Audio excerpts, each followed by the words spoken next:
First, I had one more for me to add. And we can't pass this one up. Rami Malek has his birthday. Obviously, Bohemian Rhapsody was incredible.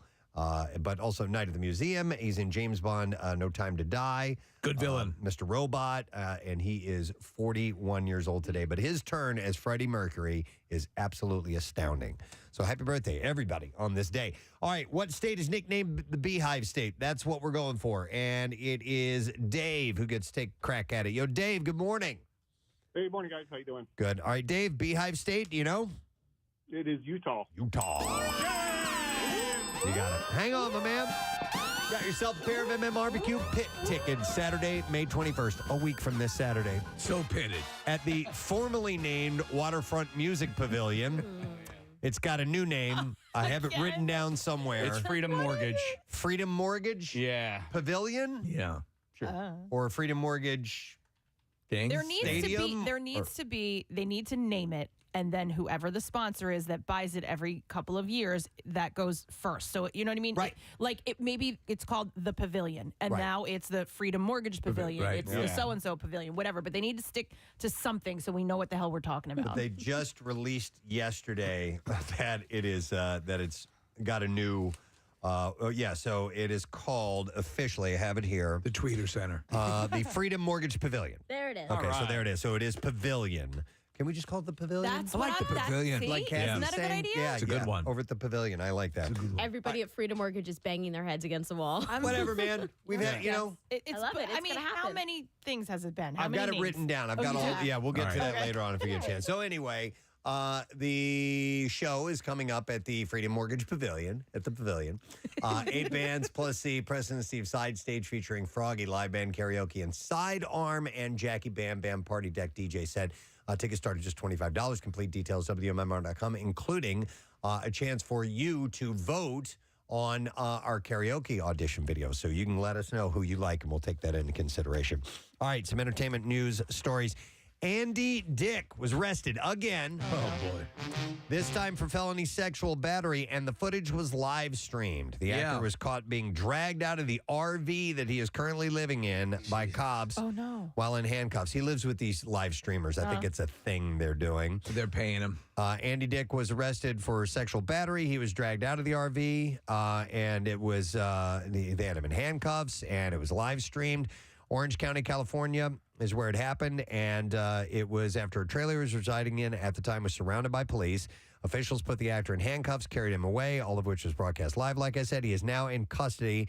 I was arrested for felony sexual battery after an adult male at the O'Neill Regional Park claimed the star sexually assaulted him. Let's see.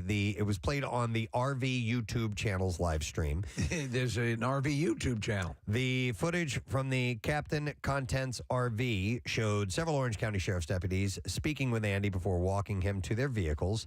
They spoke to him before handcuffing him and bringing him off. Andy was living at the site with a group of live streamers.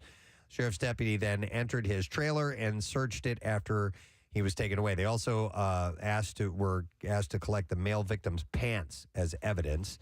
And I read in a different story, during a clip, a man named JJ accused Dick of molesting him in his sleep, and he could be heard on camera telling someone that he woke up in another RV with the comedian and smelled something artificial like lube or lotion on his, quote, parts. Jesus. So Andy Dick has lived in during his fall in a tool shed, a garage, and now this RV. So this is actually a step up from some of the places he's been living in. Mm-hmm.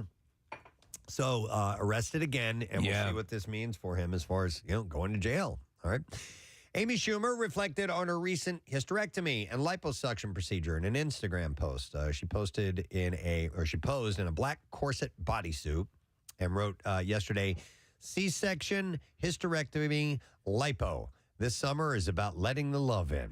Trying to be healthy and strong for myself and my family. I want to feel hot, too, in my prime. Let's go. Who's with me is what she put. She told Chelsea Handler in March that she wanted to be open and honest about her liposuction procedure, saying, I just wanted to say that because if anybody sees me in pictures or anything and they're like, she looks thinner and whatever, it's because I had surgery. It's too hard, and I just want to be real about it, she said. So she got it done, and she's moving on, and she feels sexy, so good for her. After 9 years, Diane Kruger has finally revealed the name of her, or not after 9 years, after 3 years, of her 3-year-old daughter with Norman Reedus. During an interview with People, the actress revealed that the little girl's name is Nova. Nova. Yeah, she said, good name. I like Planet of the that. Apes. So Nova in Latin means new beginning, and a Nova star keeps changing and is reborn. And she said, we love Tennessee and the Smoky Mountains. We do motorcycle trips there. Because Norman is on The Walking Dead, she had considered the name. You know, but that didn't look right on the registry. No, how do you spell that? This is my daughter. Yeah. But they hid the name for 3 years. I don't know how you do that. That's pretty miraculous. But, Also, why? Yeah, what's that? Also, why? Yeah. Well, you know how people get when you name your daughter Nova. Well, no, I think it comes down to like also protecting the child and True. also Well, yeah. locking down like social media accounts for the kids Yeah. so that they're not I think a healthy thing to imitated do, and things though, like that. do like Michael Jackson did, dress them in Mardi Gras masks. But there you go. Yeah. Whole blankets. Speaking of kids, Adam Sandler's 13-year-old daughter, Sunny, celebrated her bat mitzvah with a star-studded party at the Hillcrest Country Club in Los Angeles. That's him getting the bill.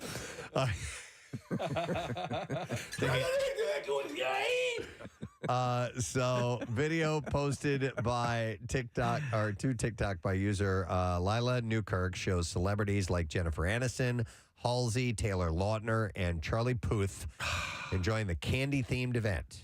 Imagine that kind of party. Yep. So what's he going to do? He's like an even keel guy. I wonder if he's going to pull out all the stops when she hits 16. Yeah, maybe. I don't know. Probably if she wants it, you know. Yeah, like, yeah. For your kids. His wife is looking a little plastic. You know what? these That's days. it. I'm sorry to double back though. In Jewish families, so the bar mitzvahs and bat mitzvahs, big deal. Huge. I've been to a few of them myself, and it's a big party, very expensive a lot of times. So I wonder if the Sweet 16 thing they do that? even exists. That's a good question. For the families. Yeah, They this say they do such a big party for a 13th birthday. Yeah, these are like huge. Yeah. I mean, like Yeah. wedding size sometimes. Yep. Rebel Wilson is happily in a relationship with someone special. The Pitch Perfect star said Wednesday it was a friend setup. He'd known both of us for at least 5 years each and was like, yeah, I think the two of you would hit it off. And then we did. And I don't know anything outside of that. So she apparently was dating like 7 or 8 people at the same time and kind of wanted to figure out what she liked a lot. She's lost a ton of weight. And so she's, I don't know, I had the feeling this guy was one of the trainers that she was working with, but I'm really? not sure, yeah. Okay. Let's see. How about this? Kathy, you will really freak out on this. Oh, no. Sarah Silverman repulsed the host of The View yesterday by admitting she shares a toothbrush with her boyfriend. Oh, yeah, no.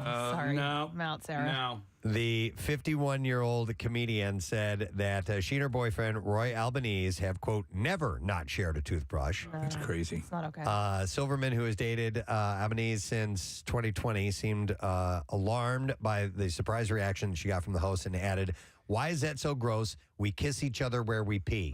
Okay. I mean, listen, it makes sense that that reasoning. It's just she also, and I don't know what documentary or what I saw her in, but her big advice to anybody was to take care of your teeth. Well, and what about gingivitis? Is gingivitis transmissible? Or are oral diseases vis-a-vis a toothbrush? I would assume they would be, But right? also- and obviously, Kissing would, though. It's the right, exact it's the same same thing. thing. I don't know, but when you're like massaging your gums with the, I don't know. Well, you're doing it with your tongue sometimes when you stick it in somebody else's mouth. But Yeah. I did one time. My girlfriend at the time, she had stayed over at my place, and we got up in the morning, and I was brushing my teeth, and she's like, I don't have a toothbrush. I'm like, here, just use mine. You know, I mean, the one time, you can have your own toothbrush. I wouldn't do that, share it all the time. But I was like, here, and she's like, ooh, no gross. I'm like, Do you know where your mouth just was a few Yeah. minutes ago? I mean, it's okay to use my For some toothbrush. reason, and I think Kathy would agree, salad tossing is better than. Oh my God. Yeah. But she, than doing that.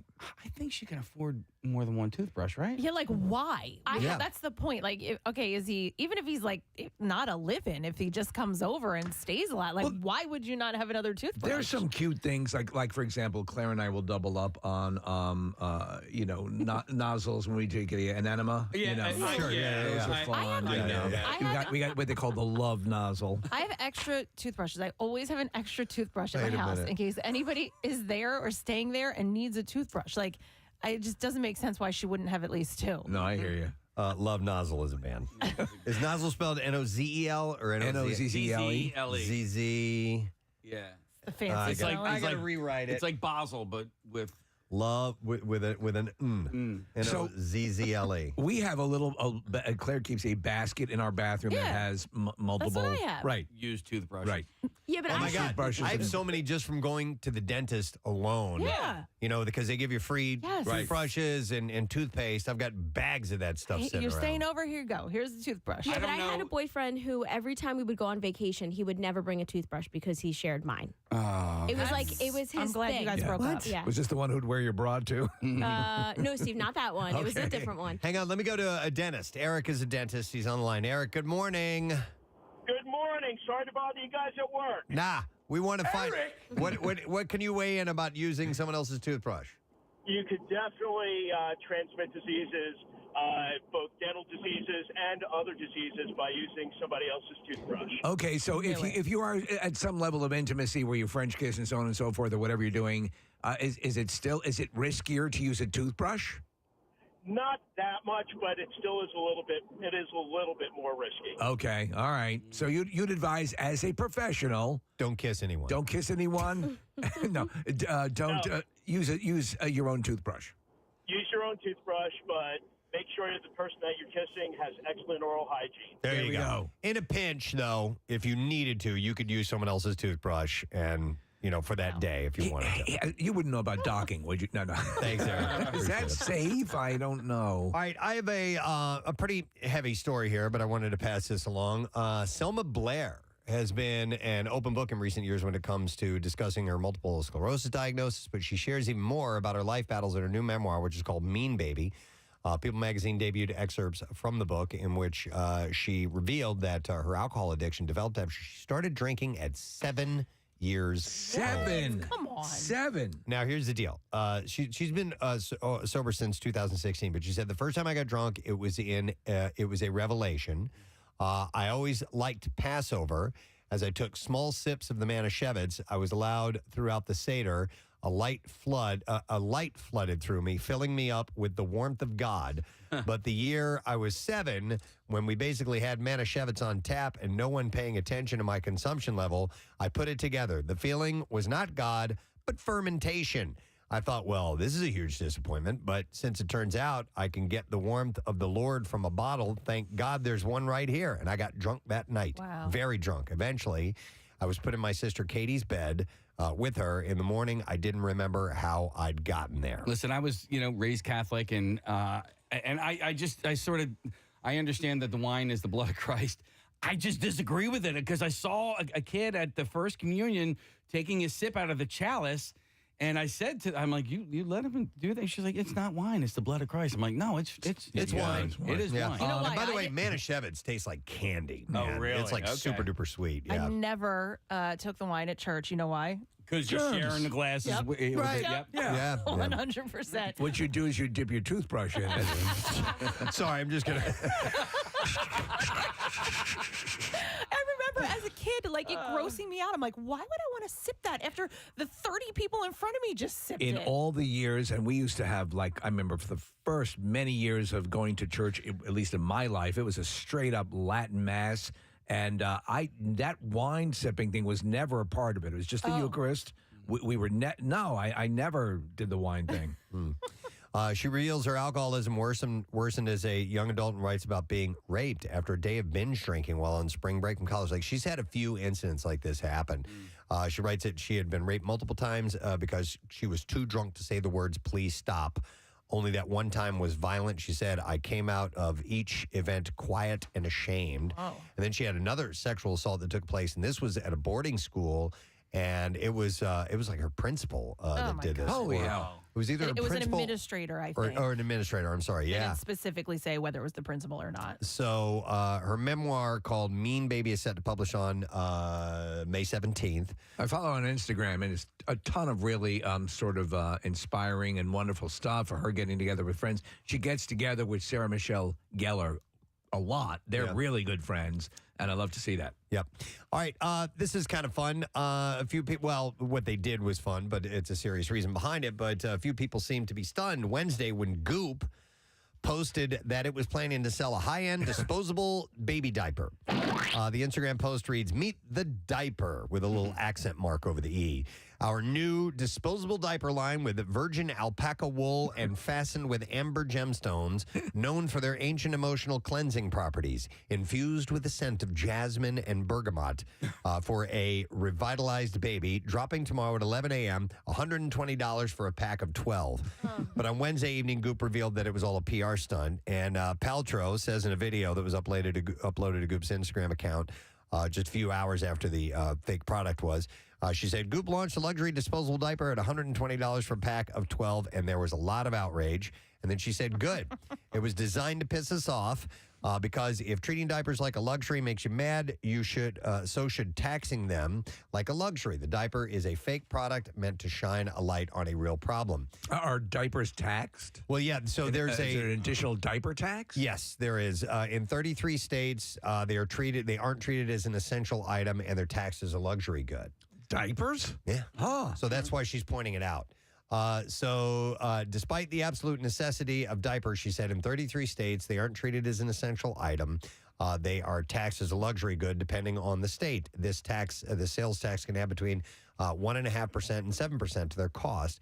And we priced our fictional diapers at $120 because that is what the diaper tax could cost families annually. Do you know what we used to do? My mom used to take paper bags she'd get from the store and cut them up like she would our school Yeah. books And and put make them on diapers there? out of them. That's Yeah. smart, man. It's great. I can't believe this is what she does. I mean, like there's always talk about it, but who actually shops on her site? Oh, I have a friend who worked Is it for. Gooper? Well, he worked for Melinda Gates, and then Oh, there you so go. he was friends with like all the people who were in that world. And yes, it's like a luxury item. Like you want to be on your boat using Goop suntan lotion. Like that's what I mean. I can't believe that that's her. That she Yeah. people are actually wanting that. And there's stuff on her site that's not ridiculously expensive. I just don't know anybody that would go there and shop there. It's like having- She's cultivated. Do you think she cultivated, Marissa, a lot of her clientele with those pop-up stores initially? 100%. Okay. It's like having an expensive purse. Like having Goop items Right. is It became shows a your thing. wealth. Yeah, no, yeah. I think you're Kathy, right. By the way, I found some sunblock, 30 sunblock, the spray-on kind. You don't use spray-on though, do you? I do. Okay. Her mom doesn't. like it. That's what Two she's canisters, doing. Yeah. canisters for $6. Oh, really? Where? You're probably going to be burnt to hell after you.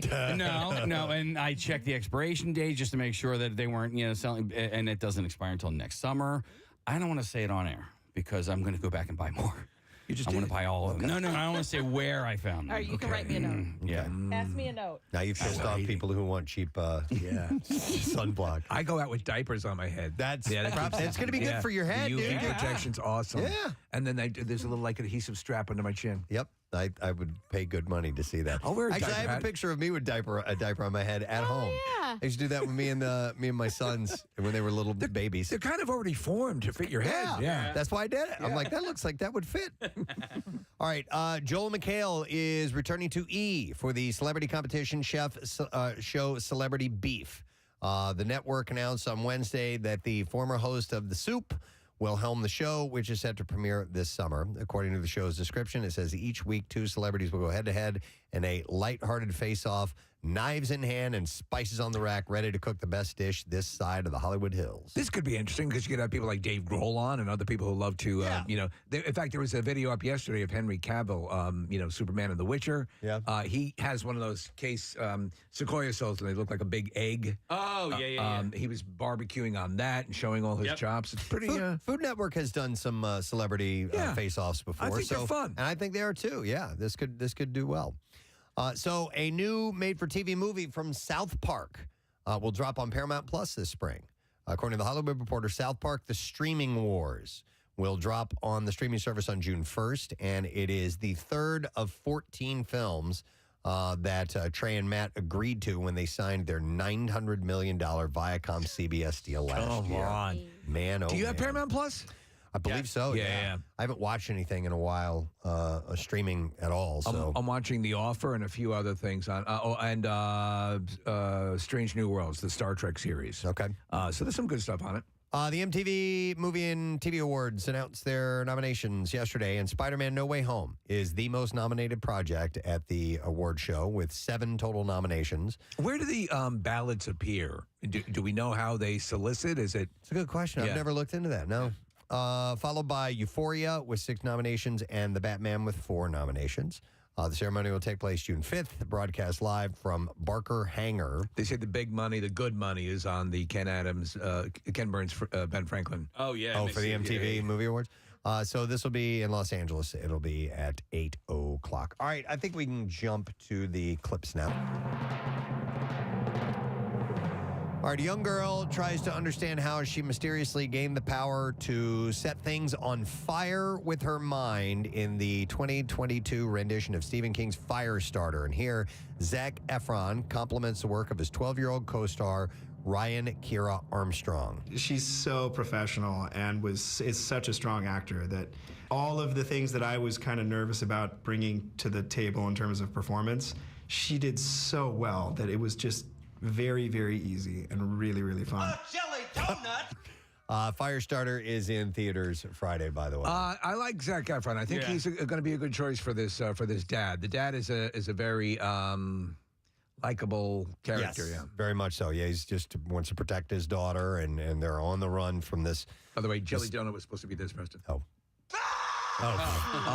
Same movie. Yeah. But they're on the run from this really mysterious shadow government group called The Shop. Do you which get is the sense really cool from the trailer, from what you've seen? Do you think they're going to be a little bit closer to the book on this? I can't tell. Okay. I don't really know, but I'm stoked because it's such a good book, and I think that it could be done well, and I hope they've done it. So in theaters this Friday. Next clip. When 2 polar opposite families are forced to camp together, the dads struggle to hold on to their marriage as they compete for the camp trophy in the faith-based film Family Camp. And in this clip, the skit guys, Tommy Woodard and Eddie James, explain how their strong friendship helped create the film. Here we go. The Reader's Digest version is our youth pastor asked us to quit using our powers for evil as we sat out there and made fun of him and to use it for good. And so he had us start doing skits on Wednesday night at church. And then it was other churches. And then it turned into short videos. And now we've made a long video. I don't think I want to see it. Family Camp is in theaters tomorrow, by the way. All right, speaking of Firestarter, we do have some Fandango passes for that Excellent. movie, to give to you. And we'll take callers 10, 11, and 12 at 215-263-WMMR, and we will give you passes to that. And don't forget that it is streaming as well.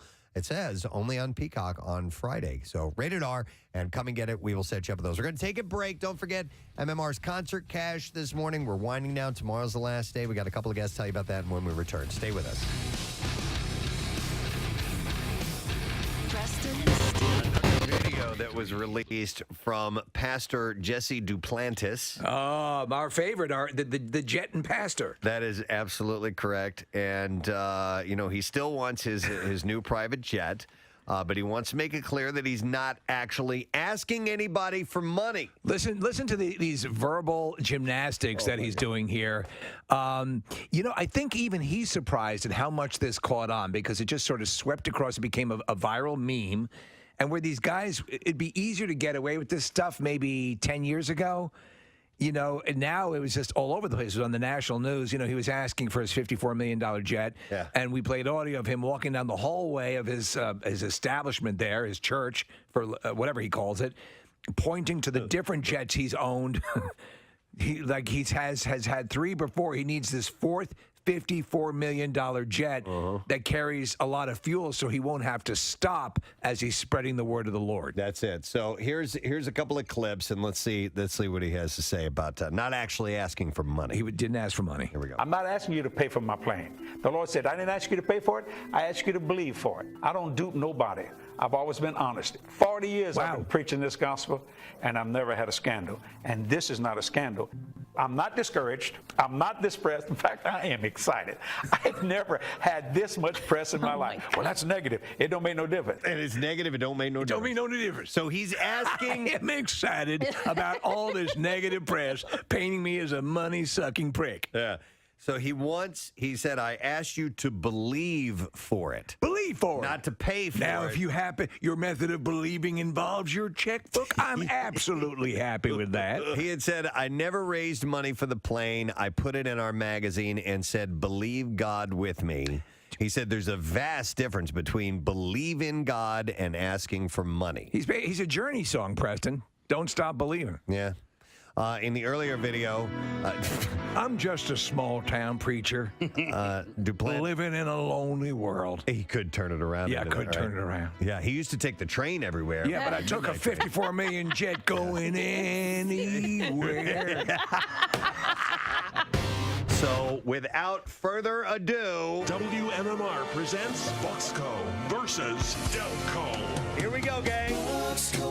This is going to be the final round today. Actually, 2 rounds of competition, same contest, but we are going to make this whole thing happen and finish it up today, and we are going to crown a victor, and that's all there is to it. Before we get to the final event, here is a recap of the events leading up to this epic showdown. Listen, the week started off with Operation Evac, a race where the contestants were blindly dropped into enemy territory. Kathy started at Casey's golf course, Paxton Hollow in Delco, and Casey in Bucksco at Kathy's alma mater, Pennsbury. Now, without using GPS, they had to navigate their way to their home base. Just go straight. Thank you. Okay, go straight. Peel wheels. I feel like there's probably another road this way. While Casey was stuck in traffic on the turnpike, That could work in our favor. Kathy was able to navigate back to Bucks County, earning her 200 points. It's a bunch of crap! For day 2, both contestants needed a call for reinforcements. Kathy asked her best friend, Elisa, a.k.a. Queen Bee, and Casey brought in his big brother, Dave, a.k.a. Foz.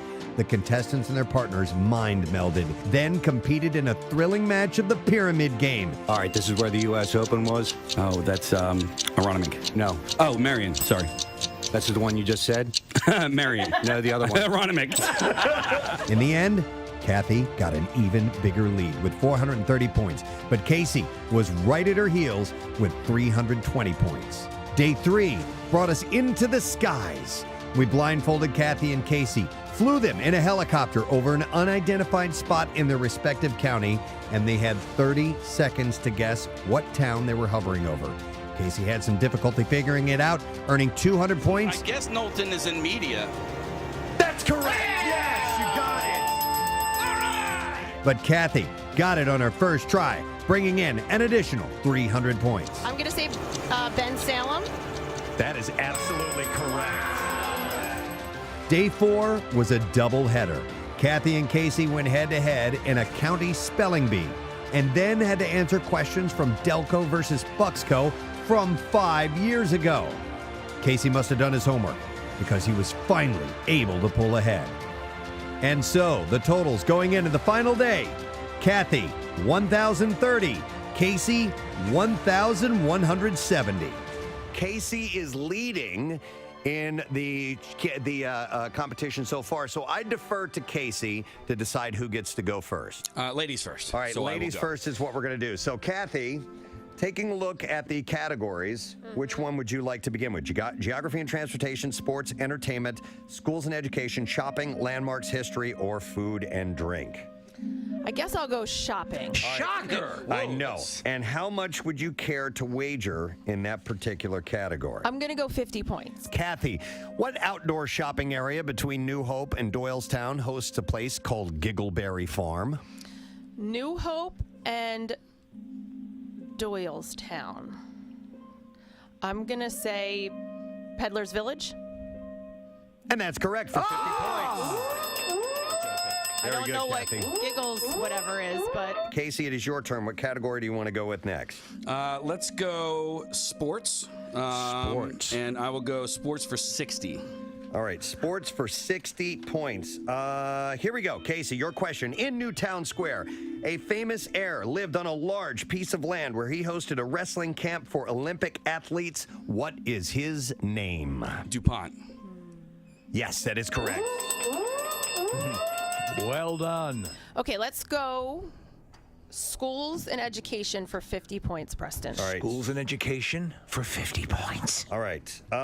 Kathy, what is the Council Rock North mascot? Oh, Council Rock North mascot. The mascot one would find at that school. I don't know. The Rock. Okay, so you're going to go with The Rock? I'm going to go with The Rock. That's incorrect. They are the Indians. I did not know that. Go, Rock. Go. What year did the Springfield Mall open? Oh, Jesus. I mean, why couldn't you ask me what year He didn't. Target opened? Just ask it. Just ask it. Kathy's very supportive. This is the history of your county. I man. know. And Target opened in 2005.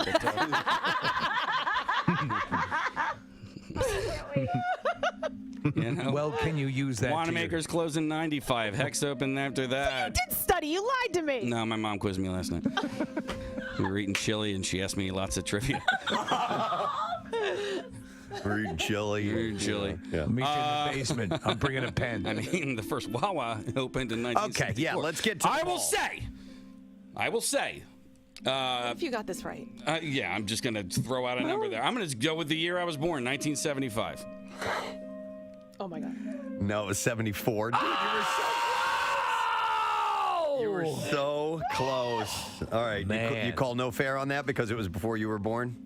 No, I'm not going to call no. It was just that's a difficult question. This historic restaurant is located along the Delaware River in historic Bristol Borough and has hosted both kings and presidents. Yep. I've been there.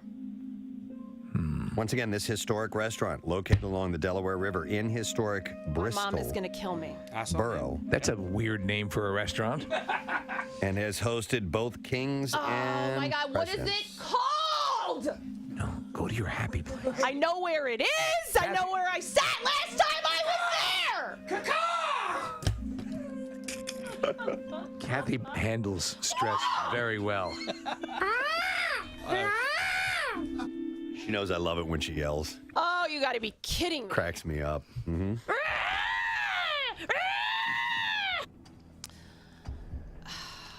All right, think about it. Think I about know. Work from your seat Man, backwards. it's like there's like a little hill when you walk in. It's a little railing outside. Statue. Miss Romano is here. Welcome to. I don't even know if this. I'm gonna say Georgine's. Georgine's. Yeah. That's incorrect. You're going to kill yourself over this one. It's King George. Yes, it is. I have a gift card in my wallet for that place. King George the what? The second. George yeah. the second. I've not been. So have you been there? We should just carry on the discussion. I've been there. I like the statue. Yeah, the statue and the railing are really nice. Oh man! I mean, like I can picture it to a T. Exactly right. where I sat. My mom gave me a gift card. You have a gift I wish my mom quizzed me last night. All right, so I have already closed out sports and I've closed out history. No, you haven't. You haven't done any history. Well, yes, I have. All of my shopping questions were freaking history questions. Oh my! Wow.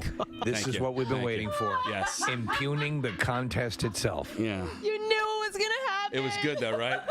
What year was this thing? What? Stupid questions. Let's go food and drink. Maybe Food and drink. Food and drink. Food and For drink. how much? For 50. Food and drink for 50. Preston's not even picking Come on, his man. head That was up. a good joke. Okay. All right. You get this wrong. You get this wrong. And this, if you lose this whole thing, this is all your fault. Okay. All right. You ready for this? It better be a softball. A large Pika's pizza Oh my God! Costs how much? is cut into how many slices? Oh, okay. That's a really, really crap question. A large Pika's pizza is cut into You can how do many a little slices? diagram, whatever you want to do. There's the box. Round, and It's a then there's rectangular line. shape, right, Case? Yes. Yeah, that's what he's drawing. All right, so that is that's a Neapolitan, right, or is it Sicilian square? No, they just do their own version. They put the sauce on top of the cheese. 12. Right. Casey says 12. Damn right you got that right. And what did you wager on that? 50. 1,000 points. The scores are as follows. Bucks County, 1,070 points. Delaware County, 830 points. But there's ground to be made. Jim Henson Company. Yeah, absolutely. Been in movies like The Hobbit and Narnia and stuff, so it's the real deal. Absolutely. Yeah, And the material's funny. Very, it's very a little. It's not a kid's thing. Yes. not by a long shot. Exactly. Yeah. So anyhow, we'll get him in a little bit later on. In the meantime, I think we need to open up shop this morning. Oh, because- really? Yeah, why not? It's time to head to the general store. There's proprietor Preston Elliott at the front door waving you on in. Come on And in. as always, his pants are down. All right, listen, we're going to start talking about something we mentioned earlier this morning, but I have a variety of things that we can go through. That's why we're doing the general store. But Waterfront Music Pavilion, which was the BB&T Pavilion, is now known as the Freedom Mortgage Pavilion. All right, so that's the new, what they call in-title sponsor. Call it the Freemo. The Freemo. There you Freemo. go. Freemo Pav. The Freemo Pav. What's your go-to? What do you always forget and like revert back to? I just go to Camden. If I need to say somebody that Tweeter. shows it's Yeah. in Camden. I mean, like, I remember the E-Center. So here's what it's been, by the way. Okay, so it debuted in 1995. I'm sorry. It says, the venue has had several names since it opened in 1995. From its debut to 2001, the venue was known as the Blockbuster Sony Music Entertainment Center. Yeah. That was a mouthful, so we just used to call it the E-Center. Right. Then from 2001 to 2008, it was the Tweeter Center. Right. Right. And from 2008 to 2015, it was known as the Susquehanna Bank Center. That's what I go with. Oh, Really? Yeah. Wow. And then I after definitely that- go Tweeter if I need to revert to something. I go there. So 2015 till now, it was known as the BP&T Music Pavilion. Okay, I thought it was more. I thought it was going to be more than that. Like What? more changes. More Well, changes, you're yeah. also probably thinking about the Wells Fargo and then the multitude Union of change. Center, all Core that. State Core Center. States. That one I was always good with because I had to pass it, and I had to go there a lot. So it's like I always knew I could see the sign, like that was in my vision. But this one is always You got to think of the abbreviation too. I think it cut. I remember the first Union Center was the FU, and they were not happy with that. Right. So yeah, it's gone through the longest, the list of names. The shortest lived name was the Waterfront Music Pavilion, which has just been a few months now. Well, that was kind of a placeholder name, wasn't it? Yeah, we knew that a sponsor was coming at some point. So Could have been the Preston and Steve Arena. I'm just, I still, I don't care for the switching up. And I understand there's a lot of money to be made. But it's just... I think they should name them the way you name, like, your passwords. They put it into the computer. It's the 7824 semicolon exclamation point. Like, how does a place like the Man end up as the Man for forever so long? I love that. It's a simple one. Is that someone's name, by the way? It's M-A-N-N. Yeah, but it hasn't become, Chico's Bail Bonds, the Man Center. You know what I mean? Like the TLA. Yeah. The Troc stayed the Trocadero for the longest time. Yeah. Well, but that's what I mean. That's what I was saying. Like, it needs a name, and then you have your large sponsor, and you can even put it up on the building each time it changes. But like, it needs a solid, steady name. But they want, obviously they want to happen what has happened with you. Like, they hope that people you're like two naming rights back. Yeah. And they want that to stick. That's what they're going for. That's happened a few times with like Yankee Stadium, Fenway Park. But Yeah. if you go to those stadiums now, the inside of them is very heavily advertised in. Oh, sure. So they've maintained the outside name because the inside of it is completely like the bullpen is sponsored, the board is sponsored, everything is. It's amazing how much they jam in advertising wise in your average stadium. The Mann Center is a nonprofit performing arts center, which is probably why it's remained sponsorless, at least on the outside. I grew up in St. Louis, so I grew up with Busch Stadium. Yeah. Which was always I mean, that was, before sponsorships came along, that was already named after a product. Anheuser-Busch. Did they buy? I mean, but that's I the don't thing. think they own it. I think just because the brewery had such a hold and it was such a big industry in the city that they just named it that.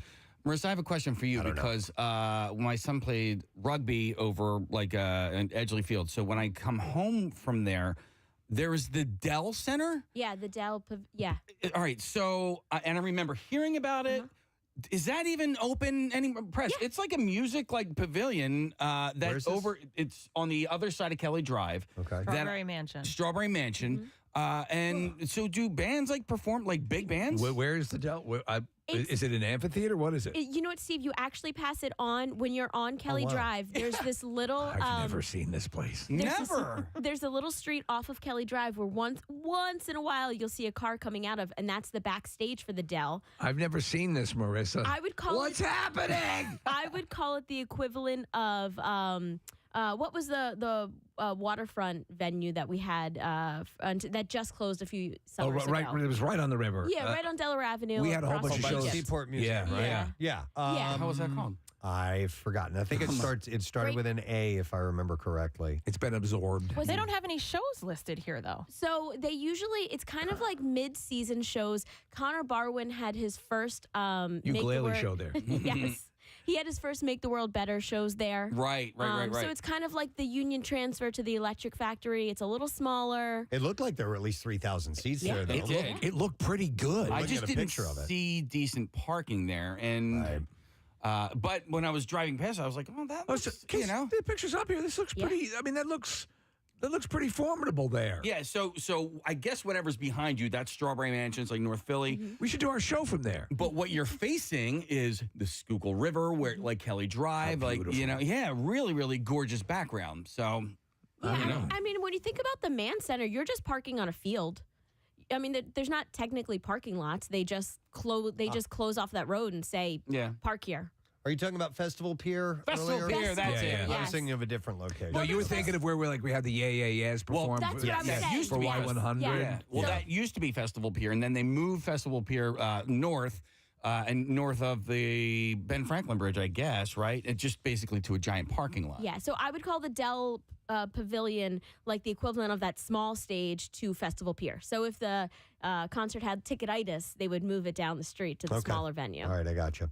All right, well, the BB&T Pavilion, the E-Center, whatever the hell you want to call it, now it's the Freedom Mortgage Pavilion, so they have changed the name. All right, let's go into the pet section of the general store this morning. Would you buy a human-sized dog bed?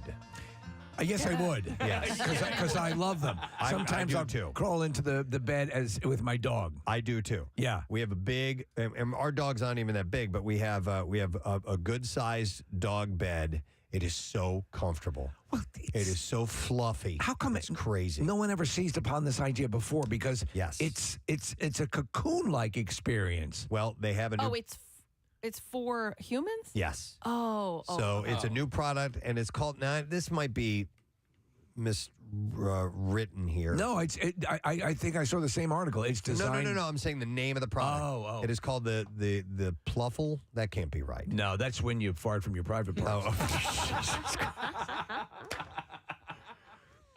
I thought that was a queef. Yeah, well, for the man version. Oh, the Pluffle. Yeah. When you fart out of your penis. Okay. that's it, Preston. Oh my God, I just puffed. The PLUFL? Yeah, it's Okay. a Kickstarter. The it's a Kickstarter. Oh, go to hell, Kickstarter. It'll never happen. Well, anyhow, it's the first dog bed for people. Okay. It is intended to help alleviate stress and anxiety. It's made with memory foam, orthopedic foam, and faux fur.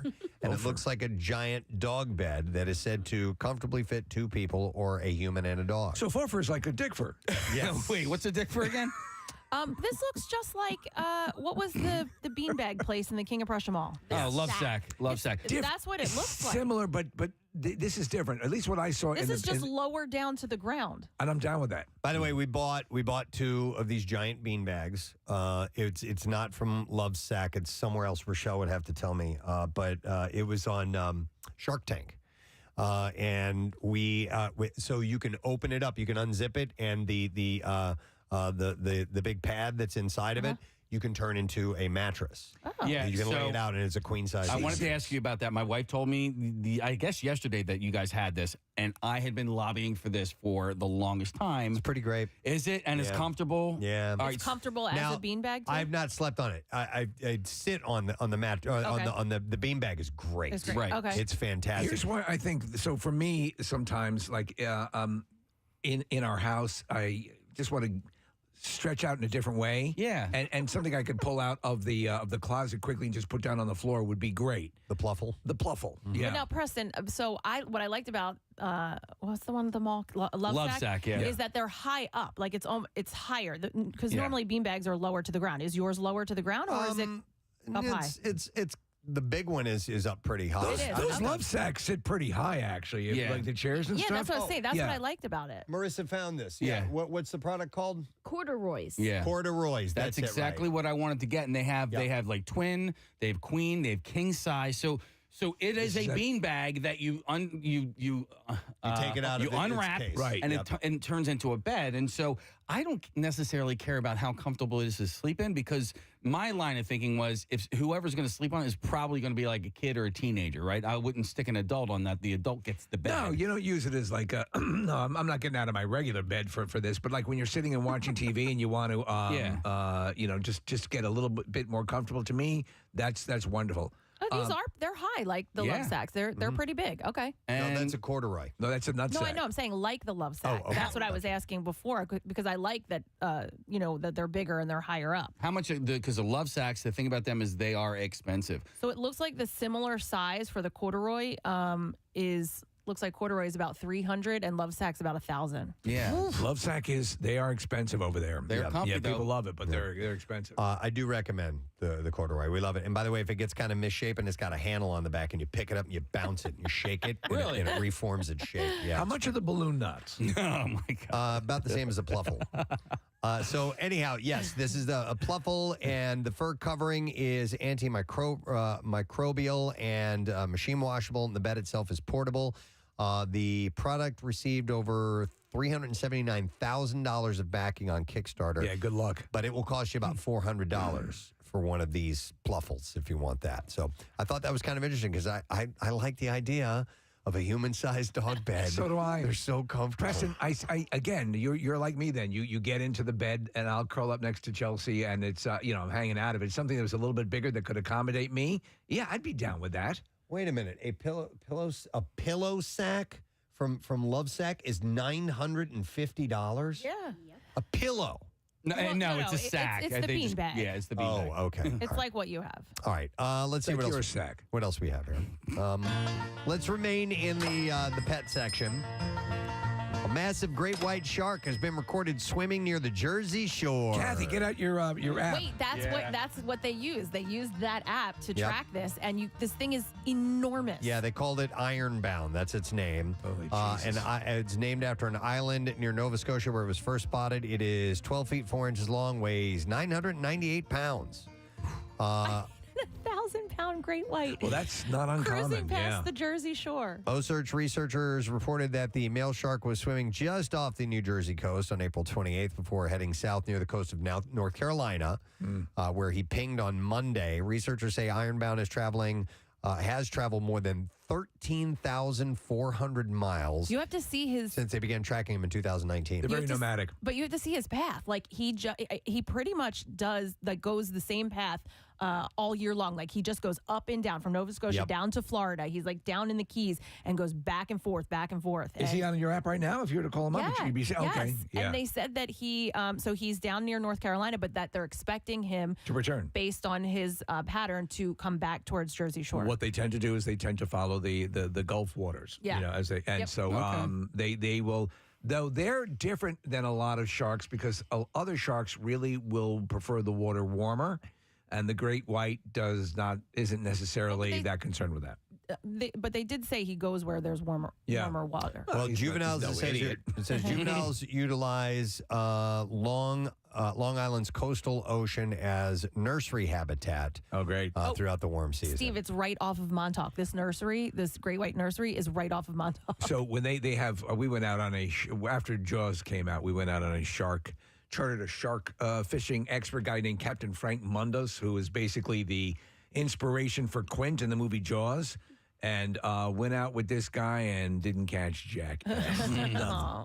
Nothing. So look for Ironbound when you're hanging out. Swimming in the Jersey Shore, swimming in the ocean. Hi, Ironbound. Yeah.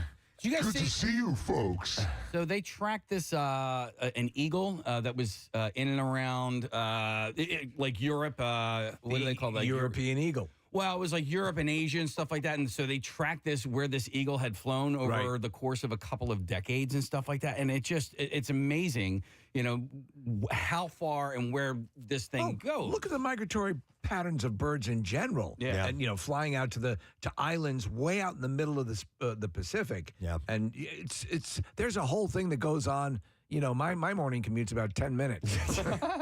Yeah, it is pretty amazing. All right, here is another story.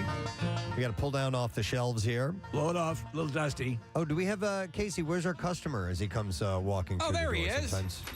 What is up, everybody? Come on over here. I'm going to tell you about this little item that we have for you. Actually, multitasking. Yes. Can actually help find a liar, can help spot a liar. Okay, University of Portsmouth researchers found a new method of lie detection.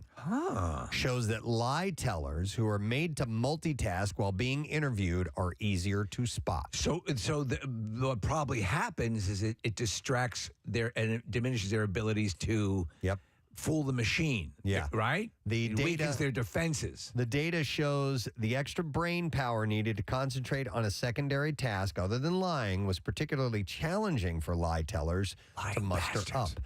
Research professor Aldert Virgi says the pattern of results suggest that the introduction of secondary tasks in an interview could facilitate lie detection, but such tasks need to be introduced carefully. Well, that's the reason that lie detector results aren't admissible in court, because people can fool them. It says it seems that a secondary task will only be effective if lie tellers do not neglect it. This can be achieved by either telling interviewees that the secondary task is important, or by introducing a task that cannot be neglected. So I wonder if they might try using these tactics when, like interrogating people. I would assume that'd be the case. Or maybe have them clean your office. Or even... and hey, you're killing two birds with one stone, you right missed there. that spot. or maybe during interviews, Sure. I don't know. We should do it here. We just hook up a lie detector to every guest. Yeah. So when is that movie coming out? Yeah. So I thought that was kind of an interesting. I think something research. What if you're doing the I forget the technical name of the test where you're putting the squares and the shapes in the different holes. I suck at those. If you're distracted, that might get you to fess up quicker. That game, what was it? Perfection. That game scared me. It was based on that. It was based on that psychological test, correct? Or mental acuity. You would, and how quickly you could do it with the timer. Right. So funny. For those who don't know it, they still have to make that game, right? Of course. But that game, when you would see the timer getting closer and closer to about, I would be terrified of when that thing was going to pop. Because it would launch all the pieces out if you hadn't done it right. And scare the hell out of you, even though you knew it was coming. And that is exactly this. It adds stress, and causes you to not be able to pay attention to very detailed details, if you will. That could be interesting because you might, to make a lie detector work more effectively. Yeah, this makes perfect sense. Have them play perfection while you're interrogating them. Right. Oswald. Yeah. Manson. Yeah. All of them. All right, man, I get it. Yeah. This goddamn game scares me, man. It pops up. It's scary. Pop-O-Matic scares me. Dude, Jack in the Boxes scared me as a kid, too. Of course, dude, you're like Elf. Oh, my God, yes. Very slowly turning that crank. Oh, my God, any second now. You know what game was great? And it's kind of a scary one like that. The one with the alligator and the teeth, and you push the teeth down. Yes. Oh, the and dentist or something, right? I forgot the name of it. It would close in your hand. You must have hated the shot game that we had. Oh, my God, yes. So you would hold I hated that game. Hated it. What was the name of that thing? We played it all the time on the air. We did. Was it shot quiz? Or? We would take it to even live events, live appearances, and have people play that game. And I remember the music.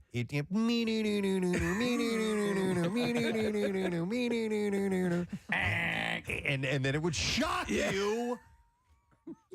Freaking game. Marissa, I think she's going to look for it. I think we still have it. Hang on. Play. Michelle is on the line. Hey, Michelle, good morning. Good morning. What's up, Michelle? So I just wanted to say I have the original Perfection game, and we play it all the time. I mean, you know, when the kids come over and stuff, when the little ones come over. And the original Perfection game was made in West Conshohocken. What? So, no kidding. Really? So anyway, I just wanted to say that. Was there a manufacturing plant over there or something, Michelle? Well, you know what? I'm not sure, and I didn't even realize I played it my whole life. I actually inherited the game from my aunt. It was in her, you know, big toy box, and so it came to me. And you know, in the recent years, you know, looking at the game, and I looked at the back of it, and I said, I couldn't believe that it was made in West Conshohocken. I remember this. Yes.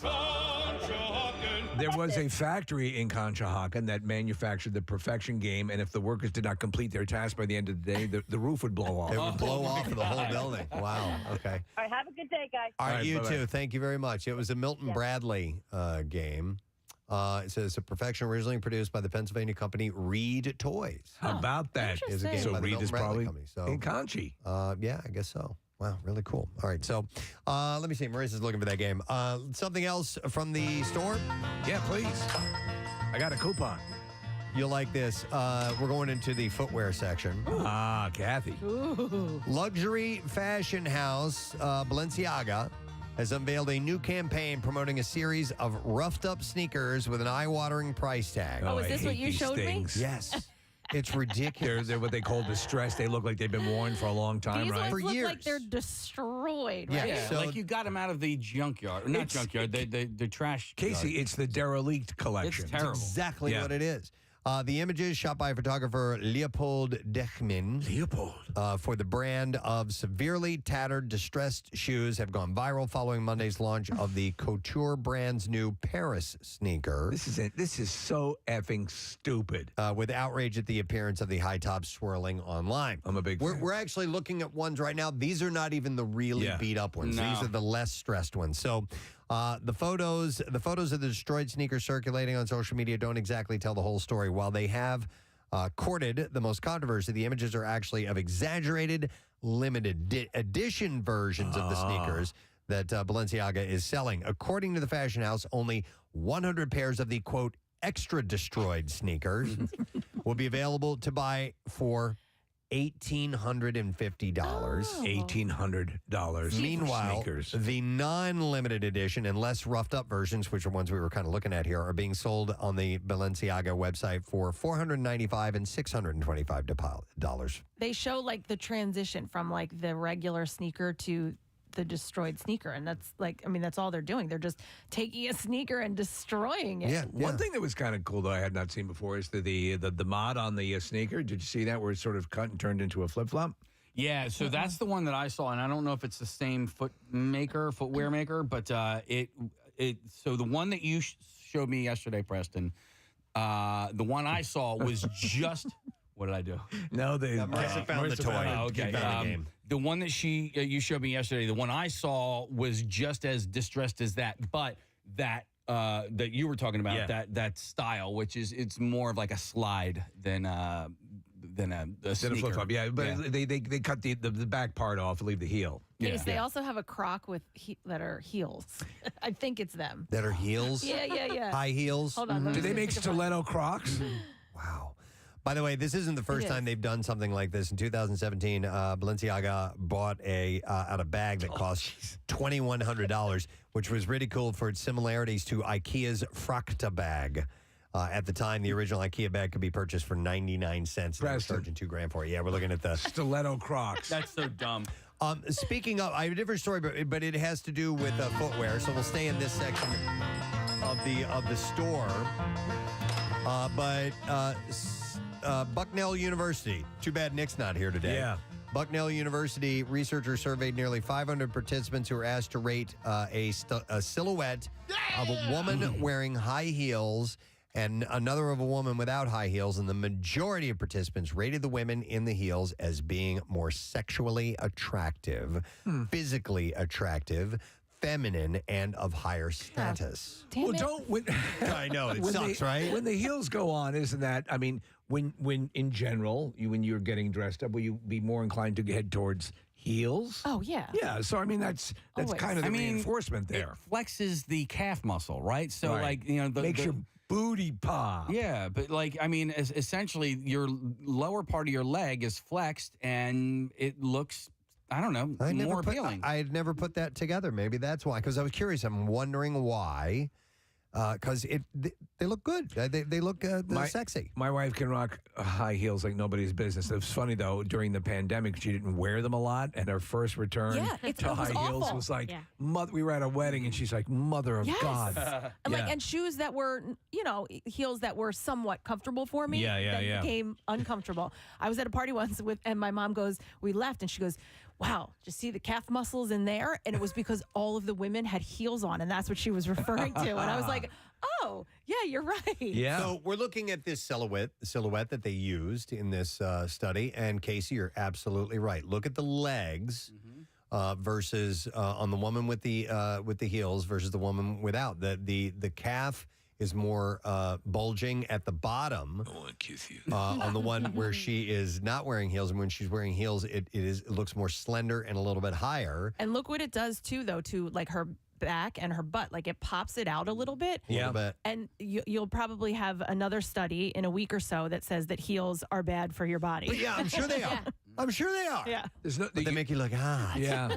And Steve, the walk a mile in her shoes. Oh my God. That we do with Laurel House is a perfect example of why heels suck. Kathy, I wore I went to Payless and I bought when they existed, and I bought it's not a heel, it's kind of like a wedge, I guess you call it. So I walk in that, but the real heels will just tear your feet up. I mean, listen, I rarely wear, I shouldn't say that because I just wore them, but I will rarely wear what's considered a stiletto just because they are so uncomfortable. So I will go with a heel, a Something heel with a little more support. But something like that unfortunately, that's been in style for a while. So I just hope that doesn't go away. Marissa, you wear heels a fair amount. Yeah, I mean, I wear them. I think my number one reason is height. Yeah. Because it puts me a few inches up. But it does. It makes you feel sexier. It makes you feel prettier and dressed up. But I wonder if this is generational.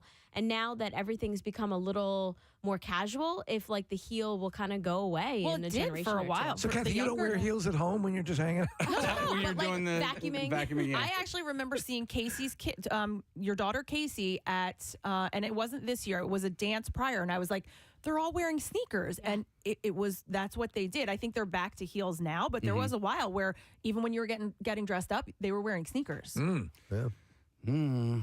So, by the way, the researchers know that the women in high heels were not, I repeat, not rated as being more dominant, strong, warm, enthusiastic, trustworthy, nurturing, socially competent, healthy, intelligent, affectionate, friendly, or successful. You're not making too many judgments there. You're not getting that. The funny thing is that at the height of, when like the city here or like in Manhattan during the height of, the business rush in the morning and then the return trip, you'd always see women with a pair of shoes on their fingers and then wearing comfortable shoes. Yeah. Out and about. So because if you got to log some miles. Right, the other shoes would go on when I got there. Sometimes I will wear like flip-flops or sneakers or whatever to wherever I'm going. Like I'll drive in the comfortable shoe, and then right before I get out, I put them on. Yeah. What's driving in heels like? It's not that bad. It's just that, like, for me, my foot is in that position for that much longer, so I like to save as much as I can. Have you ever had a heel accident? Because I think, to Preston's point, depressing pedals and stuff like that with that heel, can be problematic, right? I mean, I guess I'm just used to it. It's not really a problem. It kind of gives you something to like wedge your foot on. Like you can wedge the heel and like kind of turn your foot like a windshield wiper and kind of play like that. The only time it's dangerous is the only time it's dangerous is when you're wearing a wedge, because you literally just have a brick on your foot that you have to like pick up and hit. Okay. But speaking of which, when I was in Disney a couple of weeks ago, I saw a woman in Epcot who was wearing wedges. I was like, what the F were you thinking? Like when you go to That's like offensive. Well, not offensive. No, it was sexy. Her legs look great, but when you go to like Universal Disney, you see pretty much everybody's wearing brand new like running sneakers because they know they're going to be on their feet and they're going to be logging 8, 9, 10 miles. And this woman was wearing wedges. I was like, what are you doing? Casey, you know who would do that? Paula Decker. Oh, really? Paula wears wedges like everywhere. If that's her comfortable shoe. Okay. Yeah. If you're good at it and you can, that's your I can see you going around like that. There are people who just keep them on all the time. And it makes your Instagram pictures look cuter. Yeah. Well, they apparently, according to these researchers, they makes you look sexy. Yeah. All right. That's all there is. And to they it. know. All right. Listen, before we close up shop, Marissa found the game. What is that game called? It's called Lightning Reaction. Lightning Reaction. Does it have batteries? No, we need some AAA batteries. But guys, What? I went through our little closet of goodies when I was getting some stuff ready for Keenan's, and we have some fun stuff in there. All we right, got to revisit. beautiful. We are getting ready for that. It is a week from Saturday, May 27th. Oh, my God. We should pop some batteries in this and bring it along just for the hell of it. And soon we're going to be actually soliciting for people to be a part of contests for that event. So we'll tell you about that a little bit later this week, probably. And by the way, next week. Grinning Greg Monahan is bringing in perfection this morning for you. Oh, my God. Oh, no. I hate The that stress. Bring Maybe we 3 will play AAA that. batteries, too. All right, we need to take a break. We'll come back in a second. We got to stay on time. We have Concert Cash coming up, my friend. Don't miss it. We'll be back momentarily. Our categories are going to remain the same. In the past, you've been able to pick your own category and pick your own wager up to 100 points. This time, I thought it'd be kind of nice because you guys have been avoiding certain categories. How about you pick your competitor's category and your competitor's wager in this round? Kathy's leading, and she gets to go first, and you get to pick the category that Casey will choose from and how much Casey will wager in that category. Okay, I'm going to go history. Okay, of course. For 50. All right, history for 50. All right, Casey. Delaware County was formerly a part of which other Pennsylvania county? I believe Chester County. Your answer is Chester County, and that is correct, sir. Wow! Delaware County split off in 1789. Interesting. After the great Battle of Chester Hill. They were originally together, and therefore Casey gets 50 points in that particular one. All right, so for Kathy, I'm going to go with.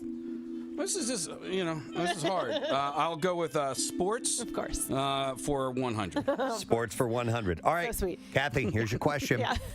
Who was Neshamini's starting quarterback in 1990 and current Penn State head coach? I don't know. God, I know you're going to say it, and I'm going to recognize it, but I don't know it. Okay, so you don't have an answer, or you're just say a gonna name. throw a name out there? Say your name. Say your name. Ryan Fitzpatrick, although I think he's a representative. No, that's incorrect. Casey, do you know who it is? It's Franklin. Yeah, James Franklin is the correct answer. So Kathy gets docked 100 points. All right, I'm gonna try this, but I'm gonna go shopping for. What's the difference here? You are at 970 right You're now. up by Casey's at 90. 880. All right, I'm gonna do 50. Okay. Keep in mind, these questions came from residents of Delaware County. People who live there. They want you to win. Yeah. But these are the only questions that I had to go off of, Casey. So no complaining, please. Well, no. I've already done all my complaining for the day. I'm sure there'll be no more complaining. You've got more to go. I got This site, recently home to the Countryside Market in Swarthmore, or is it Swarthmore? I say Swarthmore. Swarthmore. Uh-huh. Was a convenience store in the 1980s. The convenience store had 3 names before becoming the Countryside Market. You just have to name one of those. Soups? Or like supers? Incorrect. Ooh. No. Really? It was either Eddie's, Albert's, or Evans. Okay. All right, Kathy, which former Philadelphia Eagle graduated from Pennsbury High School in Fairless Hills? Is it Troy Vincent? That's a good answer, and it's correct. Wow. Yeah. In 1850, Delaware County's county seat moved to Media. Okay, Media is considered the county seat of Delaware. Where was it originally? Chester. He's right. Yeah! Chester was originally the county seat. All right, what category and what's the wager, Case? Kath, I just want you to do well. Right, so I'm going to give you a whole bunch of points. We're going to wager 100 points on history. History. This person was the founder of the religious school Log College and later the pastorate of Neshaminy Warwick Presbyterian Church. Mr. Log. Mr. Log. Is that a real answer? I'm curious. Yes. Yes? No, it was William Tennant. William Tennant. Mother, I knew it was. You know what? And somebody sent me not that information, but somebody sent me information about Log College. That somebody did you a disservice. Yeah, they did. All right, that was William Tennant, a well-known name in Bucks County. 1,010 for Kathy, 930 for Casey. So 80, it's an 80 points separates the two contenders. Last question for Casey. Oh my God! Last question. Yeah. Can we just keep going for a little? Well. Oh wow. No, I'm just kidding. Okay, so it's an 80-point difference. This is the last question. Is there a double jeopardy? There's something else. Okay. All right. You look great today, Kath. Go ahead, say the F word, Kath. I know. You want to say it so badly. We can dump it out. The dulcet tones of Kathy Romano. That's what Dennis hears around frisky time. Damn it. All right, I'm gonna do entertainment. Okay. Entertainment. For 10 points. Wow, okay, see, and this is where the strategy comes into play. Casey? Yeah. What's the Delco Dance Club that featured a spaceship and a dancing robot MC? Listen, it's only worth 10 points, Kathy. Pulsations. Yeah, that's correct. Yes, absolutely. What's the category and what's the wager? We're going to go 70 points in history. 70 points in history. And I got to get to the history. Right, Nick? Yeah, man. You play Jeopardy. Yeah, I didn't do well in my SATs, but... You even know how to wager. History. What Bucksco town was named after George Washington's famous crossing of the Delaware River to take Trenton by surprise in the Revolutionary War? Washington Crossing. She got it right. That's exactly correct. Yes. I got pulsations. You get that. That's fair enough. All right. So, what is the score here at the end of round 2? Kathy with 1,080. Casey with 940. I need the screen, please. For this, we're going to do something now. A few years ago, we had somebody call up on the phone, and we're going to do the same thing. This time, we are calling this, I don't know who's on the phone. Oh, okay. The category of I don't know who's on the phone is local businesses. Local businesses. So write down your wager now. Okay, you guys ready? Yeah. All right. Sure. Wagers are in, and we're playing I don't know who's on the phone. Local businesses, the category, and we have our caller on the line. Good morning. Can you hear me, sir? Good morning. I can hear you. All right. Would you please present your question for our contestants? Good morning. My name is Bill. I'm vice president of a local company. We were established in South Philadelphia in 1891. We are headquartered in Malvern, Pennsylvania, and we have 11 locations in Delaware County and 7 in Bucks County. One of your show members currently endorses our company. What is the name of the company I work for? Okay. Marissa just handed me a note that says it's over. It is over. And that's not fair. And I shook my head. And I said, no, it won't be because more bitching is going to happen. No, It is. you know why it's not over? Because tonight you're going to wake up screaming, and you'll be reliving it over and over again. Okay, so do we ask for their answers first, or do I ask our caller on the line what the answer is? I think what you do is you go to the answers and then right. Yeah. And then I do the Alex Trebek. Oh, I'm sorry. Okay, let's go, and then we'll have our caller on the line to hang on just a moment. So, Kathy, you were in the lead, and that means you get to go first, I believe, is how that works. So, Kathy, what is your answer? Dunkin' Donuts. Dunkin' Donuts, and that is incorrect. I'm sorry. What is your wager, please? 300 points. 300 points. And Nick, what does that total bring her to? 780 points for Kathy Romano. Casey? I really could have done a number on myself here, but I blame my brother if I get this wrong, because my brother's philosophy is go big or go home. Okay? My answer is Horizon. Horizon. That is also incorrect. And your wager? 940 points. Oh, my goodness. Let me go to our caller. Bill, can you tell these people what company you work for, please? I work for Acme Markets. The official supermarket of the Preston and Steve Show. Casey, Kathy wait for it. wins. Kathy Kathy wins. My God!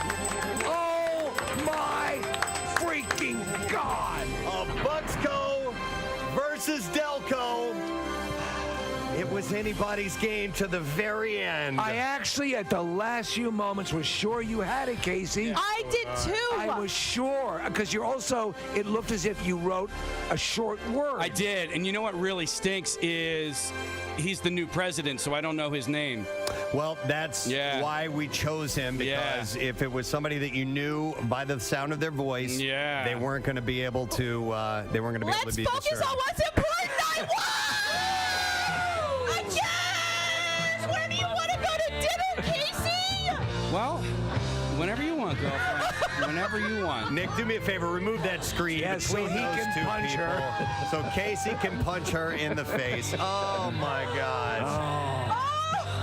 I honestly, I thought for sure. They're hugging. I thought, Casey, you were going to say your brother had quizzed you about this company and you had some insight. If I can have a moment, I prepared something I wanted to say. Casey's written a statement. You know, I came here this week, and I didn't know what to expect. Now, I've seen a lot of people hating me, and I didn't know what to feel about that, so I guess I didn't like you much then either. During this fight, I seen a lot of changing. The way yous felt about me and the way I felt about you. In here, there were two people killing each other. But I guess that's better than 20 million. What I'm trying to say here, if I can change and you can change, everybody can change. I just want to say to my kid who should be at home cleaning, don't forget to scrub the toilets. I love you.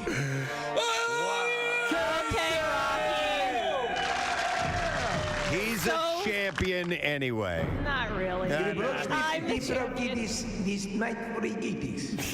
the thing. What's great for you guys is, because what I was thinking is if Casey won, then the whole competition would have been even out and we had to do it again. Now, I'm clearly now there's no the grudge winner. match. There's no grudge match. 2-0. No rematch. Ain't going to be no I rematch. win.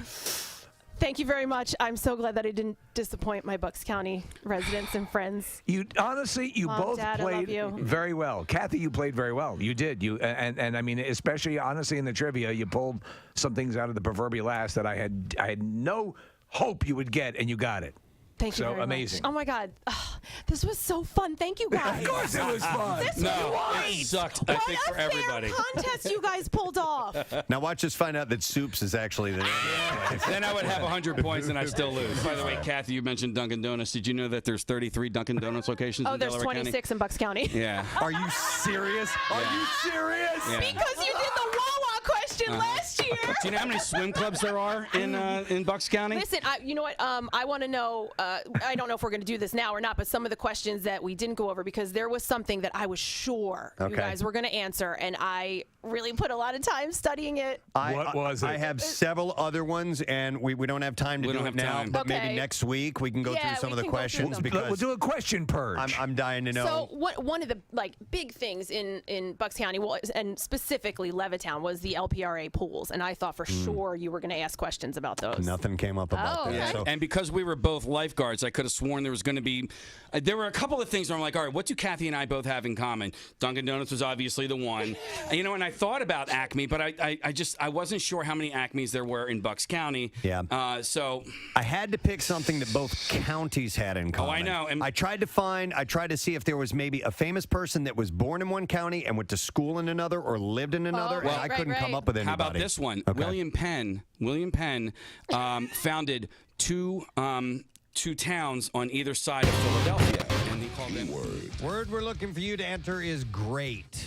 All right, GREAT. You have until 15 minutes after the hour to enter it. 3 ways for you to do that.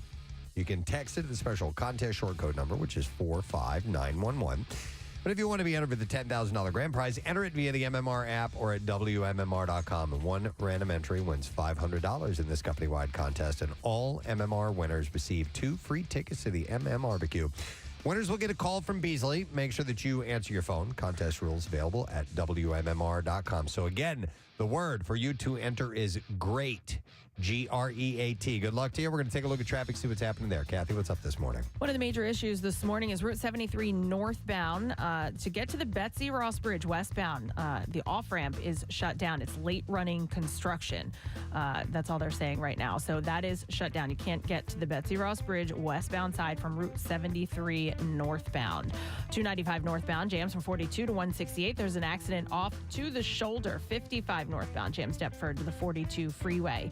We've got delays on the Schuylkill westbound, Passyunk to the Vine, the Boulevard to Belmont, the Blue Route out to 202 eastbound side, 202 into Belmont, and then the Boulevard to the Vine, 95 southbound, heavy from Academy to Bridge Street, and then again near the Blue Route where we have an accident off to the right shoulder. 252 in Paoli, northbound between Friendship Drive and Swedesford Road. Only one lane is getting by. There's still fire department activity. Looks like they've got the southbound side that is open. Route 29 northbound in Trenton at Bridge Street. Watch for an accident in the center lane. This traffic report brought to you by Amtrak. Gas prices are high, so ride Amtrak and travel without breaking your budget. Book in advance and save up to 50% at Amtrak.com. Restrictions and exclusions apply. And that's your traffic on 93.3 WMMR. All right, let's do the file. WMMR presents Preston and Steve's Bizarre File. Brought to you this morning by East Coast Roofing, Siding, and Windows, serving South Jersey since 1979. If you call, they'll show up. All right, we're going to start with this story out of Wisconsin. This is actually this guy's name. Police say Vernon Schmuck Jr. Yes. Vernon Schmuck Jr. It's spelled S-C-H-M-U-C-K. That's Schmuck. That's perfect. All right, so Vernon Schmuck Jr. was arrested Monday after they found him passed out behind the controls of a forklift, which he had reportedly used to try and free his pickup truck from a ditch. Deputies received a report of a white Ford F-250 pickup truck stuck in a ditch. Yeah, this is Foreman Dickhead. I'm out here with Schmuck. It's the most bizarre job site ever. When deputies arrived, they said the truck was out of the ditch, but showed evidence it had been stuck there. So Schmuck's truck was stuck. Schmuck's truck was That's just beautiful. Oh, my God. Police then found a forklift nearby with a man asleep at the wheel. Police said that when the operator, Schmuck, awoke, they determined that he had used the forklift to try and free the truck from the ditch. Schmuck was arrested and charged with his 5th DUI offense, a felony charge, by the way. So we're looking at his mugshot. The dude looks like a schmuck. He does. It looks like he comes from a long line of schmucks, actually. He was taken to the Rock County Jail. When Jebediah Schmuck first came to the New World. Yeah. I wonder if his last name has anything to do with his turn in life. Yeah. Yeah, maybe. Sometimes things are predicated on that. Yeah. If you have a lousy name and you've just dealt with it your whole life. Schmuck, it's like, yeah. And you go to the bottle to get over it. It's like Munson. Maybe. Munson. Why do I keep getting Munson? All right, a Vermont man suspected of murdering his mother in a leaky boat in 2016 and then trying to collect insurance has been charged with her death. This is a crazy story. Murder on the high seas, I think, is the official charge. So after years of wrangling in the courts, Nathan Carman was arrested by federal authorities and charged with an 8-count indictment. Carman was found adrift in a lifeboat 100 miles off the coast of Martha's Vineyard in 2016 after his boat sank during a fishing trip with his mother. You can almost hear the Dateline narration on this one. Yeah, the body of Linda Carman was never found. At the time Carman was rescued, he explained to authorities what he said happened. He said, "I brought the safety stuff forward. I was bringing one of the safety bags forward, and the boat just dropped out from under my feet. When I saw the life raft, I did not see my mom. Have you found her?" he said. According to How conniving. To a federal indictment, and there's more to this, too. Yeah. So Carman, in 2013, also shot and killed his grandfather, John Chocolos, at Chocolos's home in Windsor, Connecticut. Chocolos? Yeah. Schmuck? Chocolos. Yeah. The indictment. That's his lawyer. Yeah. Can I petition the court for new representation? The indictment alleges that both killings were part of a scheme to obtain money and property from the estate of Chocolus.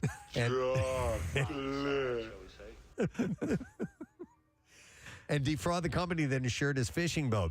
Multiple authorities have taken part in the investigation, including the FBI and the Coast Guard. Investigators were seen searching Carmen's home in Vernon on Tuesday. It is not clear why it took 6 years for the feds to move forward with the criminal indictment. We'll get right on it. In 2019, a federal judge in Rhode Island decided that Carmen contributed to the sinking of the boat. Judge John McConnell issued a written decision in favor of an insurance company that had refused to pay an $85,000 claim to Carmen for the loss of his 31-foot fishing boat. Carmen was a bit of a chameleon. I love it. That's good. You get this. I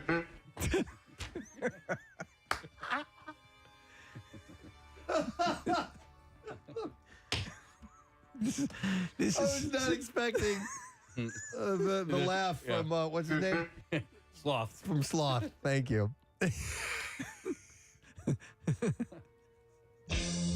Oh, no.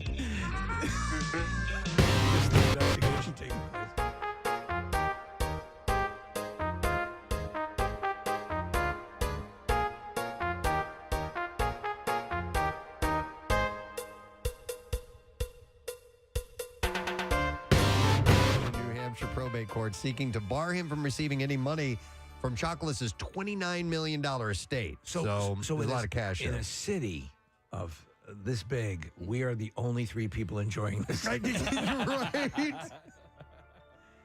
Kathy's not laughing at not all. really. No. A judge dismissed a case in 2019 saying that Chocolus was not a New Hampshire resident. Blah, blah, blah. If he's convicted of murder, he faces mandatory life in prison. So that's what they're going after. Yes. Okay. Sit down. Thank you. All right. One more story. A man has been indicted for one count of cruel treatment of animals after he allegedly gave his pet monkey amphetamines. You can't do that. They're wired enough. Adam Cordes was arrested after an investigation by the county's dog warden that led to the seizure of a 6-month-old monkey named Neo. When I was a little boy, I had a dream to give amphetamines to a monkey. Cordes, through his attorney, denies the allegations and is trying to get the monkey back.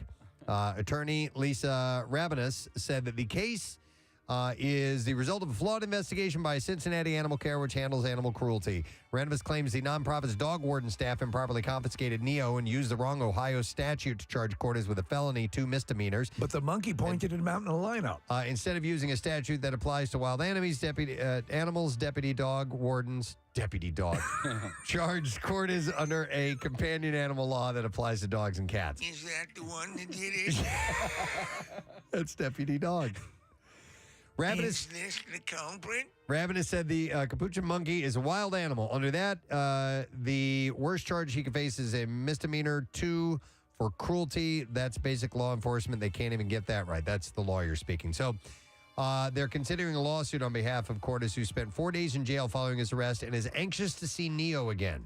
What, to get him hopped up again? He's been without his monkey for over a month, and there's no basis for it, she said. But that's not how they see it at the courthouse. They said, according to Teresa Bullock, who owns a roughly 300-acre farm that bills itself as a forever home for domesticated primates, she said that monkey clearly, beyond any doubt, needed help. Bullock said Cordes contacted her on Friday because Neo was sick. Bullock said she was concerned about it because Cordes previously owned another monkey named Mo, who died in his care. So when Bullock responded, she had a veterinarian check it out. And apparently the monkey looked hopped up on drugs. Yes, that's horrible. They said he was harboring capuchin monkey that was being given narcotics such as an adult amount of Xanax and cocaine. I wonder, this is probably a dumb question. I'm going to guarantee it's a dumb question. If you're allowed conjugal visits in prison, and there are such things as support animals. Oh, yeah. Do they bring pets Would to they visit allow you to see your amphetamine addicted monkey? It's a good question. Yeah. Don't really know, but one that's worth asking. Yes, when I go in the big house, I'll ask. Please do. All right, and that's it. That's all I have in the bizarre file. This is a weird one today. So you'll notice Nick McElwain has been absent. Yes. Most of the week, and he had even posted online, so it's no big secret, but he tested positive for COVID. So he can't be here. But what sucks is he's got a really cool event coming up that he worked really hard on, and he's on with an update. Ladies and gentlemen, Nick McElwain. Hey, Nick, how you doing? I'm all right. It's weird coming on with downer news after one of the funniest bizarre files I've ever I know, right? Yeah, I mean, everything from deputy dog to Munson to the monkey on amphetamines. That was hilarious. I enjoyed every second of it. Cool. Wish you could be here, man. All right, so you had this event coming up. Tell us what the status of the whole thing. This is the hike and beer fundraiser you were doing. The hike and beer fundraiser, unfortunately, Preston, has to be canceled, and it is because I tested positive for COVID. I got the positive test on Monday, and it's just been kind of a bummer of a week. I'm okay. You know, it's bad cough, bad sore throat, tightness in the chest, the whole nine. But, we have a wonderful doctor, and Dr. Mike. He's been enormously wonderful in his care, and so, my prognosis is I should be fine. I feel better today than I felt yesterday, et cetera, et cetera. But it's COVID, and you got to take it seriously. And so the last thing I really need to do is A, walk 20 miles, and then B, host an event with a whole bunch of people while I'm still testing positive at Urban Saloon. So we had to make a decision whether or not we were going to continue with it. And the prudent and cautious decision to make is to just cancel it. And that blows because this was really the only Sunday that we could do it. The whole campaign ends on June 1st, so this was a Sunday. Before Memorial Day so weekend. no postponement. This is an official canceling, correct? Yeah, I think that's the way we have to go about it, Steve. We have Emma Barbecue next weekend, and we got Keenan's on the heel of Emma Barbecue, so there's a whole lot going on in between now and then. So that's the bad news. The good news is that the campaign still goes on. If you would like to contribute, and we're going to contribute or be a part of the hike and beer or come to Urban Saloon on Sunday, I'd still love to see you make a contribution to the Man of the Year campaign, which benefits the Leukemia and Lymphoma Society. The information's up on my social media and on PrestonandSteve.com. It really sucks because I was looking forward to it. A lot of people were going to be there. Mike Jarek was going to come, and Deuces Rogers was going to be there, and Pat Gallen from CBS 3 was going to stop by. Jim Jackson was going to make an appearance. It was really nice that people said they were going to be able to do it. But we can't if I'm sick, and I'm sick. So that's where we are now. All right. Well, maybe next year. Maybe next year. Yeah. We thanks to Eric Simon and Lauren Henwood and John Dorenzi from Budweiser. Everybody put a lot of work and effort into it, and I'm bummed. I'm really upset about it. I totally get it. But if people were planning on attending, or maybe just now hearing of this, then maybe they can donate and help this be worthwhile. Yeah, and the last thing you want to do is invite people with, a whole bunch of people who may be recovering from leukemia, lymphoma, which and then are immunocompromised, and have somebody who has COVID hosting the event. So, it's probably the best decision. But unfortunately, we're just going to make the announcement now, which is what we're doing. But thanks for letting me get the word out there and miss you guys. It's been a tough week, but hopefully I'll be back. Maybe can broadcast live from home tomorrow if we get the engineering equipment up. But if not, I'm very hopeful that I'll be back on Monday morning. All right. Feel better, man. We'll talk to you soon. Thanks, guys. All right. Nick McElwain. All right. Anyhow. But, help him out if you can. That'd be great. Listen, we need to take a break. You know why? Because Feltface is in our Acme Lounge. Awesome. And he's going to be appearing at Helium tonight. So we're going to get him here in the studio next. And we are streaming again on YouTube. Yes. Nick Murphy is back. You'll be able to see Feltface in our studio if you check us out on our YouTube channel. We'll be back in a moment. Stay with us. Preston and Steve on 93.3 WMMR.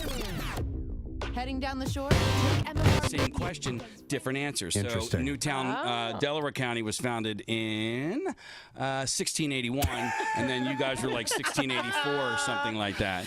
Well, William Penn actually was born in Rutledge and opened up the first sweet roll shop in Croydon. Yeah. I did so much research. Meanwhile, we both were like, no, we're not doing anything. Kathy, Marissa, there's a couple of pieces of paper underneath my I did so much research on, and it didn't need to be, because I knew you weren't going to stick to Levittown, even though that's where I grew up. But, there's all of those sections. All of the sections have different street name, or have the street names with the same letter of the section.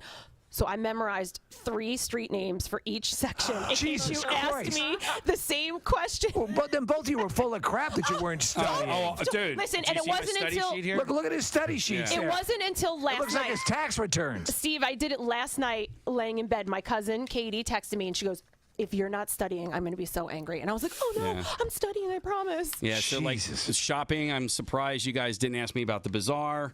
You know, I remembered like because the bazaar's not there anymore, but I remember. Casey, there was a question about the bazaar that was, what is the name of the store that used to sell rock T-shirts at the bazaar? That might have been Comic Universe. I don't know. No, it was for Rock sure. Tees. Rock Tees, yeah. So you wouldn't have gotten that one right. And I want to thank Levittown Now because they did an article on, or they did an interview with me a while back, but he sent over like a fact sheet on Bucks County. Really? Do you know what the population is in your county? You know what? I didn't go there because I thought we kind of covered that yesterday. Yeah. What is it in Delaware County? 562,960. I know there's 17,311 homes in Levittown. Oh my God! Ridley Creek State Park is 2,600 acres. There's 191 square miles in all of Delaware County, 184 of which is land. Driftwood Water Adventures operates out of Tyler State Park and Falls Park. Okay. Yeah, Strathaven High School is actually named after Thomas Leaper's hometown in Scotland. And by the way, I'm going to start a petition now because the Strathaven mascot is the Panthers, and because it's named after a town in Scotland, I feel like their mascot should be the Griffins. Okay, the Griffins, fair enough. right. Start that petition. Nick Murphy, also from Bucks County. Did you know that there was an East and West Levittown? I did not know that, and it is split by Edgeley Road. Yes. Wow. What's the oldest library in Bucks County? Oh, you know what? I think is it gone? It's gone because the library that's there now is new. Do you realize you're providing questions for when we do this again in 30 years? No, we're not doing it again. I win. The first library, I think the oldest library in the country is in Delaware County, Casey. If it is, then it's Darby Library because that's the oldest in the county. And then the longest tenured mayor in Delaware County, he's been mayor for 44 years, Frank Kelly in Collingdale. Okay. Shout out. Bob Casey, Pat Toomey. Yeah. Well, Bob Casey's for Brian both Fitzpatrick. of us. Do you know who your city councilman chairman is? No, I didn't do councilman. I just John did the Senate and House of Representatives. Bob Brady. That's what else do I have? The 7th congressional district is vacant right now. Levittown's 22 square miles. Felicity alum. Felicity. Tonight on a powerful Felicity.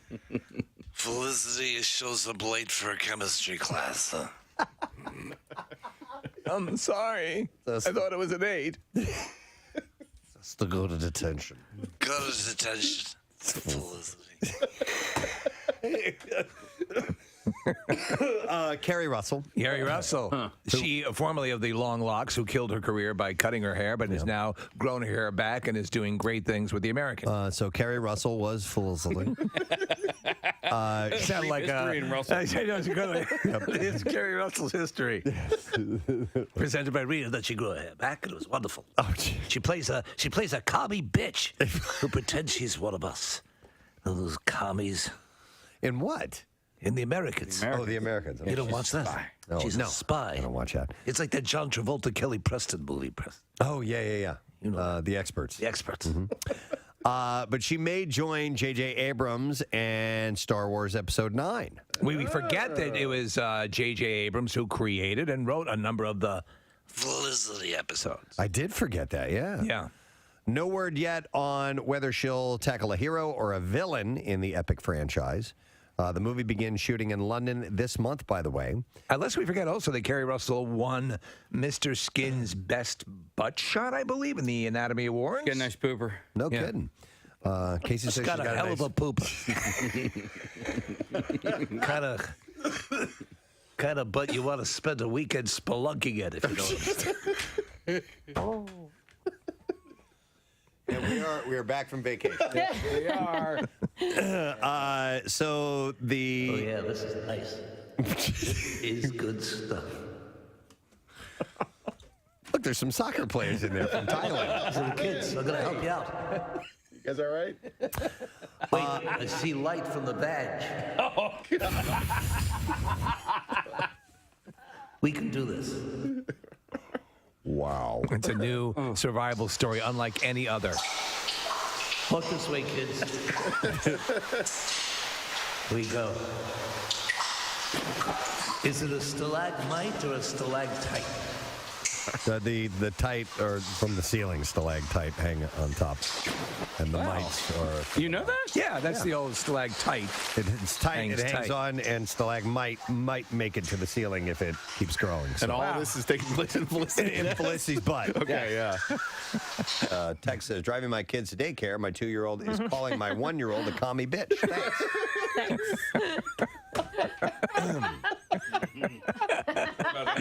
Sorry about that. Sorry. Right. Well, they're learning about a time in our history that was very important. Yeah.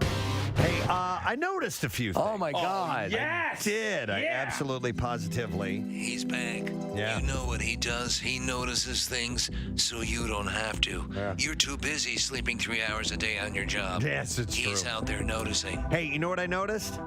I noticed that my penis looks a little bit bigger in the summertime. Is that right? Yeah. And I think I know that's why is that? You tend to be trimmer in the summer, don't you? No, this is something that was on Reddit, and I just used me as an example. This is not true, but apparently there's something called a summer penis. And the living is easy? Or summer penis makes me feel fine.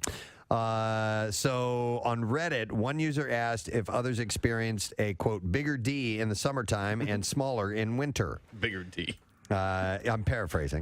Winter's coming. Winter's coming. Smaller D's for everyone. Men said soaring temperatures cause their junk to appear larger. And when they're happy, so to speak, when they're at attention, clap your nuts. Apparently, it's better. When you're happy and you know it, clap your nuts. Squish, squish. Ow. Dr. Dudley Danoff. Dr. Dudley Danoff does not exist. Author of The Ultimate Guide to Male Sexual Health says that hot temperatures cause blood vessels to widen. Yeah. And you may swell a little bit. Oh, yeah. I'm swelling right now. Urologist Dr. Jamin Brambot. Stop it. This is fake. There's not even, yeah. Dudley Jamin. Dudley Danoff. And his nurse, Katrina Thunderrod. This is urologist Dr. Now, I'm probably pronouncing this. It's probably Yamin, Jamin. I just said Yamin. Like you got better. yourself a big penis there, man. Brambot, which is Brahmbhatt. Maybe it's Jamin, and his real name is like Benjamin, but he changes it instead of going by Ben, he goes Jamin. It's quite possible. Well, Yamin Brahmbhatt says that men's penises always remain the same size, but adds that blood vessels near the surface may contract to maintain heat, and that hot weather may cause those blood vessels to fill to the max. We're not talking about a 1.5-foot increase. We're talking perhaps just a general. Now, however, though, fullness. When you lose weight, it does appear to be larger. Correct? I would think so. Stands to reason. I would guess so. Yeah. So yeah, that's. But I mean, yes, in the engorging process, perhaps. But also, Bill loves all these words, by the way. Don't you feel like your fruit hangs a little bit lower during the summer just because it's sad? Not necessarily that, but it's just it's warmer. So I think so. Things right? are looser. For proper child production, the baby batter must be cooler, right? That's why your testicles are the way they are in the body's configuration. They always say to loose and cooler. Well, is the you guys have kids? I don't know. I didn't look that much into it. You didn't chill them up before you got it on. But it is sophisticated. Spray them with some CO2. It is sophisticated equipment that is meant for the purposes of of reproduction. Yes, and therefore it maintains to a certain temperature so that your equipment your will work DLT. properly, and you're cool on the cool side and hot on the hot. Anyway, we'll move on to something else. I just liked it because the headline was "Heat Waves Lead to Summer Penis." Oh yeah. From the noticer. Thank you. Makes me feel fine. Blowing into jasmine across my sack.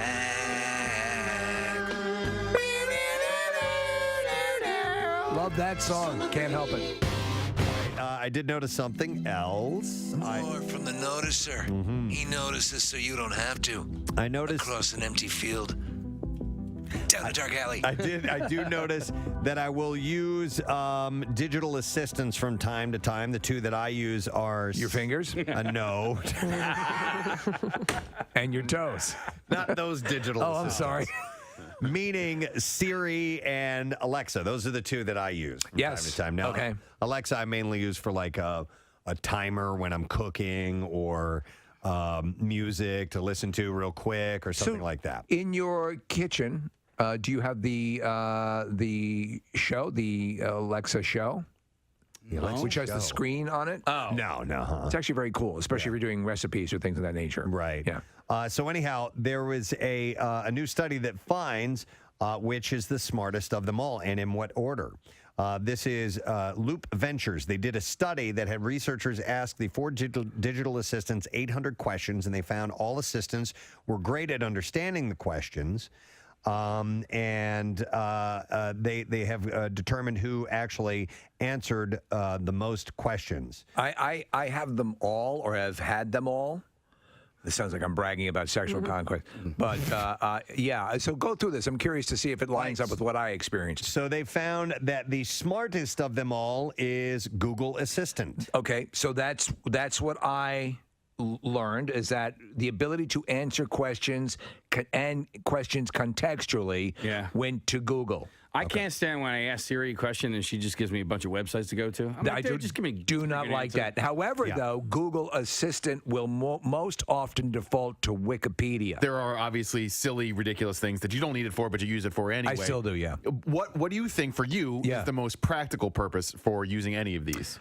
Well, honestly, for the when I'm sitting, for example, if I'm sitting and I'm setting up something for the media. You know, I'm watching TV or whatever, and I'm looking down at something, or I need the lights on, or I'm turning lights on and off. Okay. Playing music, playing I think that's the radio. What I would use it for. Playing. I walk into a room. I constantly use it for weather. I constantly use it. I'll get a quick news update. Yep. So I'm interfacing it with that. And if you look at if you find out on your app on your phone.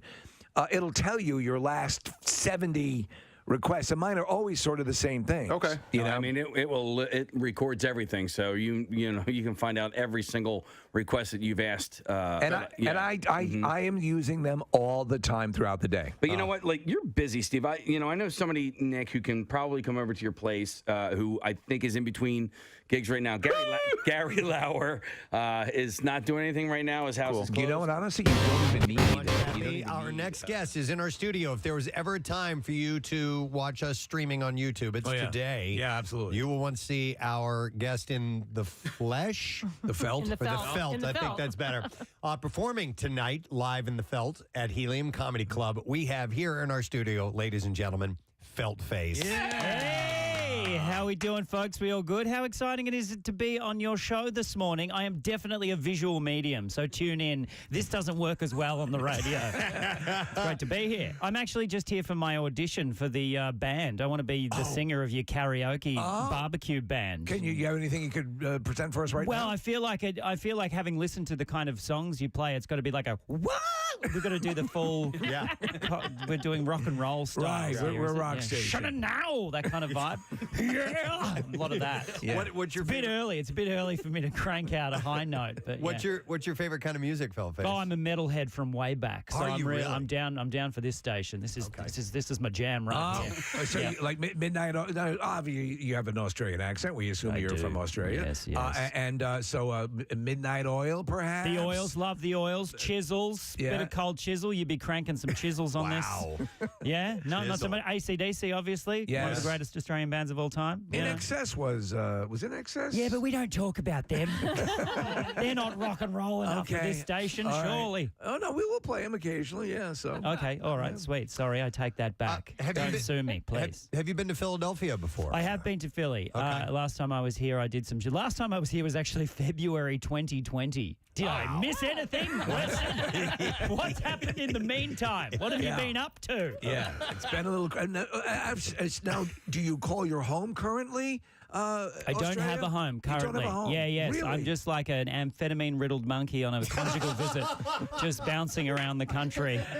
going wherever they'll take me. I am literally of no fixed address. Wow. It's just me in a suitcase. You know, and the legend is your story, your bio is like very fluid. It changes constantly, right? Oh, yeah. You got to keep people on their toes. I've got 12 different backstories. Now, I'm like a spy. Am I correct in hearing that one of them is that you were born on the day that Lindy Chamberlain's baby was eaten by the dingo? Yes, that is actually true. I was born on the day that Lindy Chamberlain's baby was eaten by a dingo. As the movie Meryl Streep, Cry in the Dark, was it? Yes, indeed. And so somewhere off in part of Australia, you were being born that very night. I was on the very moment, and some say I'm filled with the spirit of that dingo. Wow. Yes. Not the baby, the dingo. Not the baby. No, not the baby, the dingo. Yeah. Wow. Yeah, I mean, take it or leave it, but that's true. You get It's what you true. get. You heard it first here on WMMR or whatever. Where are we? WMMR. Yeah. WM. You don't say double M. WMMR. You go WMMR. Yeah. That's what you do. Welcome back to WMMR. What are you? 93.3. 93.3 WMMR. That's not bad. That's not bad. It's okay. That's my morning radio voice. I'm a couple of octaves lower. I in the like morning. WMMR.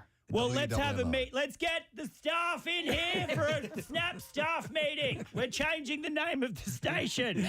Rebranding. Yeah, after 50 plus years, we figure it's time. WWM. No one ever calls it WMM because No. WMM is very satisfying to say. Yeah. WMM makes you think that there's two U's and two M's, not actually a W and two M's. WMM. Since we're just meeting you, we got to clarify. Oh my God, we're just meeting. Yeah. Do you prefer Randy or do you prefer Feltface? Well, Feltface is technically my last name, my surname. So whatever you want to, I feel like Feltface is like, yo, Feltface, what's up? As opposed to, hello, Randy. Randy is my name, but you can, I like the Feltface thing. Preston, do you ever go by anything other than Preston? I have a couple of nicknames like P-Buds and... P-Buds! Yeah. Sweet. That was like my high school nickname. I love P-Buds. So I Heading can down to tell P-Buds. it's a really good friend if they call me that. It's an old-time friend. Oh, okay. So I haven't earned the right to call you P-Buds yet. Not yet. I have to purchase some narcotics off you in your shed to get some of that P-Buds gear. Slightly obvious where the name came from. Yeah, probably. Steve-O, what do you got? Anything? Any nicknames? No. When I was in elementary school, they'd make fun of me and call me Stephanie because I spell my name Stephen, but I go by Steve. So that's about Baldy, I guess, is an obvious, but I don't get that a lot. And when you spell Steve, is it Stephe, or you've gone for It's Stephen. No, but Steve. Where do you pull the Steve? Yeah, see, you've just co-opted a V from nowhere. I know. You've just pulled a V out of the air. I appreciate that. No, you're right. Thanks for noticing that. No, I have a silent V in my name as well. Oh, really? Yeah. Really? Yeah, it's Ravndi when you pronounce it correctly.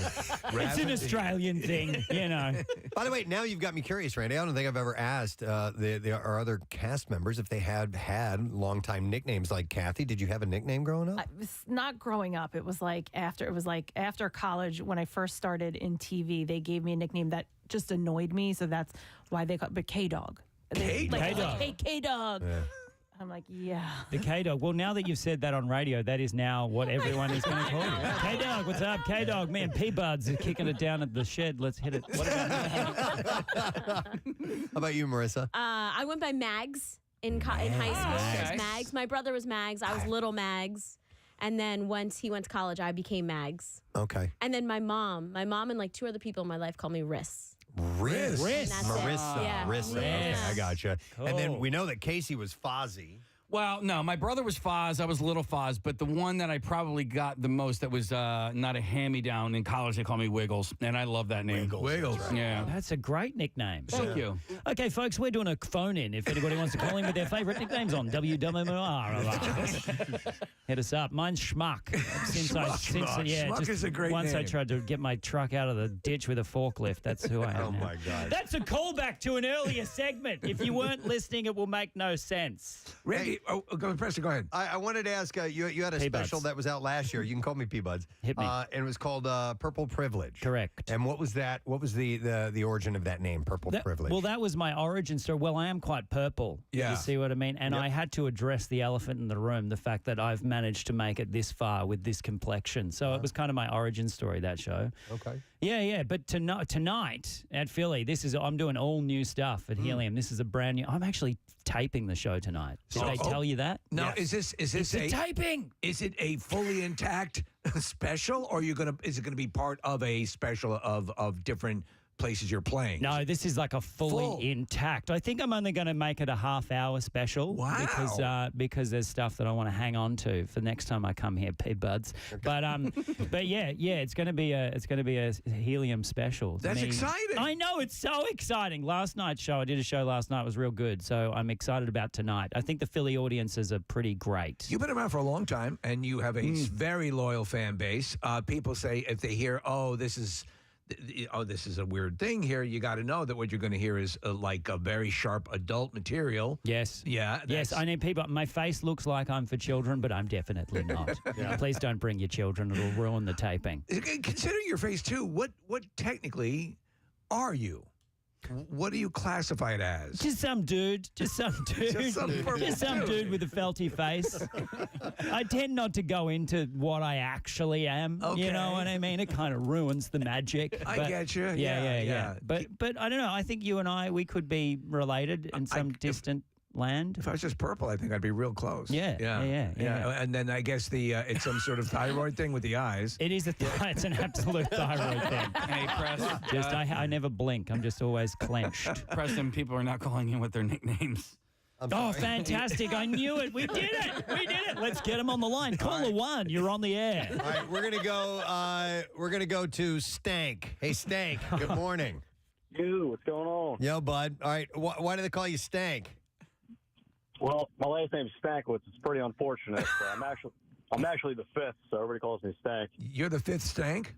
Yes, sir. Oh man, but that does make sense. And also the rule of nicknames, you cannot give yourself a nickname. Do we all agree with that? Yes. All right, cool. Sorry you ended up at Stank. Yeah, I was in a bar one time talking to some girl. My buddy came up to me. He said, "Yo, Stank," and then the girl was like, "Why do they call you Stank?" I said, "You want to mess around and find out." Never see her again. Yeah. That was a good one there, Stank. You sank the fifth, too. It took 5 generations to come up with that line. Do you have any, Feltface or Randy, I should say, do you have any relatives? Is there any, or do you have any family members at all? No, it's just me. I'm an endangered species. I'm the last of my line. Well, that's got to be tough. Yeah, it is tough, but it also affords me a level of freedom and carelessness, so I can just literally go wherever I want and do whatever I want. Well, within reason, you know what I mean? You don't feel the weight of keeping the species alive on your shoulders, or do you live recklessly? Absolutely, complete recklessness. Look at this. I'm talking to you guys at this hour of the morning. I must have zero value of life at this point. Well, if you live recklessly, what are your vices? Is there anything that you? I'm a sober vegan, so look out.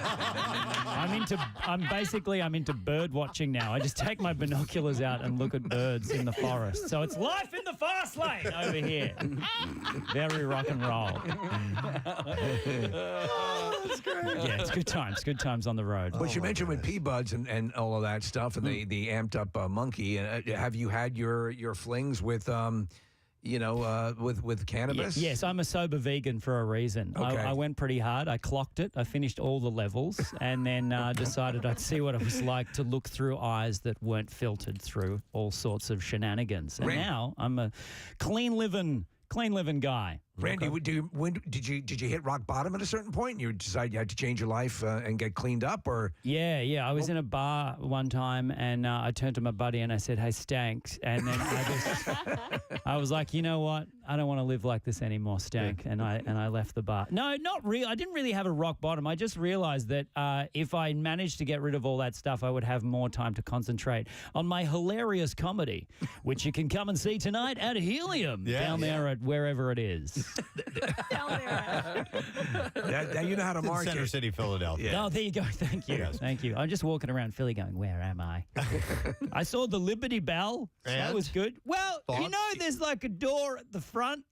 And you go in and you have to do security and there's a line. There was a long line to see the bell. If you just go around the side of the building, there's a window. Yes, there is. You can just stand there and look at it like a pervert through the window. So I just did that. I just hid in the bushes and looked at it through the yard. How did you nail Liberty Bell with your crack through the window? It's just that guy. You nailed it. What so many people don't realize that dumb line. I find the bell. I get it, but I don't find it impressive at all. Okay, we're going to get calls and complaints now. You can't go on air in Philly and say the bell is underwhelming. It is literally the reason people come to this city. It's got a long history of being a bell. I don't even know the history. What's the history? Oh man, there's a couple different stories, and I always forget which one is the actual one. It was attacked with a hammer by an amphetamine monkey. Oh, I That's didn't what know did that. it. Yeah. I forgot where it hung and why it was cracked and why it became such a big deal. Oh, You know the history? You people call yourself a Philadelphian. Right? Yeah. Terrible. Ah. Well, Casey's lived here his entire life, and you didn't even go see it until how old were you? It was probably 7 years ago, something like that. Yeah. And the only history I know of it was I learned it on Family Ties. It was Skippy, the neighbor, who actually had who cracked the bell. Who knew the? Okay.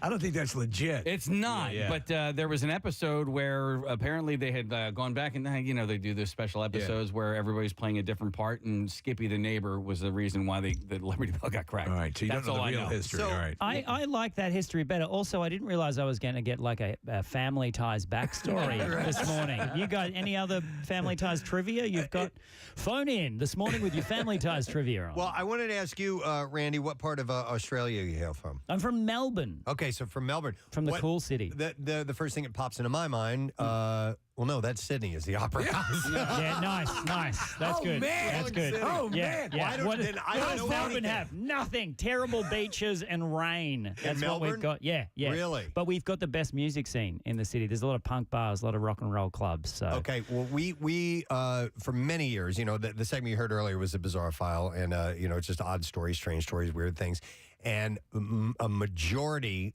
of them, that the ones that come from Australia, usually involve something really deadly in the natural world. Yes. Animals. Yes. Have you ever encountered any of the highly venomous and scary things? Well, actually, there is a spider called Atrax robustus, which is the funnel web spider. Legendary. Yeah. It's usually about an inch or two big, and the females can lay up to 120 eggs. I don't know if you know this, and they can live for as long as 20 years in the wild. And Randy, don't they go into people's shoes and things like that? Yeah, and they occasionally cause death, these little spiders. But I just, when I opened my suitcase here in the studio, one of them jumped out and escaped under Son the of a door. bitch. So, yeah, pretty sure it was a female. Looked pregnant. Sorry about that.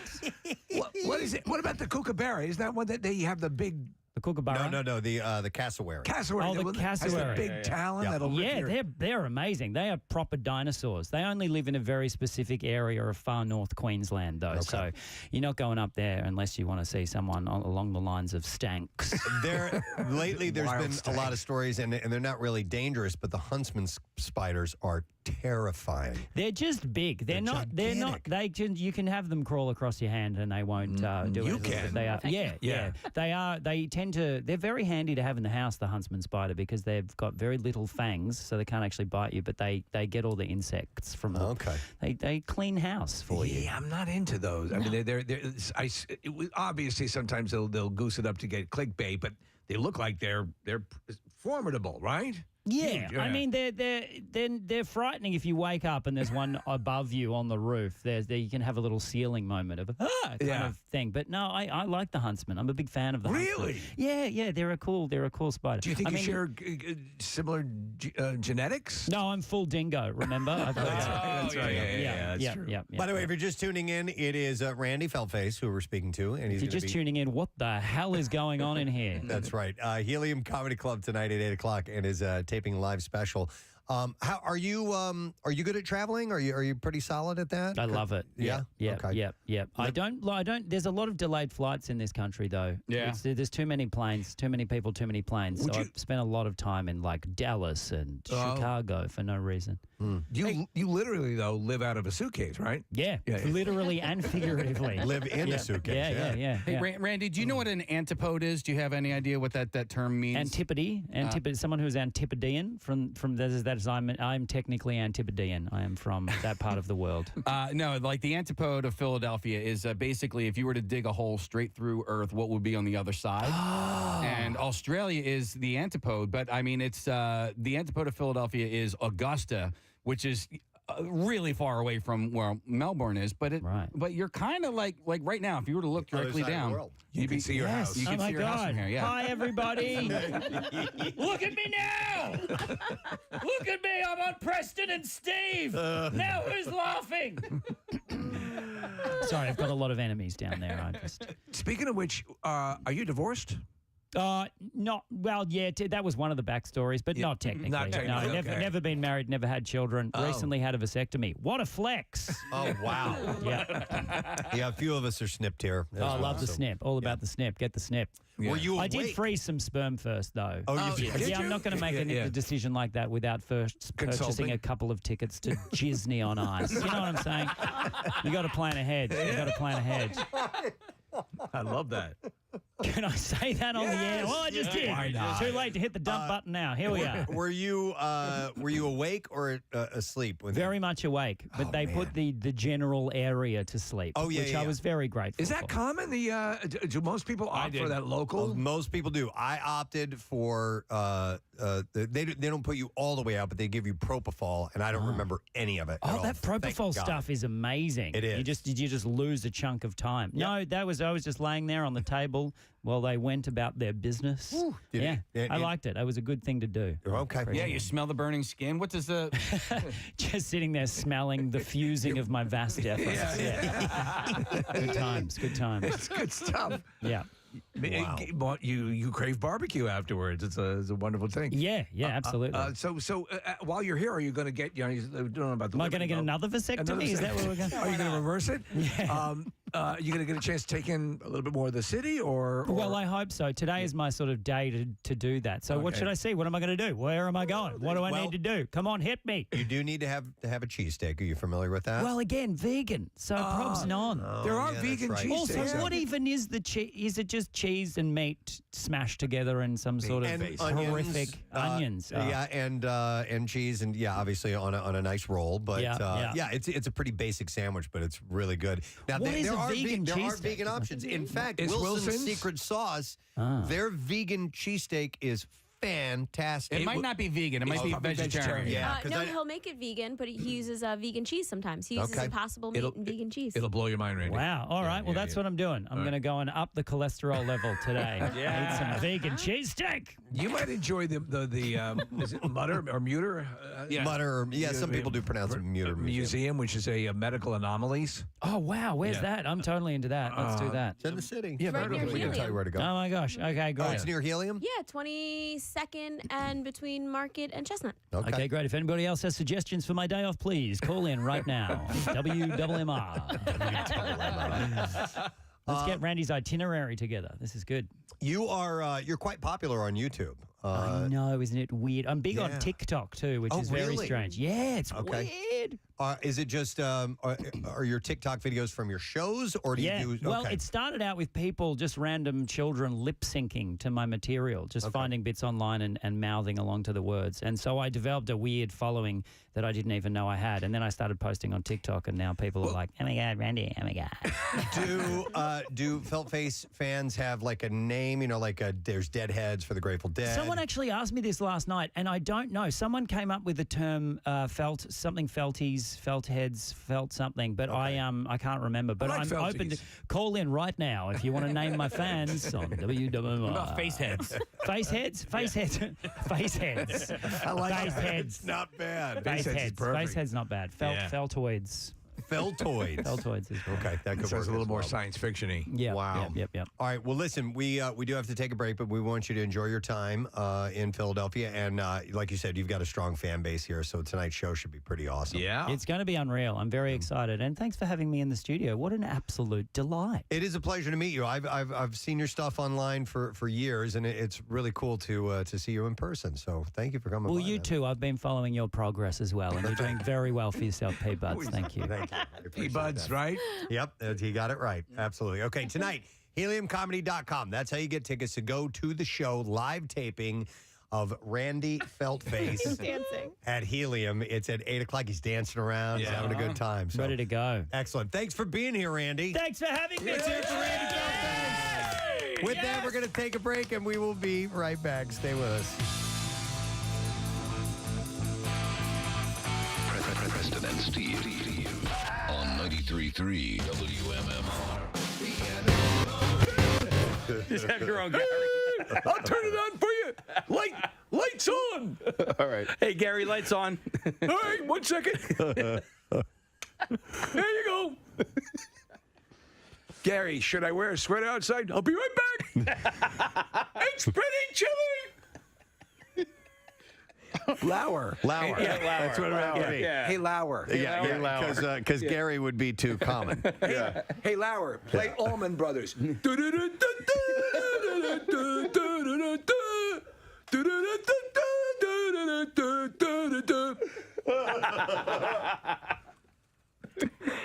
Lauer, switch to Skinnerd.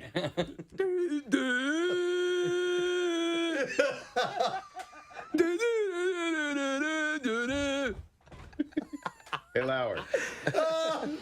Yes? Switch to Killers. Somebody told me. All right. Hey, Lauer, play MMR. Well, don't you have to kind of have like a bing bong prompt? Yeah. You know. Hey, Lauer, Working. play "Summer Breeze" by Seals and Croft. Summer breeze. Makes me feel fine. So Lantern Entertainment and the Weinstein Company have come to terms on two major sticking points in their deal, a price and a close date. So they agreed on a final purchase of $21 million and expect to close on July 13th. A bankruptcy court hearing is scheduled for July 11th, and Lantern also agreed to make numerous payments to creditors to avoid a lengthy court battle. All right, so and then they're obviously going to not use the name Weinstein, right? Oh, no, yeah, they're not. I don't think they're going to do that. Charles Manson Productions. So they're going to. They figure it has a better reputation. Hell yes. So they're getting closer to. And then you can have Manson instead of the MGM Lion. Wouldn't that be awesome? His face in that circle logo. Right. I love it. This is one of these meetings in with the town where people can get up and speak their mind. And this young man got up and he had a take on legalizing prostitution. So I propose this. The city allows for licensed masseurs to give genital massages if the masseur and the client both agree to it. We let someone get naked and have every other part of their body touched and rubbed by a massage therapist. Hell, we let proctologists spend their day men and sticking things. So if someone wants to yank a guy's crank, I say let him. Oh, my God. That really is as inspiring as FDR's speech on December 8th, 1941. I love the last part of that. Hang on. So if someone wants to yank a guy's crank, I say let him. I say And so I say to you, if someone wants to yank a man's crank, I say let them do it. Okay. And so by this time, legit? well, maybe. You know what? I don't care. But he was definitely in front of this group. He was prepared. He seemed, and then he goes on. It's not just enough to state that's your intent or what you'd like to see happen. Yeah. You have to provide. You got to back it up. Examples. Yeah, some context. Some context to it. Yes. Here's clip 2. Picture this: a big old sweaty fat guy would get with your hand actually be that much worse than giving him a full body massage, getting up in there under the folds of fat, or being the proctologist sticking your finger. Holy hell. If a grown adult wants a job, another grown adult is willing to give one for money, then let them.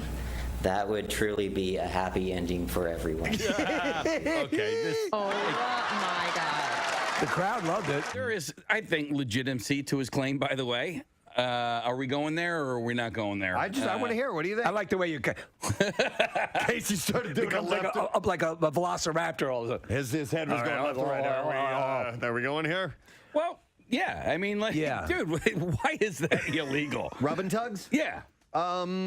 There is that. This is an age-old question about the in fact, right before the Magna Carta came into being, there was the rub and tug. I mean, there is a separation of church and state, right? So is morality a church thing? Wow, this got a lot deeper. We were simply playing a goofball, but you want to work out whether prostitution or the sex trade should be legitimized. Well, maybe we should put them in malls. Let's talk about abortion. Yeah. Let's lighten things up a bit.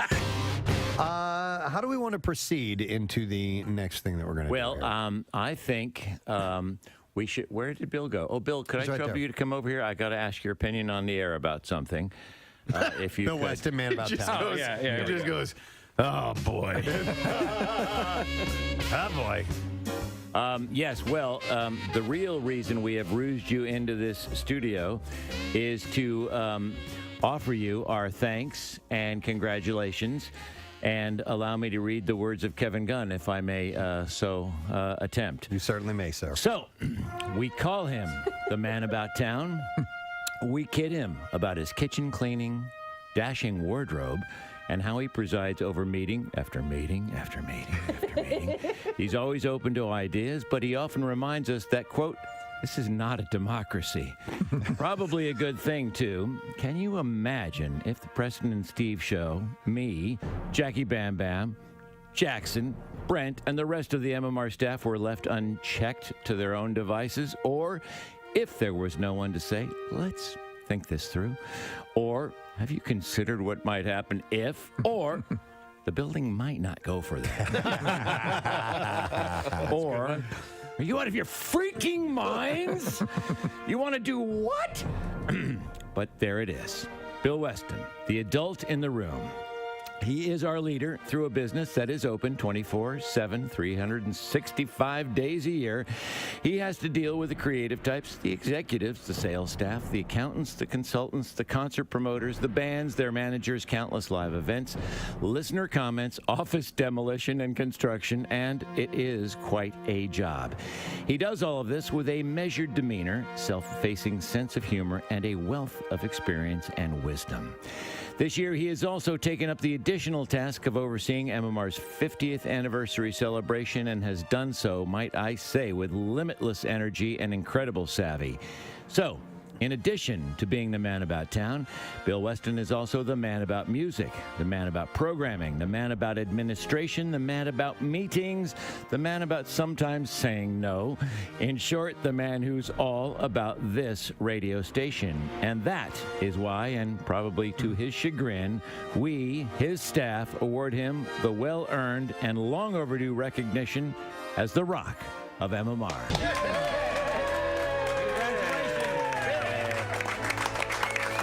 Go. Thank you. Thank you. That's no idea. And yes, to my chagrin, because this was something that we came up with to award to or recognize people that don't get recognition. The unsung. Yeah, this happens just a couple of times a year. This award is handed out. Right. It is a giant rock on a platform, and it's got the MMR logo, and then it's got little spaces for whoever might be the rock at any given time. Yeah, like the Stanley Cup, the names are added to the rock. Right. And now we add Bill's name to that. That's...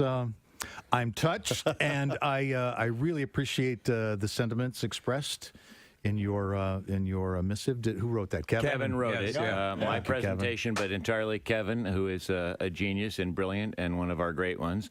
He wrote the words. Yes, and my accurately reward described is I get to work with really talented people who are in much better positions to act stupid freely and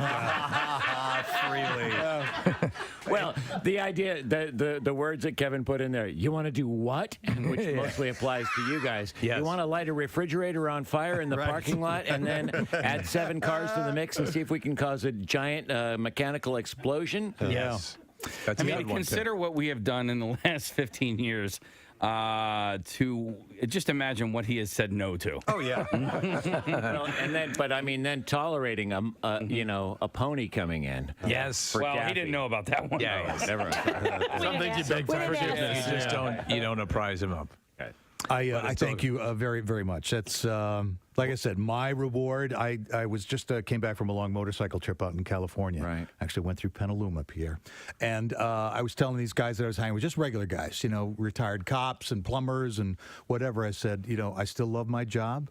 You know, I am blessed to be able to work at WMMR with people who care and actually their first response to something that needs to be done isn't that's not my job. It's to how can I help? Right. You know, and it's that kind of atmosphere that we have, and we involve our listener because they're an integral part of that radio station. It's like, it's a great thing. So this is very cool. I appreciate whoever took the initiative. A complete surprise, would you say? Yeah. Yeah. Yeah. No, I had no idea. I was over in engineering looking at floor plans. And Chuck says, we need you in the studio. I said, oh, they need more time off. What are they going to ask for, more vacation time?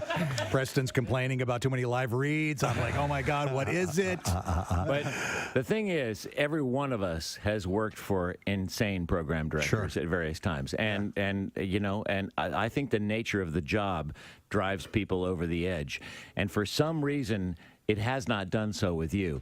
You've retained this balance that even if you're pissed at us, you present it in a nice way, and you don't call someone while they're on the air and say you should never have done that.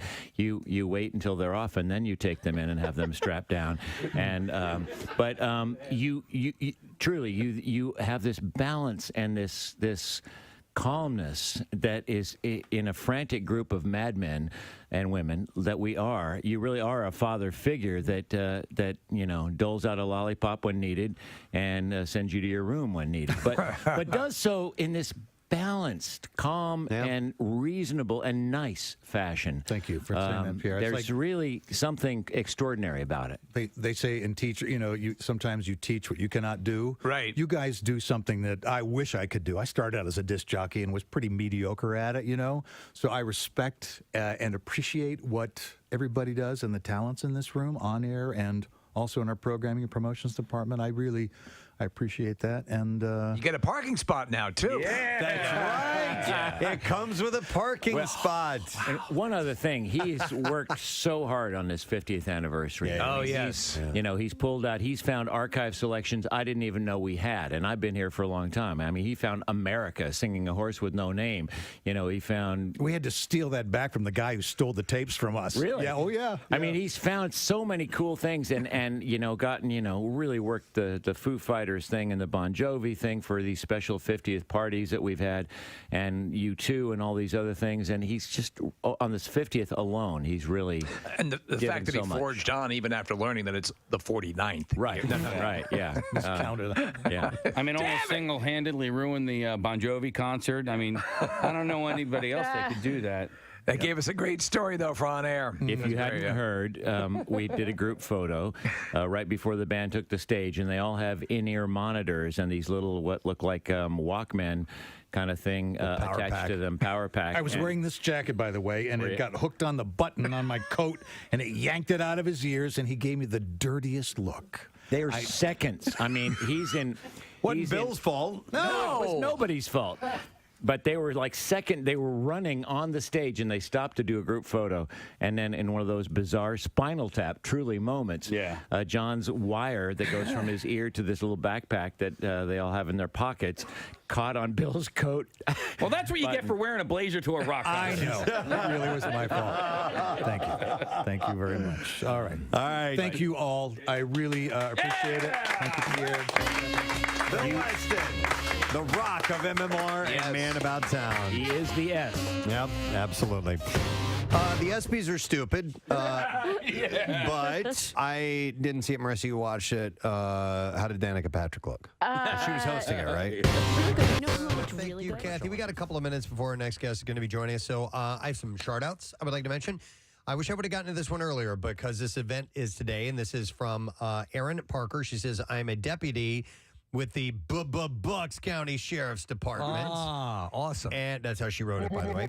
And I'd like to give a big, juicy shout-out to everyone running in the Law Enforcement Memorial Run. It is a 150-mile relay-style race. It starts on Thursday, May 12th, so today, at the Philly Navy Yard, and concludes on Saturday, May 14th, at the Washington, D.C. National Police Memorial. So they're starting it today, and so it's a relay. So that's great. You run a certain amount of miles, and somebody takes over from there, and eventually they end up there.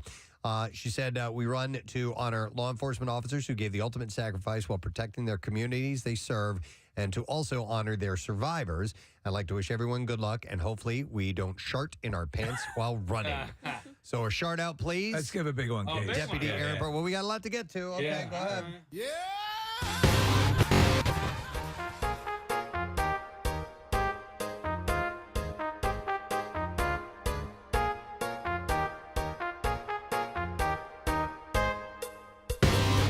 This is from Kevin O'Connell, and he says, hey, really hoping to send a messy shout out to my best bud for his birthday. It's May 14th, so I'm a little early with this. He said, we're both named Kevin. He goes by Chauncey, and I go by OC.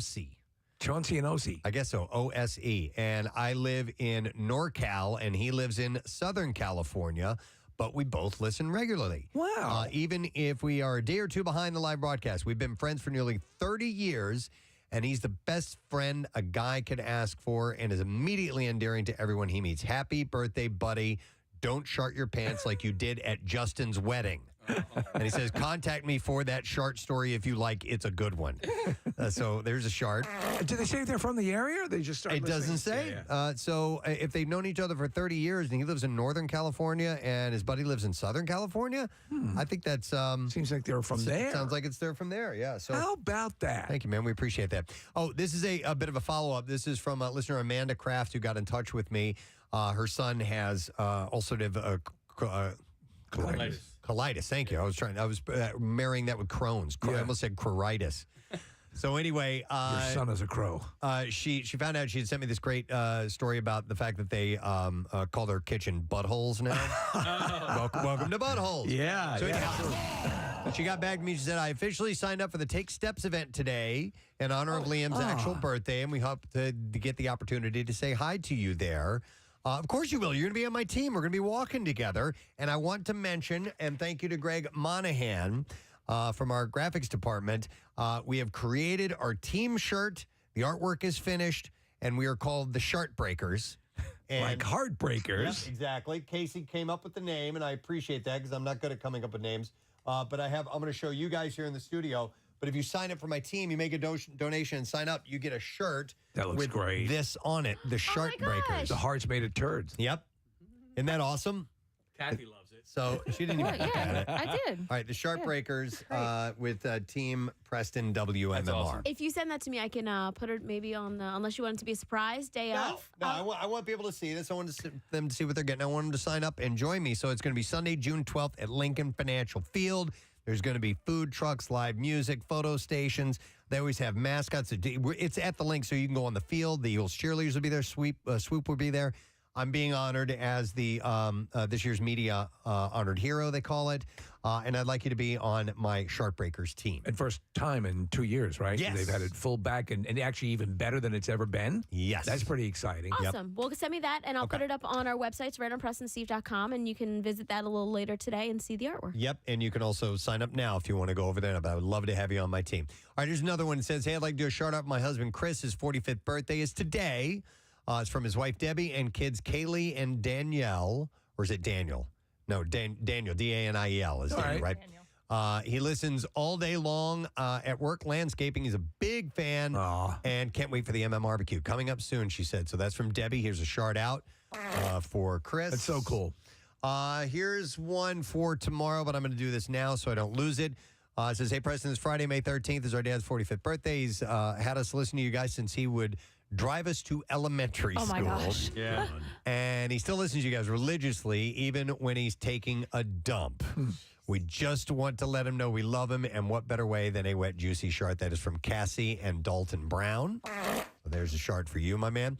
This one was supposed to be on the 6th, and I missed it. And it says, hey, my birthday is coming up May 6th, and it's the big double nickels, 55. I am in shock. But it's only a number, right? And I would love to get a shout out for my huge birthday. Love you guys. Can't wait for the MM barbecue on the 21st. That's from Vicky Corman. So there you go.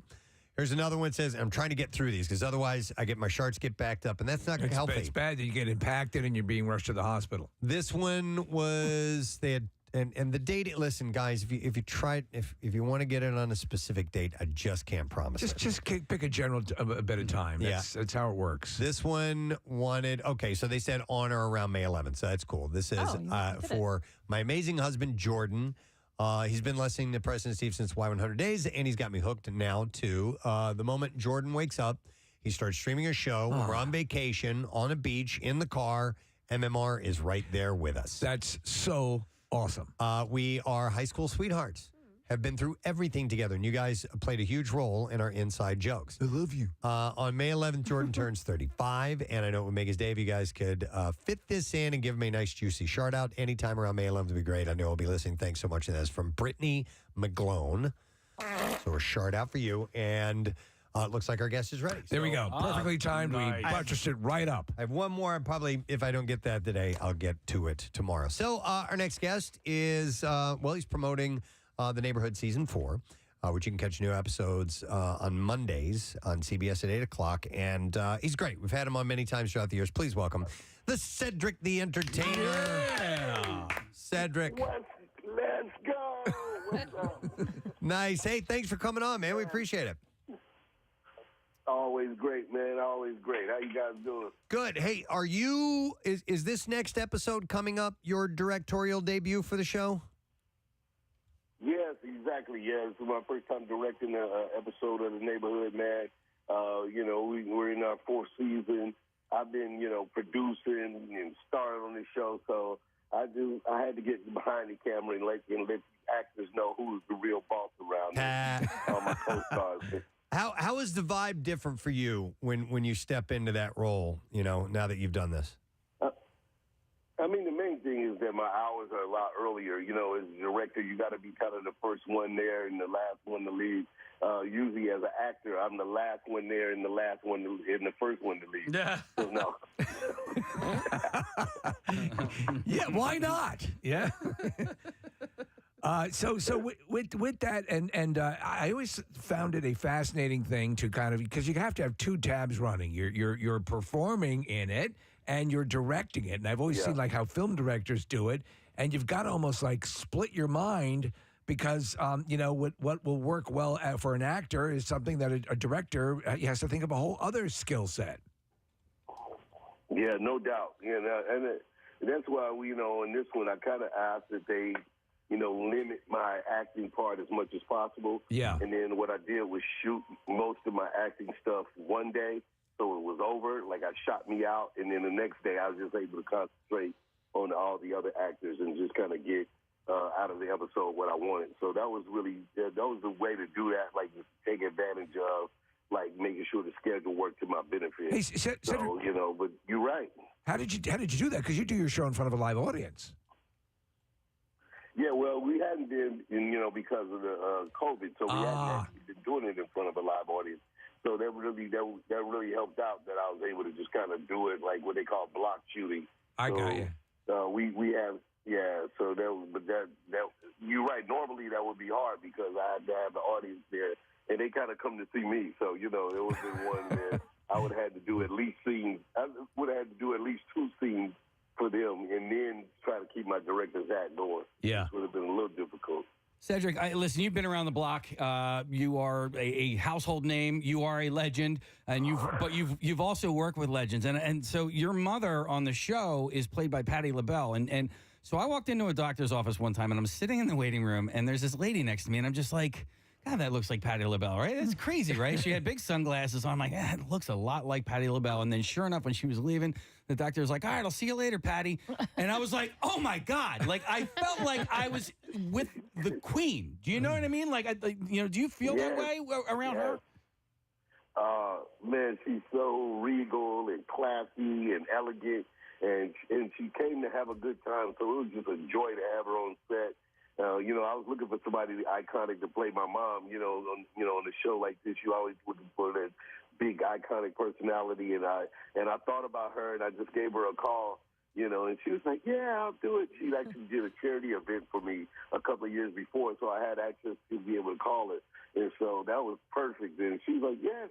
And so she's just excited to do it. She wanted to get her jokes off. She was great, man. Well, I know part of that impetus had to be she makes these incredible killer pies. That's her, right? Yeah. Does she supply you? Yeah. And a mac and cheese. That's the mac and cheese I make. Oh, yes, she does that. You know, that was the other thing. Because of the COVID, she couldn't cook for us, man. She normally come in and cook and make food, and she couldn't this time. So it was like, oh, man, we had so many rules, you know, on the lot because of, you want to make sure that you don't get shut down by anybody testing positive. So we just kind of kept it simple, man. But I didn't get a chance to taste none of that Miss Patti LaBelle food, man. Well, that has to change. I have to bring up the fact we're talking about co-stars. You have Max Greenfield plays Calvin, and he's the very likable, wants to do right by right. So, but have you seen the movie Promising Young Woman? No, is he in that? He's in that, and he's not good in that. I mean, he's great, but he is evil. Oh yeah, he can play an evil role every now and then. Yeah. So I got to watch that movie right there. But I got to watch that with the Promising Young Woman. Okay, yeah. Yes. He's overall, man, he's a great dude. But I like, as an actor, he loves to be able to play a villain every now and then. Yeah, he does a great job. Well, the show is a classic, style sitcom. You have the full ensemble. There are a lot of talented people. It's Preston, your fourth season. It seems it's showing no signs of stopping. It's on CBS and Paramount Plus. Do you have a set amount of years in mind that you want to run with this, or is it just let it go as long as it goes? Yeah, of course, you always like the shows to go as long as it could actually run and still be funny. But CBS, has always been great with having long-running shows. You think about 2.5 Men, Big Bang Theory, and Mom. They all Raymond. All these shows ran, 8 seasons, 9 seasons. So I like the idea somewhere in there. It'd be fun. I think, all the cast, we've been doing this for a long time. We have a great time together. So I think everybody would love to just stay together and let it rock, and do fun stuff in our off season. Hey, Cedric, speaking of outside of work, the off season and so on, you've done a very smart thing that we've seen some people have a very lucrative run with, and you've gotten involved in an alcohol brand. You have a line of wine. Can you tell us about that? Yeah, I do the wine in tribute to my mother, Rosetta. So it's a Napa. She was a redhead. So I did a Napa Valley Red with Cabernet, Syrah, a little Merlot, a beautiful red wine blend made in Napa Valley with Smith and Devereaux wineries. So I would just tell people to go to smithanddevereaux.com/Zeta and make sure you order something. We're doing it more, on online ordering sources right now. Okay, is wine is wine one of the things you dabble in as far as being pretty knowledgeable? Yeah, I like it. I like wine. I've been for a few years started of course going out and deciding what to have with this and what to eat with that. And, but it's always one of those great, and of course, during the pandemic, it was the great relaxation, open up a bottle, have a good time with the family and friends that are there. So that was something where you can't, you just can't take Hennessy everywhere, what I'm saying? That's true. Wine is fine. That's true. Excellent. All right, Cedric, new episode Monday on CBS and The Neighborhood. It's a 4th season. You're doing great. So continued success. Thanks for coming on, man. I appreciate y'all, man. I'll holler. All right, take care, man. Cedric the Entertainer. The Entertainer. Hence the song. Great song. I see that, kid. Yeah. All right, so we got a few minutes to chit-chat a little bit. Just a reminder, Concert Cash is coming up. We have another chance today and then tomorrow, and then we are done for a little while. We'll probably hit another big cash promo down the road, but don't miss your chance to win. A lot of ways to win. You have something you want to ask, correct? Yeah, I have a stupid thing I wanted to ask. This is the time when we ask stupid things in the show. I saw an article this morning, and I just glanced at it. I didn't have a chance to really check it out, but I think it was in honor of the anniversary of the development of the sports bra. Okay. Okay. And I understand the necessity for that. Yes. Rather than a bra, it's a little easier to wear if you're exercising, you're working out. And I started thinking about athletic wear, and I just have this question: the jock strap. Okay. Yeah. That was like a joke, right? That was like a. Why? I mean, Like, what's the purpose? Well, so I remember in. You mean without a cup inside? Yeah. Okay. Yeah, like in junior high, you got, and God bless my mom because she followed it to the letter. They sent requirements for you in gym class. Right. You needed this, that, and that, and one of the things was a jock strap. Yeah. Okay, so my mom sent me to school With just the... with a jock strap. Without a cup? And she wrote my name on it. Right. Okay. No one, and I mean no one, wore those things. No one. You were supposed to. Yeah, I mean, no one wore them. I didn't put it on, but I had it in my locker, and somebody found it, and it had my name on it. No. And I'm like, that's not mine. It was, no, it didn't have my first name, Preston, spelled out, but it was just a letter P. Wait, but I didn't know that was like a thing to be embarrassed about. It was embarrassing, right? Well, I mean, at an what age, happens is It's a stupid-looking apparatus. is, but girls it's come there to up and they protect you. snap your jock strap, right, Preston? Yeah. Well, they it always makes show that in no the movies, sense. right? It makes no sense to have a jock strap without a protective cup that you put in But the why? crotch There of is it. no reason for That's it the whole without the cup. purpose. That's the Yeah, whole without the purpose. cup, there's no reason. It'd be like Yes. having a bra that has no cups in it. Yeah. They didn't say wear a yeah. cup. They said wear a jock strap. Yeah, you're supposed to put a cup inside of it, and I don't know if there are jock straps. There has to be jock straps that don't have a little pocket for the cup to go in. Yeah.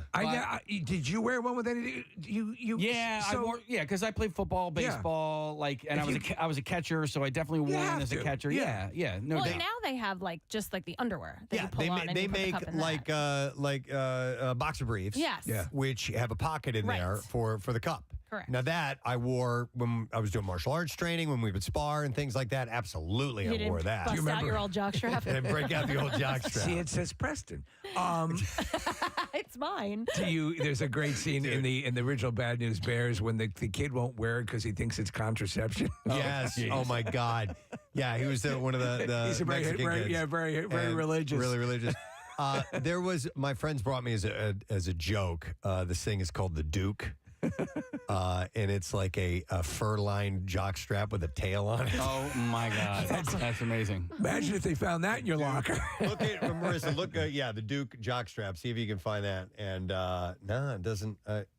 Well, maybe they just named it that at this store. They got it. I'll tell you what, the classic regular jock strap I found inordinately uncomfortable. Yeah. Really. Why those straps on the back? Why not just put the material in there? You know what I mean? Yeah, and They evolved over time. Does a sports, like old sports bras or old bras, they have that sort of serrating sort of, I think where the edges are touching the skin, it always ends up agitating. Well, because there's rubbing you raw. elastic. There's elastic in there. I mean, there is a lifespan to them. Yeah. You know, they have a thing. I think it's called a dance or a dancer's belt. Yes. That is essentially a jock strap, but without the cup.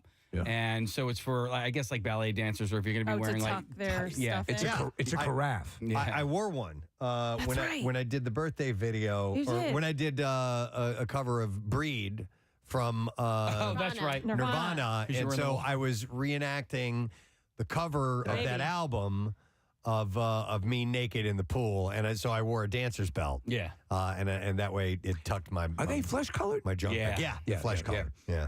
Yeah, but see, like a sports bra, that to me, you have to have I have to have a good sports bra, because if not, like I bought a new one and I'm. Do you double up? I know don't double up, but I'm constantly in search of a good sports bra. I have the ones that I like. They don't make them anymore. So I'm trying other ones. So I tried one and I was working out and we were jumping and squatting and jumping jacks and jumping rope. And I just looked at the trainer and I go, so I'm wearing a new sports bra. I can't do this. She was like, oh, okay, gotcha. Right. Was that a bit of a revelation when they came out, or had they already existed by the time? Sports bras? Yeah. Yeah, no, I always wore them. They've been around for a long time. When did they become the thing? I mean, I wasn't aware of them until like the 1990s, I think. Yeah, but I mean, I wasn't paying attention.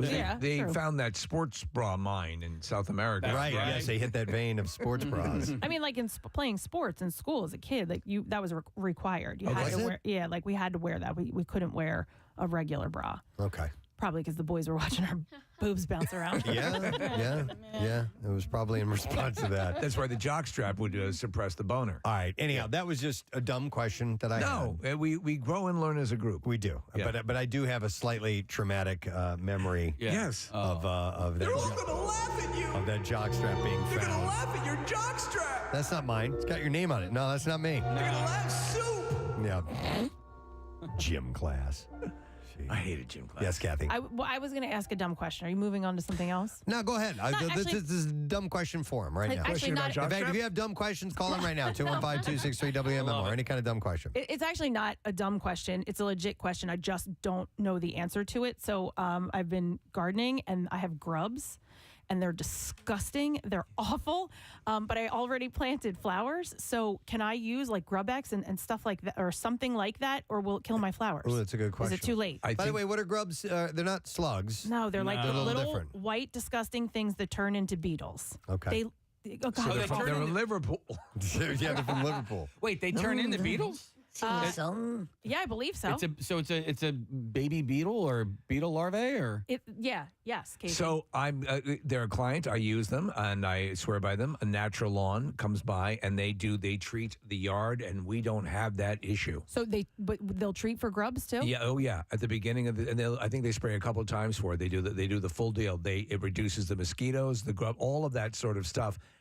Whatever they're using, and they go like almost straight organic, not like they stay away from the chemicals. But it worked like gangbusters. Yeah, there was something I found called Milky something. It's called Milky Discharge. Milky Discharge. Yeah. Milky Sport. Yeah, and Dad, can I talk to you for a minute? Oh my God. so that supposedly only kills the grubs and not the worms and like other things that you need. That you need. Yeah. So that's a good question. Anybody can help with Kathy's let me gardening know. tip? Please feel free to give us a call or text in. And Somebody works for Grubhub. I need to know because I already did my flower bed, so I need to know if it's going to kill the flowers. Right. You got to be careful. Understood. Yeah. All right. While we're waiting for that answer, Thank you. This is not a stupid question of sorts or a dumb question because we do the stupid question earlier in the show. But yesterday, my son, I helped him. We set up a couple of tents in our backyard. He's going camping. Oh, first time? In fact, he's leaving today. Yeah, by himself with friends. With friends. Oh, Yeah, cool. so he's an adult now. Yeah. So they're doing a camping trip. 10 of them. Where are they going? I'm wondering if they'll get kicked out or not. Probably. Because I know I probably would have. I don't know where they're going. He told me, but I've forgotten where it is. Not crazy far away. All right, so because there are some places where, like a French Creek. Yeah, I've camped there before, and I recommended that to him. They don't allow you to drink. Right. Water. No. Yeah, alcohol. dude. Okay, so you have to be quiet about at this French stuff. Creek. And this is we were there for a scout event. Right. Have I told this story before? Oh, you got kicked. Or you got in They trouble. showed up and made us pour out our booze. Right. Yes. The parents were there with scouts. Yeah. We were there with scouts, and we were just up late drinking, and we were with our friend Dennis, who's God rest his soul, he passed away a year or two ago, but he's really loud. He's one of those guys who just had a loud voice. Oh my God. And we were all night just having a great time, and all of a sudden this car pulls up. Yep. We've got kids there. They're asleep, and they made us pour our booze out. It was so funny. Were you close to another campsite? Were there complaints? I mean, there's all within earshot. You know, All right. there are other people Maybe that camping was around there. Wait, and they were just parents? Yeah. What? But I would have been like, no, I'm What? not pouring my drink out. Either It's that or dark rules. you're not allowed to have Yeah. booze there. Oh, you weren't allowed. Yes. To. Yeah. Oh, I thought Yeah. they were like telling you. No, All right, it's no, enough no, of the party. No, yeah. Stop it now. It's no. strictly a narcotics park. Yeah, you were not allowed to have booze. Yeah. Okay. So they made us pour out our beer, but I did have a container full of margaritas that I had Oh, mixed up. perfect. There you go. So you had that. I was already hammered anyway. Yeah, it so didn't he matter. needs. I don't know if he's going to imbibe with his friends or not, but I believe when you go to the website, they'll tell you what's restricted there because Right. I remember when Not I was margaritas. No, when I was camping, it was a small group, and we were just drinking wine, and we were quiet. But the people next to us, they ended up getting clipped by the park authorities. So okay, so what other places in proximity here besides there would you go to camp if you were if you had a large party? Marsh Creek is another one that's closer to like the Downingtown area. French Creek is Montgomery County. Steve, the Marriott. The Marriott, yeah, the penthouse. Yeah, I was suite. thinking about you while we were setting the tent up yesterday, because they're calling for rain tomorrow. It's 3 nights. I'm like, man. The one thing that really, really sucks. Room service? Yeah. Camping and rain suck. Yeah. I mean, there's just no getting around. Even with the new tents, I mean. No, I mean, you can stay dry. You just have to stay in the tent. Yeah. You know, There are some tents, like my tent, I believe, has a garage. Kind of. Yeah. It's got a carport. No, it's got like a little a vestibule porch that you can put up, and so if you want it to be outside and not in the rain and stuff. So ours do. We have 2 large, really big tents. Yeah. And yes, they have a little vestibule out in front and a rigid door that you can open and close and stuff. So but you still, you're sleeping on the ground and stuff like that. But Still wet, really wet. If it is wet, you end up tracking mud inside inside the tent. It's just really hard. Well, you got to bring tarps and stuff like that. So you kind of set up a little area outside the tent where you take all your shoes off and no shoes in the tent. And, Steve and I just looked at each other like, But this dude, sounds awful. I want a place where I can put my suit in the door and they get it from the other side. I hear you. My tent is good, and it's tough to set up, but I have only set it up by myself. Because my kids weren't able to help. And, what about the ones that are? I see that are like incredible. Like you basically pull a button or pull a lever. I had one of those, and they just spring right open. Yeah, I had one. It's a disc, and then when you put it into its little sleeve, it won't come undone, and then you take it out of the sleeve and boom, it just pops right open. Tents now, even the ones where you have to run some of those rods through, are way easier than when like Steve and I were kids. Yeah. I mean, putting those tents together they sucked. Was just it was, that's when family fights would happen. I remember I wanted a tent so bad for the backyard, and we were going to do the deal. And it was set up, and the first night I'm going to go out and sleep and do my, go camping in the backyard. And the one thing we just said, please, keep the dog inside. Keep the dog inside, because we had a Great Dane. And I remember a relative was over, and I'm up there, and I'm like, I got my thing on. I'm like, oh, my gosh, it's in the backyard. I'm camping, and I hear the door open up in here. Like a horse. And the Great Dane comes running right through, rips the tent, the stakes come out. Oh, my God. And I'm basically like on a bench in the middle of the yard. I loved camping in the backyard. That was like so much fun. Press, the tent that I got at Dick's Sporting Goods, and it was so awesome because, and Kathy, you'll appreciate this. They mislabeled the price of the tent. So, dude, I got like a $200 tent for $60, right? Nice. So I'm at the register, and they're like, okay, it's, $200, blah, blah, blah. I go, no. It says $60 over there on the thing. And she, and they're like, well, let me go see, right? And So then we walked over, and sure enough, $60. They took the sign down immediately, and I got a $60 tent. That happened to me, actually, not with a tent, but I was buying something, and it was buy one, get one free. And the lady's like, no, that ended like a week ago. And I said, well, a car dealership. Your sign is still up. And same thing, Case. Wow. She went over, looked at it, gave me the deal, and immediately took the sign down. By the way, so Carter, in true fashion of him, he is like way overpacking for this Oh, thing. yeah. Like he's bringing everything, which is fine. It's cool. Go ahead. You'd rather have it than have it not need it than need it and not have it. Correct. Do they have to hike where they're going or no? They don't have to. No, to get to the campsite. Yeah. No. So he could just keep it in the car, and if he needs it, go grab it. Yeah, he's got a big. We've got a big container that you can put on top of a vehicle to keep all that stuff that's in. cool. So so I'm excited for him. I'm excited for him, too. I love camping. Yeah, but it's just the weather's going to kind of suck. It will suck. Is Jason too camping? I mean, no, he can't. He's not allowed. No, he can't. I mean, he likes Marriott. Yeah. Who's going to take him? That's his deal. What about Dennis? Is he outdoorsy at all? No. Okay. Yeah. I mean, a little bit, but camping, no. More than you, but yeah. Yeah, not camping. Okay. That's too bad. So poor Jace isn't going to go camping. I literally joke with Nick. I'm like, can you take Jace camping? Yeah, you should. You should send Jace off with Nick sometime because Nick is very outdoorsy. Yeah, you know, it is pretty special when you go. Here's the thing: I do think that he should go at least once to see if he likes it. Let's find out how much he all that hates kind of stuff. I just there's this place in New York. Actually, Jamie Frankel told me about it. It's called the Rocking Horse Ranch, I think. It's less camping, more glamping. Well, like cabiny, like it's cabin. Yeah. That's what you're saying. So All I'm right. like, maybe I could get away and like take him there, and that would be. That's actually a good compromise. Yeah. You know Cabin. what? So yeah, if you rather than having a tent, you've got solid 4 walls and maybe a couple of amenities. Yeah. Hot you tub. could Bathroom, survive. shower. Yeah, you could survive that, and still Masseuse. the great thing about camping is getting away from it all, being in nature, being in the woods, walking outside and being right there. Yeah. So you could, that could count. Well, good hotels that way. Shut up. Get away from the reception desk. Wait, did you ever see? There's it's called the Lodge at Woodlock. Oh my God! I have not been there, and Yeah. I desperately want to go. It's absolutely gorgeous, but. You leave basically this like high-end hotel, and you walk outside and you're in the woods. I'm like, well, that's nice, right? Like, Oh my God. I've seen it. I've It's like looked at that place, Woodlock. the place Right? up in It's Canada so nice. that I keep talking about. I'm Yes. forget where it is, but it's a Fairmount Hotel, and it's out. You get that beautiful aspect plus this beautiful castle-like hotel. There's a lot of stuff in Virginia and the Smoky Mountains and stuff like that you can go to that are like that. Yeah. Yep. The only thing I don't like about camping in like nicer, like warmer weather is when the sun wakes you up in the morning. The sun, no matter what time, Yep. You go. And because the tent can get a little bit stuffy and humid.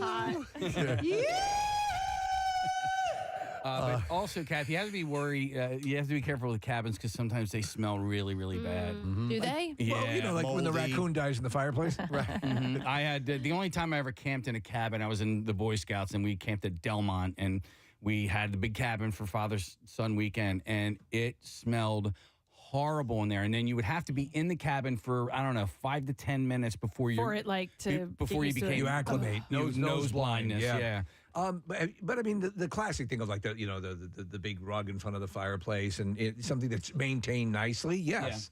Also, when I climbed Mount Washington, I stayed in a little lodge at the base of the mountain. It was It was a porta pot. It was not a porta pot, but it was more like a hostel than anything else. But I mean, that was actually pretty comfortable, and it didn't smell bad. And they, provided meals and stuff. All right, cool. People are texting in. Nakamixon has some cabin camping. Cherrystone, Virginia is a great one. So there's a bunch if you search on them. You would love where Nick and I went to summer camp called Camp Taqua.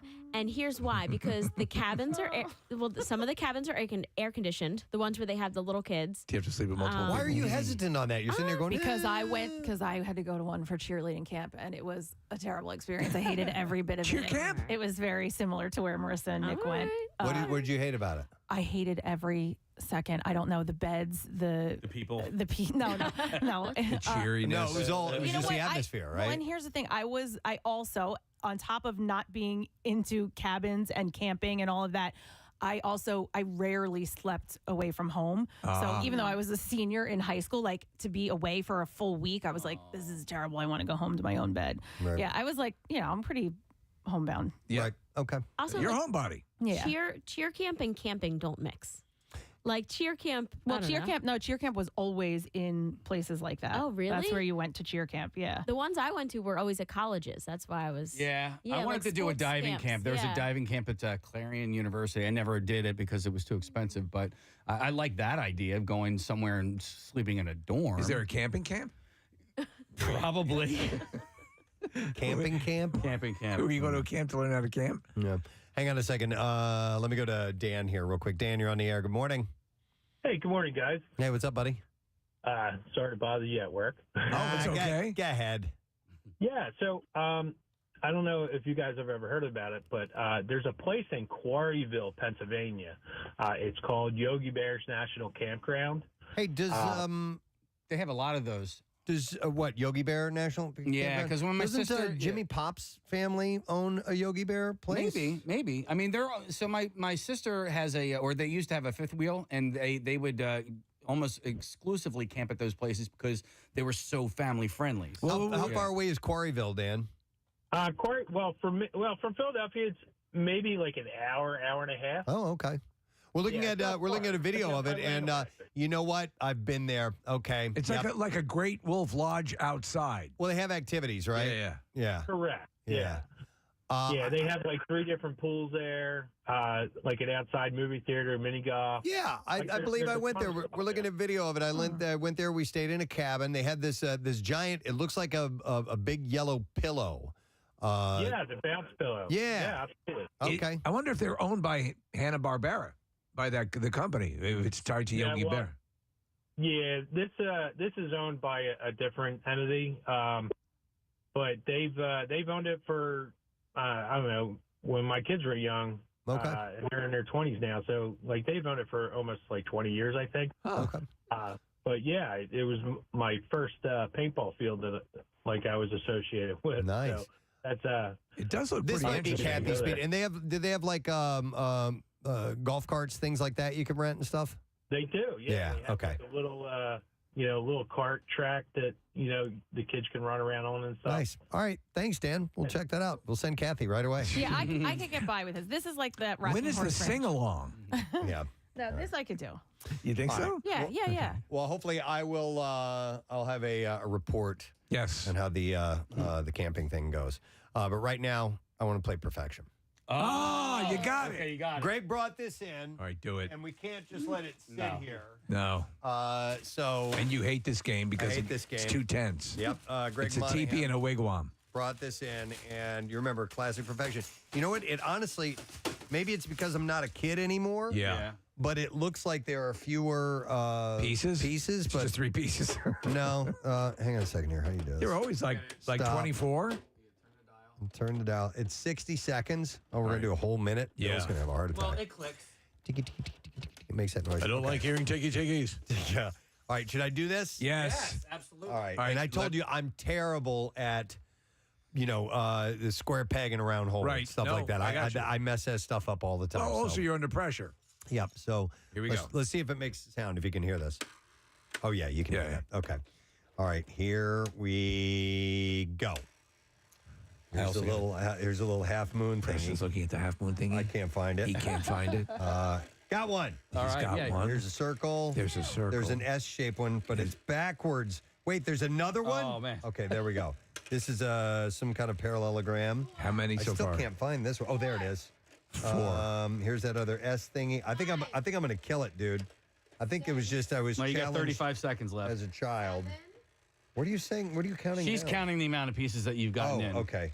Oh, there it is. How many All left? right. A lot. I can't find that one. Here's a dime. No, that's the You're wrong not going to shit. do it. You got 20 Shut seconds. up, dude. Would you This is not would you gonna be end well. supportive? This is not good. This is not going to end well. Here's a triangle. Oh, no. Oh, you got it. You can hear the sound. Plenty of time. No time left. Yeah. Oh God, it's getting close. 10 No, seconds. you got plenty of time. Plenty. I think you got like 30. Ah! All right. How many pieces does he have left? That scared the hell out of me. You didn't remember. That's what happened. All right. What? Are you counting how many I have left? Yeah, I guess so. How many? How many are there total? 1, 2, 3, 4, 5. 1, 2, 3, 4, 5. There's 25. So I got. I got how many? Not too bad. You got 14. I got 14. I can't even do the math. I can't put things in holes. I can't All right. add. You want to try it? Yeah. Okay.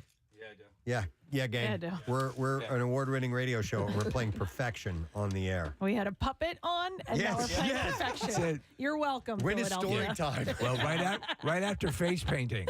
All right, hang on. All right. Oh, we're going to go lefty here. All right. So All right. this All is right. all. Yep. We already do this all the way? Yep, it's ready. I got to push this down like this? Yep, All right, you ready? and go. All right, Casey's beginning. He has one so far. All right. Oh, he's got a better. Yeah, he's got a beat on this better than I do. He's Okay. got. Oh, we're stalling after 2. He can identify shapes. Now he's got 3 of them. Remember, there are 25 altogether. 4 of them are in. Then we're going to 5. He's holding one in his right hand that he's never put anywhere yet. 6. I do he that still too. can't find that piece. He has 7. You hold one in your hand. You don't know where to put it. Yeah, where? The 7th one. That must C.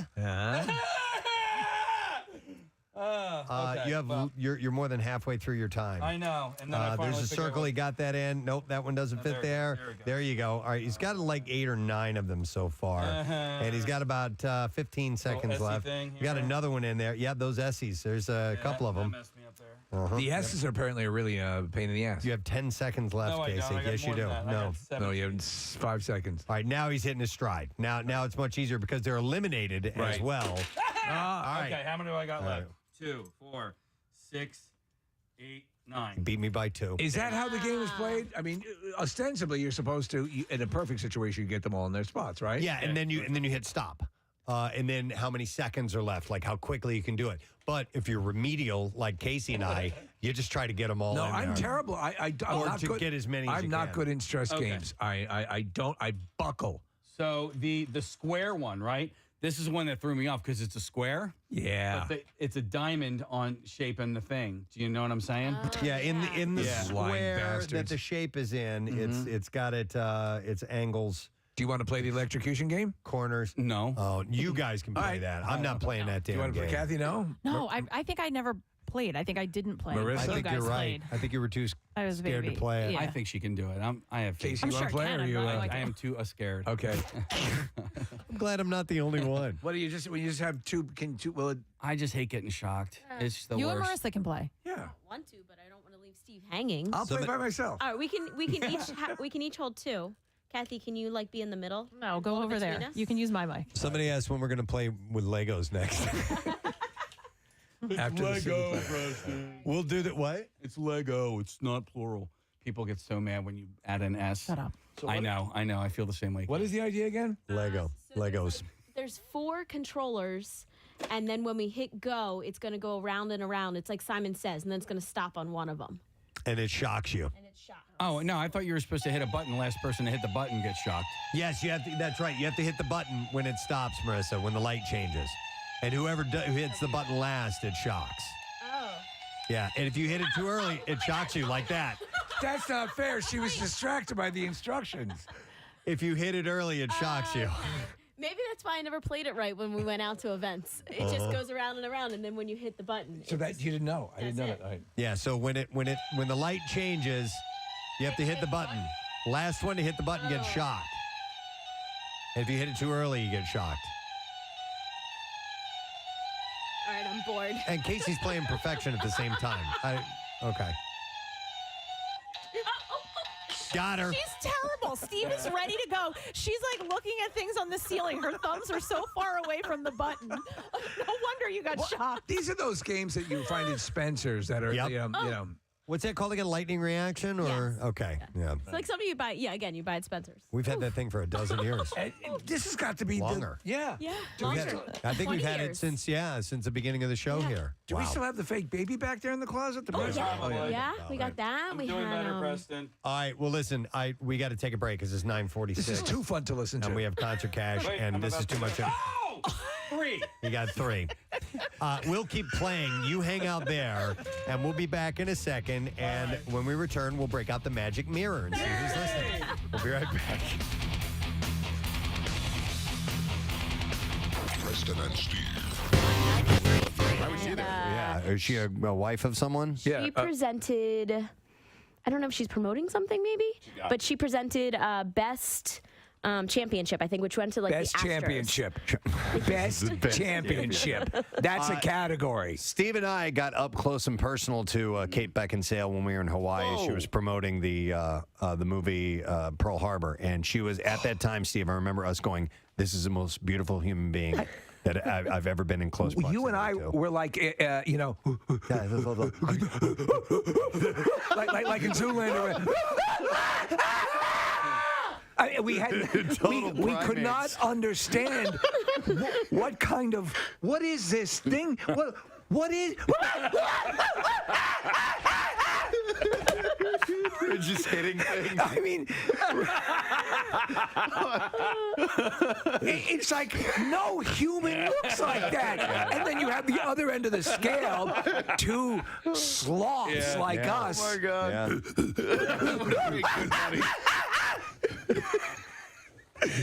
She comes walking closer. We just start bouncing up and down a little bit. It's okay. It's okay. Here, here's a gummy bear. Then you calm down a little bit. Our next guest is excited to be here. He was just talking about the Eagles' Super Bowl victory because last time he was here, Bo Allen was in studio. That's right. And they got to hang out together. Bo Allen was like ecstatic. Ladies and gentlemen, Pauly Shore is here with us. Thank you. Good to see you. It was like Bradley Cooper against Mark Wahlberg, right? Is that what the vibe was? Exactly. Oh yeah, absolutely. Hilarious, right? It really was. Yeah. It was great. And Mark I was so happy for you. First of all, congratulations. And I'm not just Thanks, saying man. that. I love sports. I'm obsessed with sports. So I was really into it, and I was so happy. I like that pass that he did. Yeah, that side pass. Oh, the Philly. Right in their face, dude.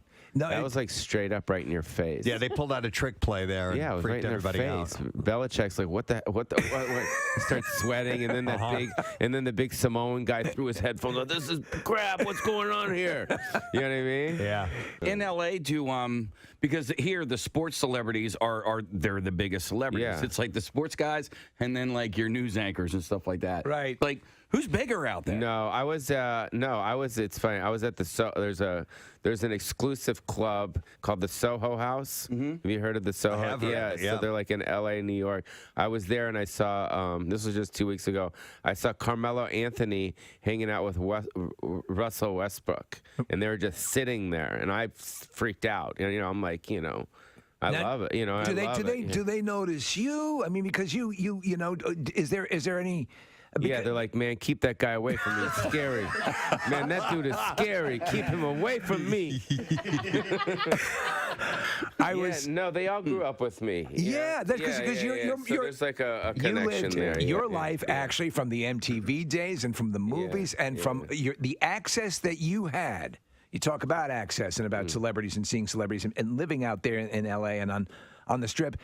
And the Playboy Mansion you were a regular at. I mean, you have got the kind of stories. I forgot about that part. That was the part that you carve out those 7 years. You just carve them out. What was that like in the heyday? I just say the word heaven. I was very fortunate, very lucky, very blessed. My mom and dad gave me the most amazing life in the world. Yeah. And I grew up, right on the Sunset Strip back in the heyday. I mean, that had to be amazing. Awesome. Yeah. It was awesome. I saw every genre, every band. From Iggy Pop to the Pointer Sisters to, X. You seem a little I don't know if jaded is the right word, but you're used to growing up with TV comedians. No, I'm actors. a fan, just like you guys are fans of people. I mean, I'm obsessed with Sean Penn. De Niro. All the great actors, Pacino.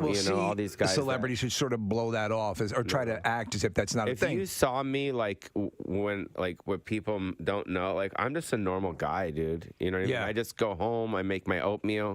You know what I mean? Make your oatmeal. I smoke a little weed. It's California. You know what I mean? Yeah. And you can't say that here. No, of course you can. It's legal now. It's medical. Get pulled off the radio. Sorry. No, we're good medically. It's legal. My friends in New York are hilarious. They come out to LA. My friend Tony. They just pack up a whole bunch of stuff because you can go. You don't need a medical thing. Yeah. You can go and just get it. You were in Moscow and Jerusalem. Spent some time there recently. Yeah, it was my summer vacation. First time? Yeah, my first time ever. I've always wanted to go. Always wanted to go to or both. as the Jews say, Israel. But it was weird going there because it was basically every dude that I saw, I'm like looking at myself. Really? Yeah, because I'm Jewish. You know what I mean? These are my roots, so it's kind of like. It's kind of like just going back to, I don't want to say, I don't want to say weird things. Say weird things. No. Because I've always wanted to go to Israel. It looks fantastic. It's great. It's actually, it's not what people think it is as far as being dangerous. You know what I mean? It's very, but I mean, the geography of it is very interesting. It's Israel, and then you got all these kind of Arab countries surrounding it. Yeah. Heavily, though. Yeah. And you have a lot of Arabs that live in Israel that are very pissed off and bitter, it's hilarious to me, too. Yeah. Because they're basically... So do you know what the name of the Jewish money is? Not off. It's called shekels. Oh, How sure. hilarious Yeah. that? Okay. I mean, that's so Jewy just to begin. Hey, can I get some shekels? It's hilarious. You know what I mean? But imagine the Arabs having to pay shekels. They don't give me your shekels. You know what I mean? Because they're on their land. Like in the Arabs people's minds, that's their land. The Jews stole their land. Right. Yeah. It's all about real estate over there and religion and stuff like that. That's the big kind of thing where people are fighting all the time. But outside of that, it's known for incredible resort. Yeah, it's kind of like Miami, or Brazil. I hadn't been to Rio or anything, but like that. But Miami, where people are on the beach, and it's like that's Tel Aviv. But then you drive about 40 minutes, and you go to Jerusalem, which is the holy city. Yeah. Which is amazing, which is the center of the universe. And I didn't even know this, but this is where Jesus Christ was crucified. I didn't know that. I thought I'm Jesus Christ. I'm not thinking he's Jewish and in Jerusalem, and you know what I mean. I'm just like most people. Like, sir, did you know that? The Rick and Morty shirt. Come here. Did you know Jesus was crucified in Jerusalem? No, I did not. You didn't. Where did you think Jesus was crucified? Come here. I honestly had no idea. Yeah, me neither. Okay, go sit back down. Sorry about because him. it's the Bible. It It's ruined the the Torah show. part too. I pretty much went there for my mom. I mean, that's why I went. My mom passed away. I was really close with her, and I wanted to just kind of like bring her to Jerusalem, and I wanted to be with her in Jerusalem because both my parents are Jewish, and they never made it. No kidding. They never made it to Israel. There's a lot of people that are Jewish that don't. Did you plant a tree in her name? Well, that's kind of an honor. I didn't know that. I screwed that up. Sorry. You can go back. I'll definitely be back to Jerusalem. Besides that, and besides all the other stuff that's going on with you're busy. You have your podcast. You have all these other things that you're involved with. Yeah. And to the point of the documentary, is there in fact a documentary in the works, or is that just hearsay? No, for sure. Okay. Yeah, but it's almost like it's got to be presented at the right time. It's kind of like my agents have to present it to Netflix and Showtime and HBO at the right time. You're a pop culture all-in-one. I mean, you were at the center of a lot of what, like before a lot of the. I was reading an interview with you, and you talked about running into Will Ferrell at some event, and he sort of gave you a lot of credit. Tell me what he told you. Yeah, it was a Funny or Die event. It was like the birthday of Funny or Die, which is his website, which I do a lot of stuff with them. And Adam McKay, too. Yeah, and I came up to him, and he came up to me. It was just like, and he started mimicking me, and he started kind of like saying that I started it, and, kind of, you know what I mean? So he was a fan. That's nice to he was hear. a fan, yeah. Who's blown your mind recently about, again, like a Will Ferrell, or somebody just out of the blue, or somebody that you thought you weren't even on their radar came up to you and was a fan? Oh man, I don't know, dude. It's too early for that stuff. I can't think. I'm, I like watching Donald Trump. Okay, you know what I mean? Just because I can't believe it. Yeah, you know what I mean? Like everything that happens in this, it's like it's like it is a reality show. Yeah. Well, we were talking the other day about there are so many reality shows that I just can't stand, and that people watch that they hate, but they still watch it. Yeah. And I'm like, well, I don't know why people do that. My first inclination is to go, let's put me in a bad spot. Let me just change the channel. Yeah. Let me turn it off. Yeah. You watch it in doses, and the whole Omarosa thing is hilarious. Like she was taping people. I'm going to tape this. I think I'm going to tape this conversation. It's hilarious. Did you ever run into her? Because you've done your share of reality but I knew stuff. Donald Trump from back in the day. Right. Yeah, because he was always around the girls. And he was at the mansion occasionally, always. right? Yeah. And also Hawaiian Tropic down at Spring Break. Right. with Ron Rice. Hilarious. Vince Neil. It was Vince Neil. It was Jim Kelly. It was OJ. Oh, my God. You know what I mean? It was the stories. Fabio. Oh, my God. It was the best. That's amazing. Dude, I want to see this documentary. It was the best. We had Fabio in here. He was awesome. He was cool. He was awesome. Cool, right? He was, Yeah. Because Fabio understands Fabio. He gets it. Yeah, he gets it. Yeah. Jim Kelly, OJ, amazing, and our current president, and you, and Fabio, and Fabio, and Pauly Shore. Pauly Shore. They didn't like me because I was getting all the babes. They're like, "Get that guy out of here, spatch, bro, spatch." I remember watching those and seeing you, and you were hosting contests and all that stuff, and I'm like, this guy's just swimming in it, just swimming in it. That's how it was. I know. Back then. That's how it was. What's happening now? Now I'm just chilling, bro. I'm watching CNN. Once you've starred in a movie that's nominated for an Oscar, it's safe to say that you're famous, right? Yeah. Well, Saoirse Ronan, who is 24 years old, still doesn't feel famous, though. Yeah, she's adorable. Yeah. I love her and the accent. It's wonderful. She's just thinking. It's at a garden party, asking inappropriate questions to Meghan Markle. I love how they drop the G on ing words. Ronan continued saying she avoided reading about her. So she said, I was farting. What was that sound? I was farting. Farting hard. You just know that'd be adorable. Just outside, standing in the glen, farting. In the glen. The glen. The morning dew collected on the leaves and grass. Yeah. Just decided it'd be a good time for farting.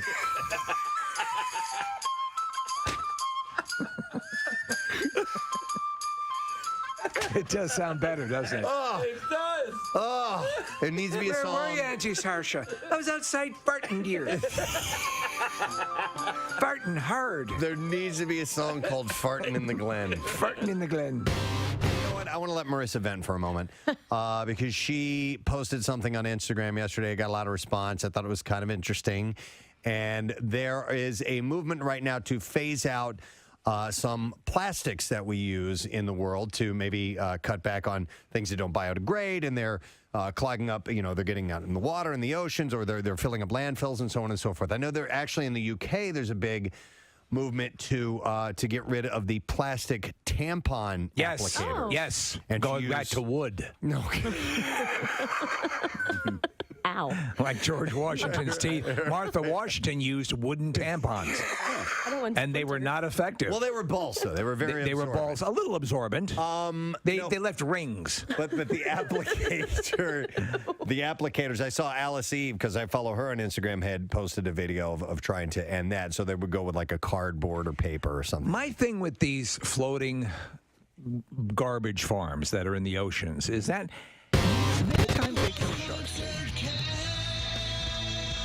Now, here's your concert cash keyword. The word you need to enter is crazy. C-R-A-Z-Y. All right, we'll give you until 15 minutes after the hour to enter that. 3 ways to do it. You can text it to the special contest short code number. It's 45911. And if you want to be entered for the $10,000 grand prize, enter it via the MMR app or at WMMR.com. One random entry wins $500 in our company-wide contest. And all MMR winners receive 2 free tickets to the MMRBQ. Winners will get a call from Beasley. Make sure that you answer your phone. Contest rules available at WMMR.com. And it is brought to you by AAA Distributors. So the word, again, for you to enter is crazy. C-R-A-Z-Y. WMMR presents Preston and Steve's Bizarre File. Brought to you this morning by Mulch Works of Aston. They offer the highest quality mulch and topsoil that's manufactured on site, delivery or pickup for residential and commercial markets. You can visit mulchthis.com for all of the details. We'll start with this. Customers waiting in line for the drive-thru at the Bojangles Eatery in Southport, North Carolina on Monday spotted an alligator crossing the parking lot, headed towards the building, and headed towards the drive-thru. Apparently a person in line in their car got video of the reptile walking on the sidewalk next to the restaurant, posted the footage to Facebook, and it's not clear what eventually happened to the gator. So I don't know if they brought somebody in to move him along or what, but he wanted some Bojangles, apparently. Yeah, what he got? Yeah. Firefighters have removed a man's body from a trash chute at a retirement community in southwest Atlanta. The body was found at the Atrium, which is near the Atlanta University Center complex. I've always wanted to slide down one of those. I know, right? You think the old guy did? Crime scene tape was strung up around the back of the building where the chute appeared to empty out into dumpsters. Homicide detectives were at the scene, but police didn't suspect any foul play. They're now trying to determine the identity of the victim. They said that someone taking out the trash found the body. It's unclear how long it had been in the chute or how long the victim or how the victim ended up there. Residents of the community said the building is quiet, doesn't see a lot of crime or anything like that, so they're not really expecting. One of the retirees made this statement, Preston. I think I crapped my pants. Oh, yeah, so. Poor guy. Yeah. A Florida woman faces multiple charges after she allegedly beat up another person's child at a school. Florida City Police identified Katie Ann Sewell as the woman who hit another student with a belt at the Bethel Seventh-day Adventist School on Thursday. The victim's mother, Zendre Pollard, said that her son was being bullied and defended himself against another student who was Sewell's son. She said he called and said someone was bullying him, fat-shaming him, so he picked up the child and dropped the child back down on his feet. After the incident, Sewell showed up at the school and attacked the victim with a belt, with the incident caught on camera. Pollard said her son got a busted lip after being hit by Sewell. Yeah. Not setting a good example. The two mothers know each other personally, and Pollard said You're that... a slut. Said that she had filed a restraining order against Sewell, which was granted by a judge. Sewell was later booked on charges of child abuse without great bodily harm. A scooter driver died when she went around a lowered crossing gate and struck a passing Bright Line train, the latest in a long string of deaths involving the higher speed passenger service. So the sheriff's office said that the woman was riding a scooter in Pompano Beach when she made a left turn, went around the crossing gates, and hit she ran into the side of the train.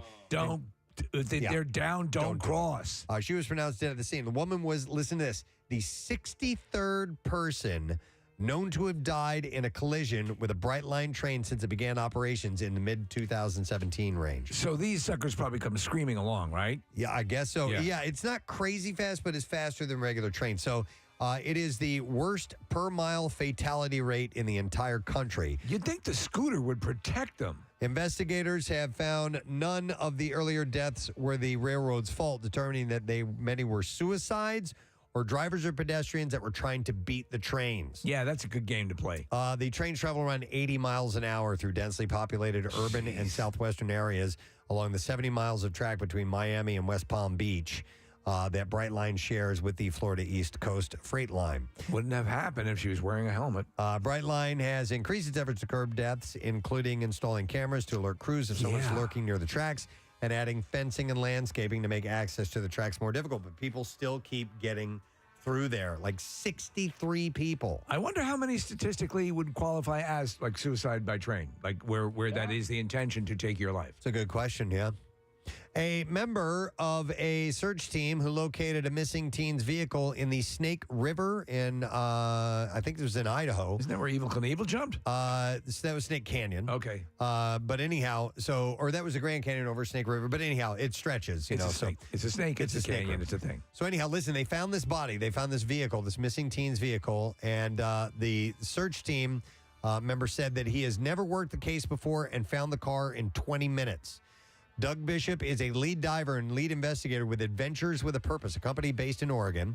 Adventures with a Purpose has been around for about 5 years and is an underwater sonar search and recovery dive team. I don't know if they were the one in Delaware County. I was just thinking the same thing. Yeah, it sounds familiar. So they travel the nation investigating cold cases and helping families and law enforcement. They have over 2 million YouTube subscribers. Bishop came to Idaho Falls on Sunday with his team to help in the Matthew Jed Hall case. Listen to this. When Jed was 16, left his parents' home in 2018. In the days and weeks and years that followed, Idaho Falls police detectives searched for Jed, who vanished in his 2009 gray Nissan Versa hatchback. He took a 9mm handgun and camping survival-type gear. He reportedly left a note indicating that he may attempt suicide. Bishop said, we came into this like we come into all cases. We determine if someone is missing and if someone is missing with a vehicle. We specialize in sonar the way that law enforcement doesn't have the capability. Do we have a cell phone ping, a last known locations are frequented, etc. That's how we base the waterways that we need to search, and that's how we choose those waterways. So nobody had seen this car in years, in like 4 years. Guy finds it in 20 minutes. It's amazing. This group finds it in 20 minutes. Yeah. So Bishop said he and his team started the search on Sunday at 9 a.m. just south of the Johns Hole boat ramp. Within 20 minutes, they discovered a vehicle underwater about 75 yards from the boat ramp in just 8 feet of water. In just 8 feet. I mean, it was like the one around here. It was right there, right at the restaurant. Right by the pier. Right by the pier. This has to be the same group. Human remains were found inside the vehicle that are currently awaiting positive identification and evidentiary processing of the vehicle is in progress. Confirming there are remains in there. It is a whirlwind, he said. It's a hurricane of emotions. The only words I could give to Amy and Alan, the parents, is that I'm sorry. I'm absolutely sorry. So these guys are doing great work. They are. I have to subscribe to that YouTube channel. Yeah, for sure. All right, and there you go. That is what I have in the bizarre file for you. All right, you got about 6 minutes left to enter the word crazy. So make sure that you do that now. Crazy is the word, and we want you to win that concert cash. So come and get it. We'll take a break. Be back in a moment. Stay with us.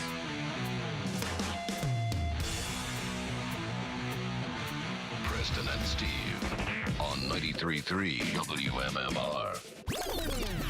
This week on Rock Breakdown, the Rock and Roll Hall of Fame announces that Say that you're famous, right? Yeah. Well, Saoirse Ronan, who is 24 years old, still doesn't feel famous, though. Yeah, she's adorable. Yeah. I love her, and the accent. It's wonderful. She's just thinking. It's such a garden party, asking inappropriate questions to Meghan Markle. I love how they drop the G on ing words. Ronan continued saying she avoided reading about her. So she said, I was farting. What was that sound? I was farting. Farting hard. You just know that'd be adorable. Just outside, standing in the glen, farting. In the glen. The glen. The morning dew collected on the leaves and grass. Yeah. Just decided it'd be a good time for farting.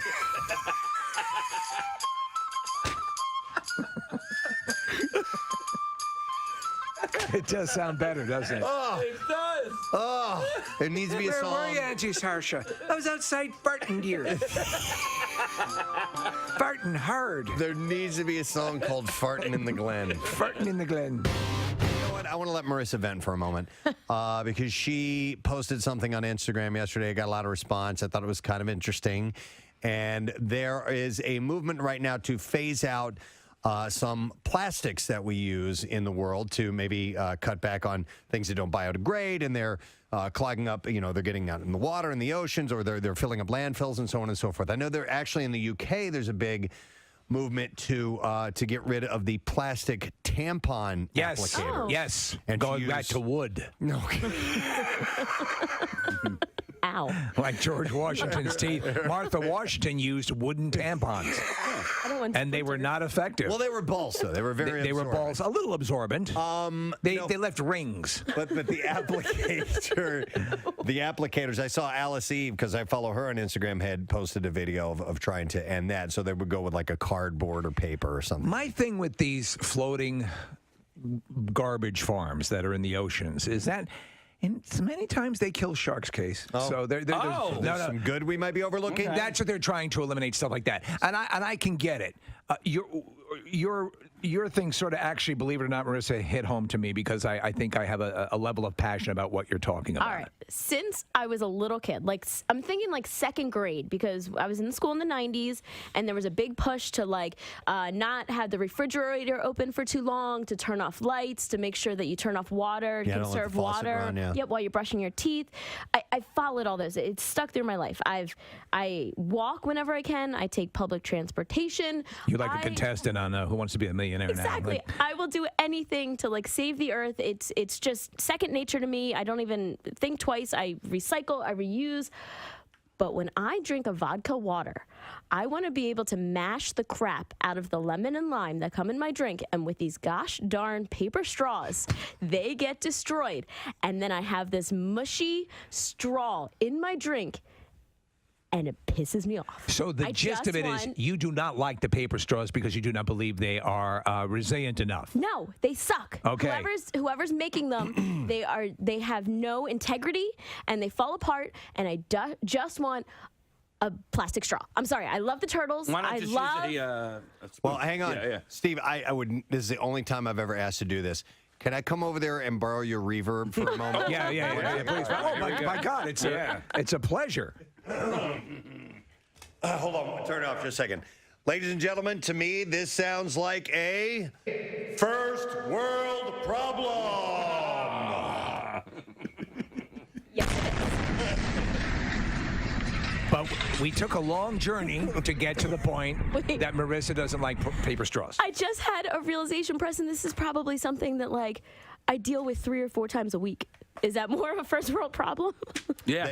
That I probably have a vodka water 3 or 4 times a week. Well, your alcohol addiction might be the bigger issue here. No, the but- raging alcoholism is a secondary issue.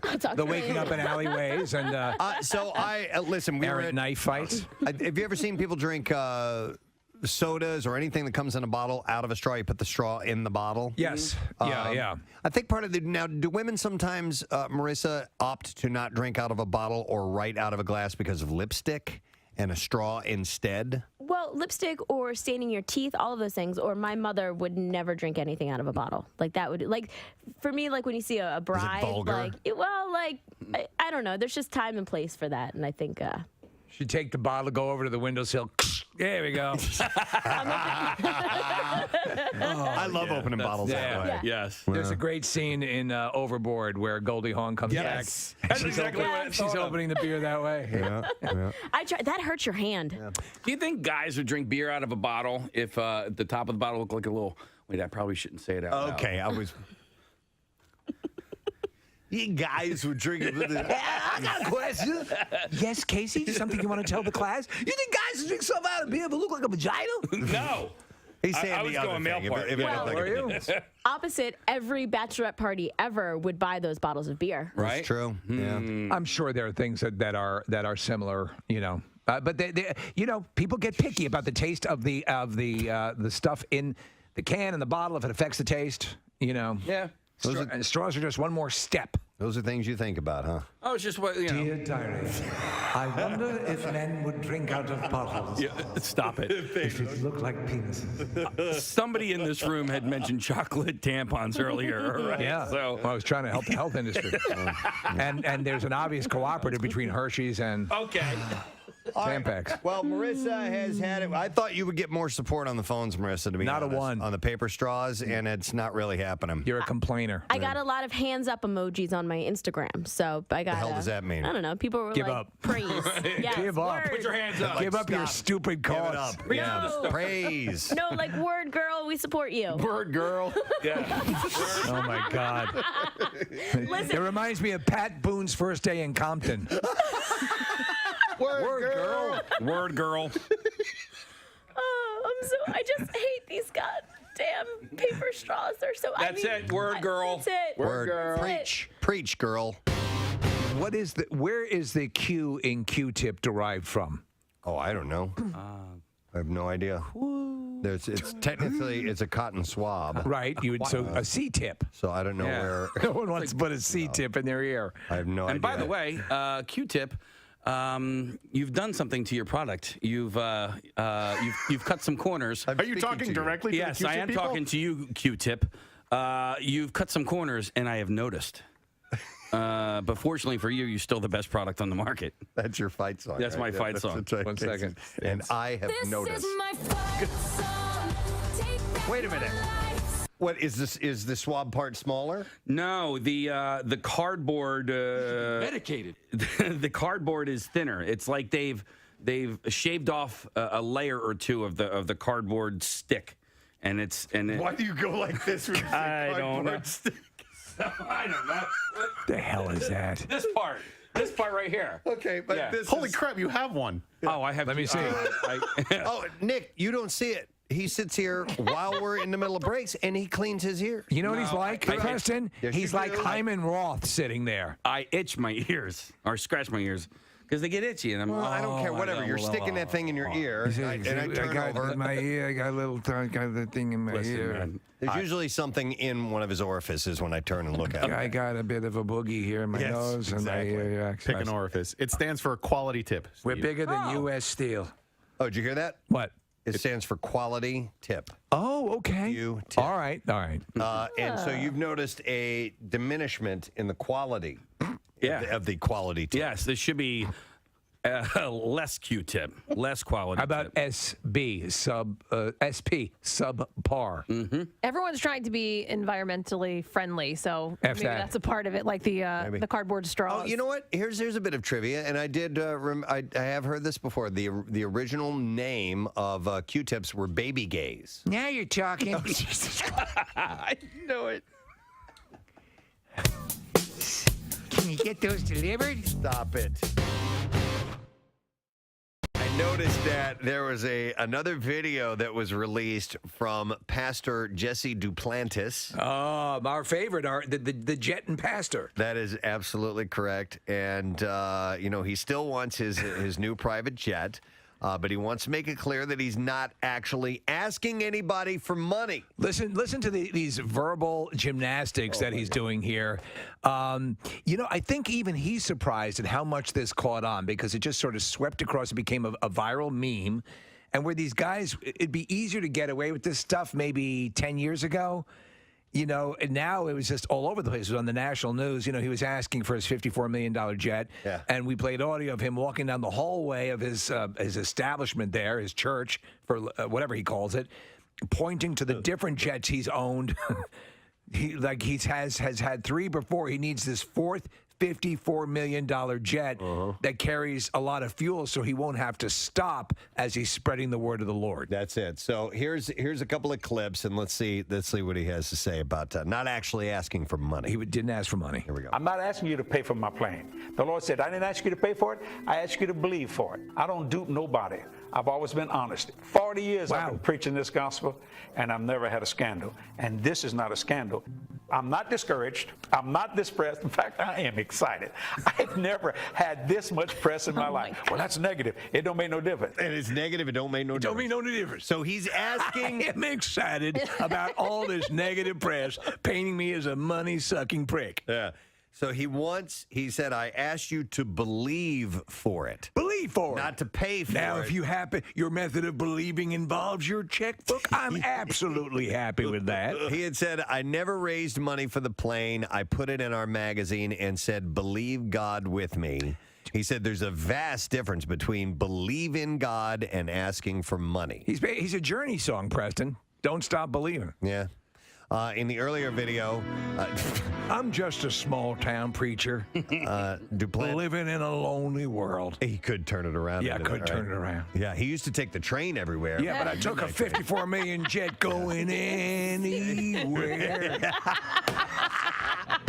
So, without further ado, WMMR presents Bucksco versus Delco.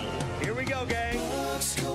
This is going to be the final round today. Actually, 2 rounds of competition, same contest, but we are going to make this whole thing happen and finish it up today, and we are going to crown a victor, and that's all there is to it. Before we get to PresidentSteve.com and find the information about that fundraiser, but it's been canceled. So Marissa is handling the lesson question duties, and we're going to give away a pair of tickets as MMR rocks Roger Waters Friday, August 5th at the Wells Fargo Center if you can answer this question correctly.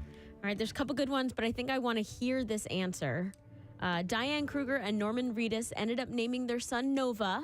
What was the first choice for their baby boy? Okay. For their first choice of the baby boy's name. 215-263-WMMR. Let's see if you know the answer to that. We will do the trash while you call in. The trash business is a gold mine. 93.3 WMMR with Preston and Steve's Hollywood Trash.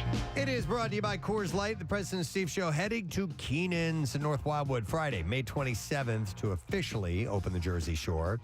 Be there starting at 6 a.m. It is brought to you by Coors Light, made to chill. What's happening, Steve? Well, Johnny Depp denying rumors that he's romantically involved with Camila Vasquez, who's representing him in his trial against Amber Heard. Vasquez has also denied the rumors, noting that Depp has a strict rule about not pooping where he sleeps. Yeah. Hey! Mama June Shannon addressing the backlash surrounding her youngest daughter, Alana Honey Boo Boo Thompson, dating 21-year-old Draylon Carswell. Mama June says people in her town are just jealous of Alana because her man has teeth. Oh, my God. Oh, my God. And finally, Minnie Driver revealing in her autobiography that she almost lost her role in Good Will Hunting because producer Harvey Weinstein believed she wasn't, quote, effable. Driver says Weinstein later gained respect for her after she refused to eat his farts. All right, we'll see if we can get an answer to today's question. And Diane Kruger and Norman Reedus ended up naming their son Nova. What was the first choice? And Marissa's right. I do want to hear this answer. Hi, Frank. You're on the air. Good morning. Good morning. All right, Frank. They named their son Nova, but what was their first choice? I don't know how to spell it. It'd be. That's correct. Yes. Well done, by the way, Frank. That was impressive. Hang on. We're going to give you a pair of tickets. MMR Rocks Roger Waters, Friday, August 5th at the Wells Fargo Center. This is not a drill tour, performing in the round, and tickets for both shows, August 5th and 6th, are on sale now. Complete details available at WMMR.com. Now, Preston and Steve's Music News on 93.3 WMMR. Dad, can I talk to you for a minute? Dude. All right, it is brought to you this morning. Brought to you this morning by Family and Company Jewelers. You found the perfect woman. Now it's time to find the perfect ring. At Family and Company Jewelers, you are guaranteed to walk out a ring to rock her world. With a ring? FamilyJewelers.com. I'm reading it how it is. Yeah, because if you walk out as a ring, you've actually metamorphosed. Yeah, you're guaranteed to walk out a ring to rock her world. FamilyJewelers.com. Casey and I have decided we are going to read the copy as is from now on. This way, mistakes you're and safe. all. Yeah. So maybe they'll stop making mistakes. All right, so we'll start with this one. Former Van Halen bassist Michael Anthony revealed that he, too, has been in talks about a live Van Halen reunion. Ex-Metallica bassist Jason Newsted, we reported on this, recently revealed that he had been asked about testing the waters with Alex Van Halen, Joe Satriani, and presumably David Lee Roth for a possible tribute or reunion tour. And Anthony explained he's already spoken to his former bandmates and management about the same type of thing. He was doing an interview where he said, what was kind of surprised to me was that Jason Newsted thing, when he came out and said that Alex had talked to him, last year or something like that, which is kind of interesting because I actually had been talking on a conference call with Irving Azoff, who was the manager, also Alex and Dave last year. So I don't know what the Jason thing is all about. And that's with Joe Satriani. And, I spoke to Joe about it, and it was more, just something that was kicking around. He said, I don't know if it was just nothing more than anyone talking, but I did have some talks with Dave and Alex last year. I don't know what the hell's going on. Yeah, but it'd be interesting if those guys did something. Right. It would need to be those guys. Anthony went on, and Sammy, too. Yes, absolutely. Anthony went on to explain that rather than the preliminary talks leading to a full-on new lineup of the band without Eddie Van Halen, any type of project would be considered just a celebration of the music. How about Van Halen with Rome? With Rome. Hey. Sounds familiar. Hailstorms, Lizzie Hale says she noticed a huge drop-off in people using their phones at concerts post-COVID-19 lockdown. When asked about returning to the road after the shutdown, she said, "Oh, it's wonderful. You just feel like you're at home, and it's all different now in a good way. I feel like, some of the things that we normally would be paying too much attention to, like, oh, did I hit the right note, or did I? Those normal discussions that usually happen after a show. Oh, you were too fast with your tempos, or maybe I was flat on this note or something. We're not talking about that anymore. We're just so caught up in the middle of the moment and just trying to live in the present, live in the now." And she added, "I've also noticed a huge drop-off in people using their phones to take pictures and shoot video, like not paying attention to the artists on stage. Everyone just wants to see everything and absorb it. Be in the moment. And I hope that's a trend that continues on because it's good to see everyone's faces." And finally, just one more quick thing. A reminder, two things that concern the MMRBQ. There's voting for our Preston and Steve Side Stage Live Band Karaoke with Sidearm. You can see our submissions online at WMMR.com and PrestonandSteve.com, either one of those. And you can suggest who you would like to see in the band. There are going to be 10 that are going to be chosen. So 10. We also have the MMR concert warm-up weekend. Listen for blocks of the MMRBQ artists all this weekend. And there's a ticket rate on Saturday with you, Steve. Saturday at Monster Pets on Columbus Boulevard. I had a brain fart there. And all the information's up on PrestonandSteve.com. And we'd love to see you out there. Tickets every 15 minutes from 12:30 to 2:30, I believe. Excellent. All right, and there you go. That's music news.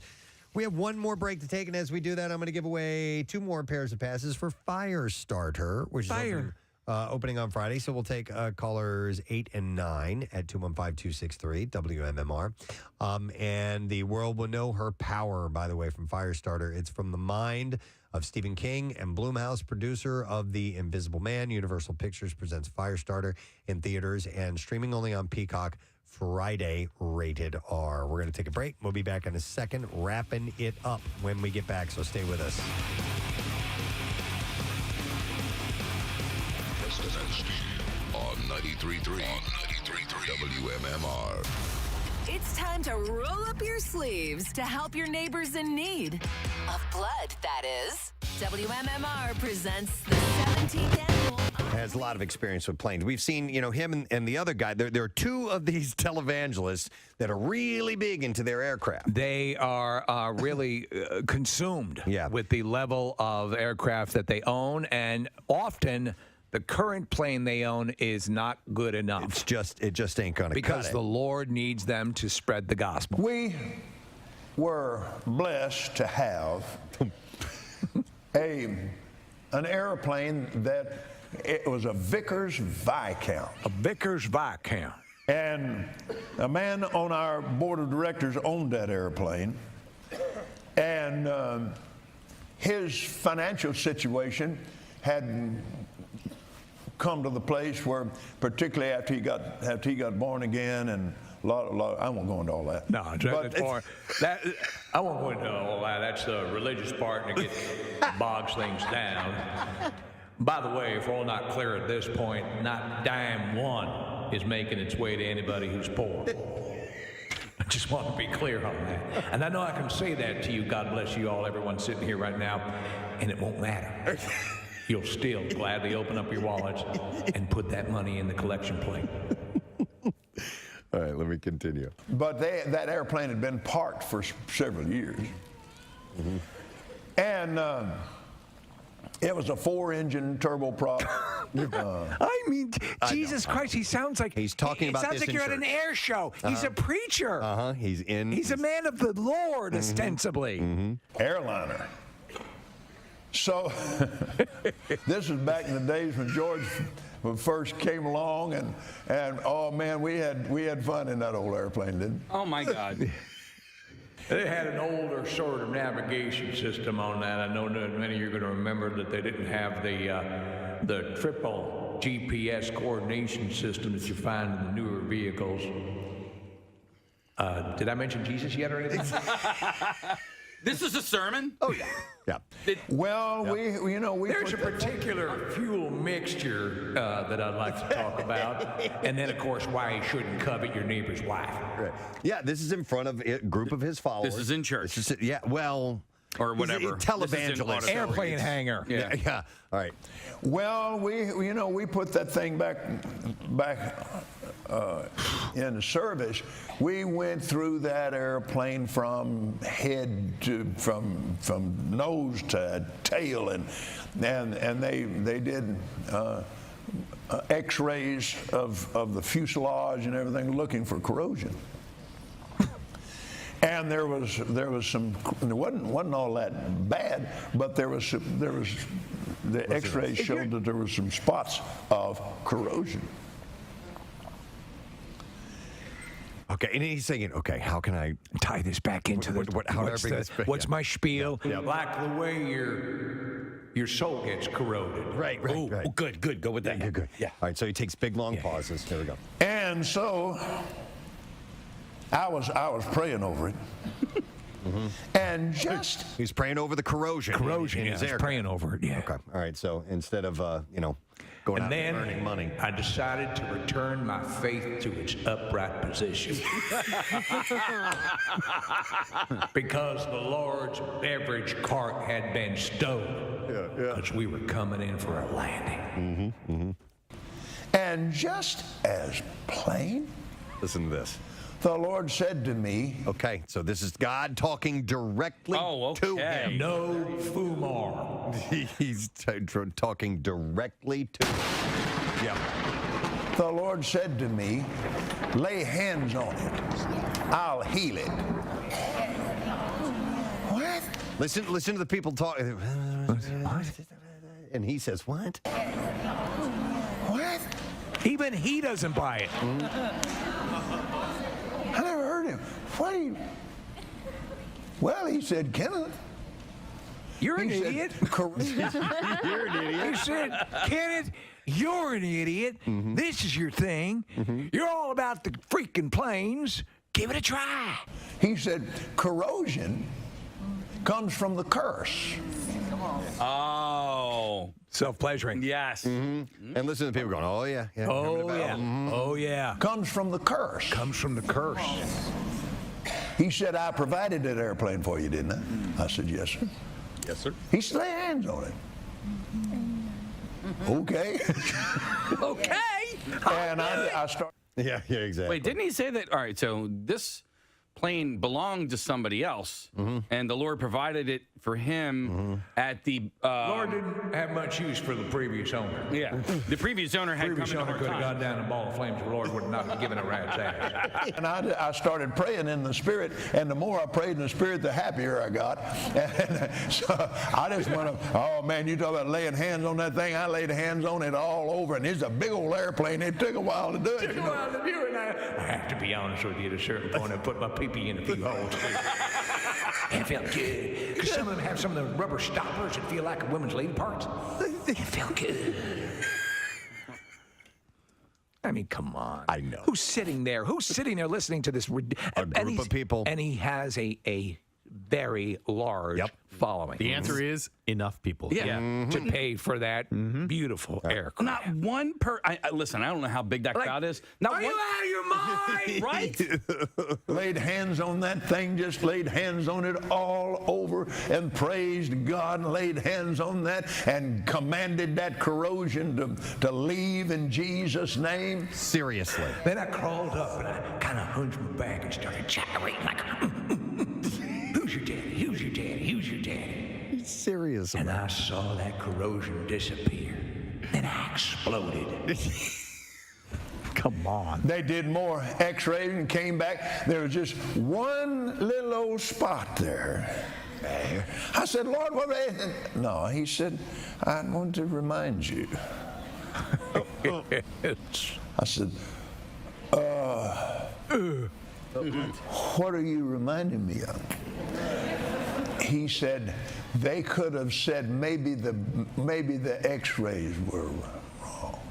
I said, maybe the x-rays. Oh my God. Are wrong. If only you could see Steve's face right now. Come on. I said, oh maybe. I just maybe. What? X-rays are wrong. Yeah. I'll tell you this. Take him out to an airport. Get a plane that has some sort of error, with something wrong with it, something that makes it really not safe for flight. Lay down on it, and would he lay down on it and pray and then get in that plane? Well, God didn't tell him that. That would be the defense. God didn't tell me to heal this one, so I can't do it if He's not telling me to do it. Oh my God! What I mean, so there's a fail-safe, a built-in fail-safe. So we laid hands on it again, and it's gone. You're buying it, yeah. Even I don't believe it. We need to loop that. Gwyneth Paltrow was spotted at Long Island's New York Center for Innovative Medicine, a center known for its holistic treatment of Lyme disease. Was she wearing a lab coat? The founder, I don't know if she's wearing a lab coat. The founder, Dr. Thomas Zulk, has been featured on her website, Goop, for his energy blanching procedures. I read Zulk on Goop, and I like Oh, wait a minute. What? I said the wrong thing.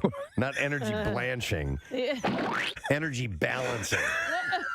Listen. Blanching is lightly boiling guys and just, Photobomb. and photobomb you with the felt face. So it was hilarious. And he's at Helium Comedy Club tonight. He was like crouching under the counter the whole thing. Yeah, he was very, very limber. He could crouch down and stay in that position for a long time, but he was hilarious. HeliumComedy.com to get the tickets. It's a show, one show tonight. Cedric the Entertainer is on as well. The Neighborhood is his program, and it's on Paramount and CBS. It was nice to have him on. He's directing a show that is going to be on, or he did direct it, and it's airing on Monday. Let me see. We just need to do the letter of the day. So, Casey, you've got that, right? Yeah, buddy. Here we go. Preston and Steve on 93.3 WMMR. Now, the Daily Letter. All right. Preston and Steve Show brought to you today by letter H, as in hoopla. All right, H. And we have one more to go. It's also H as in whatever that word is. And we have dinner for 10 at Nebraska Brazilian Steakhouse to celebrate the graduate in your life with 15 different cuts of meat and fish served right at your table. That's great. And a gourmet salad bar. It is the perfect place for your graduation celebration. Private rooms available for parties of 16 or more. Info and reservations available at nebraza.com. So we will give that away tomorrow. I will thank our sponsors. President and Steve Show has been brought to you today by Acme. From city to shore, Acme's got everything you need. To prep for this summer season, Acme Fresh Foods, local flavors. Also brought to you by Pella. Your journey to upgrade to Pella windows and doors is easy. And for a limited time, get 50% off installation. Call 877-98-PELLA or visit PellaPhilly.com. Tomorrow for the No Sad Bro Friday, we'll have another comedian in. It's going to be Gary Owen, who is stopping by. And we give away our Word of the Week prize, all that stuff. And don't forget, concert cash coming up with Pierre today, tomorrow, then we're done with it. So don't miss it. All right, rage on. Have a great day, and we will see you tomorrow, friend.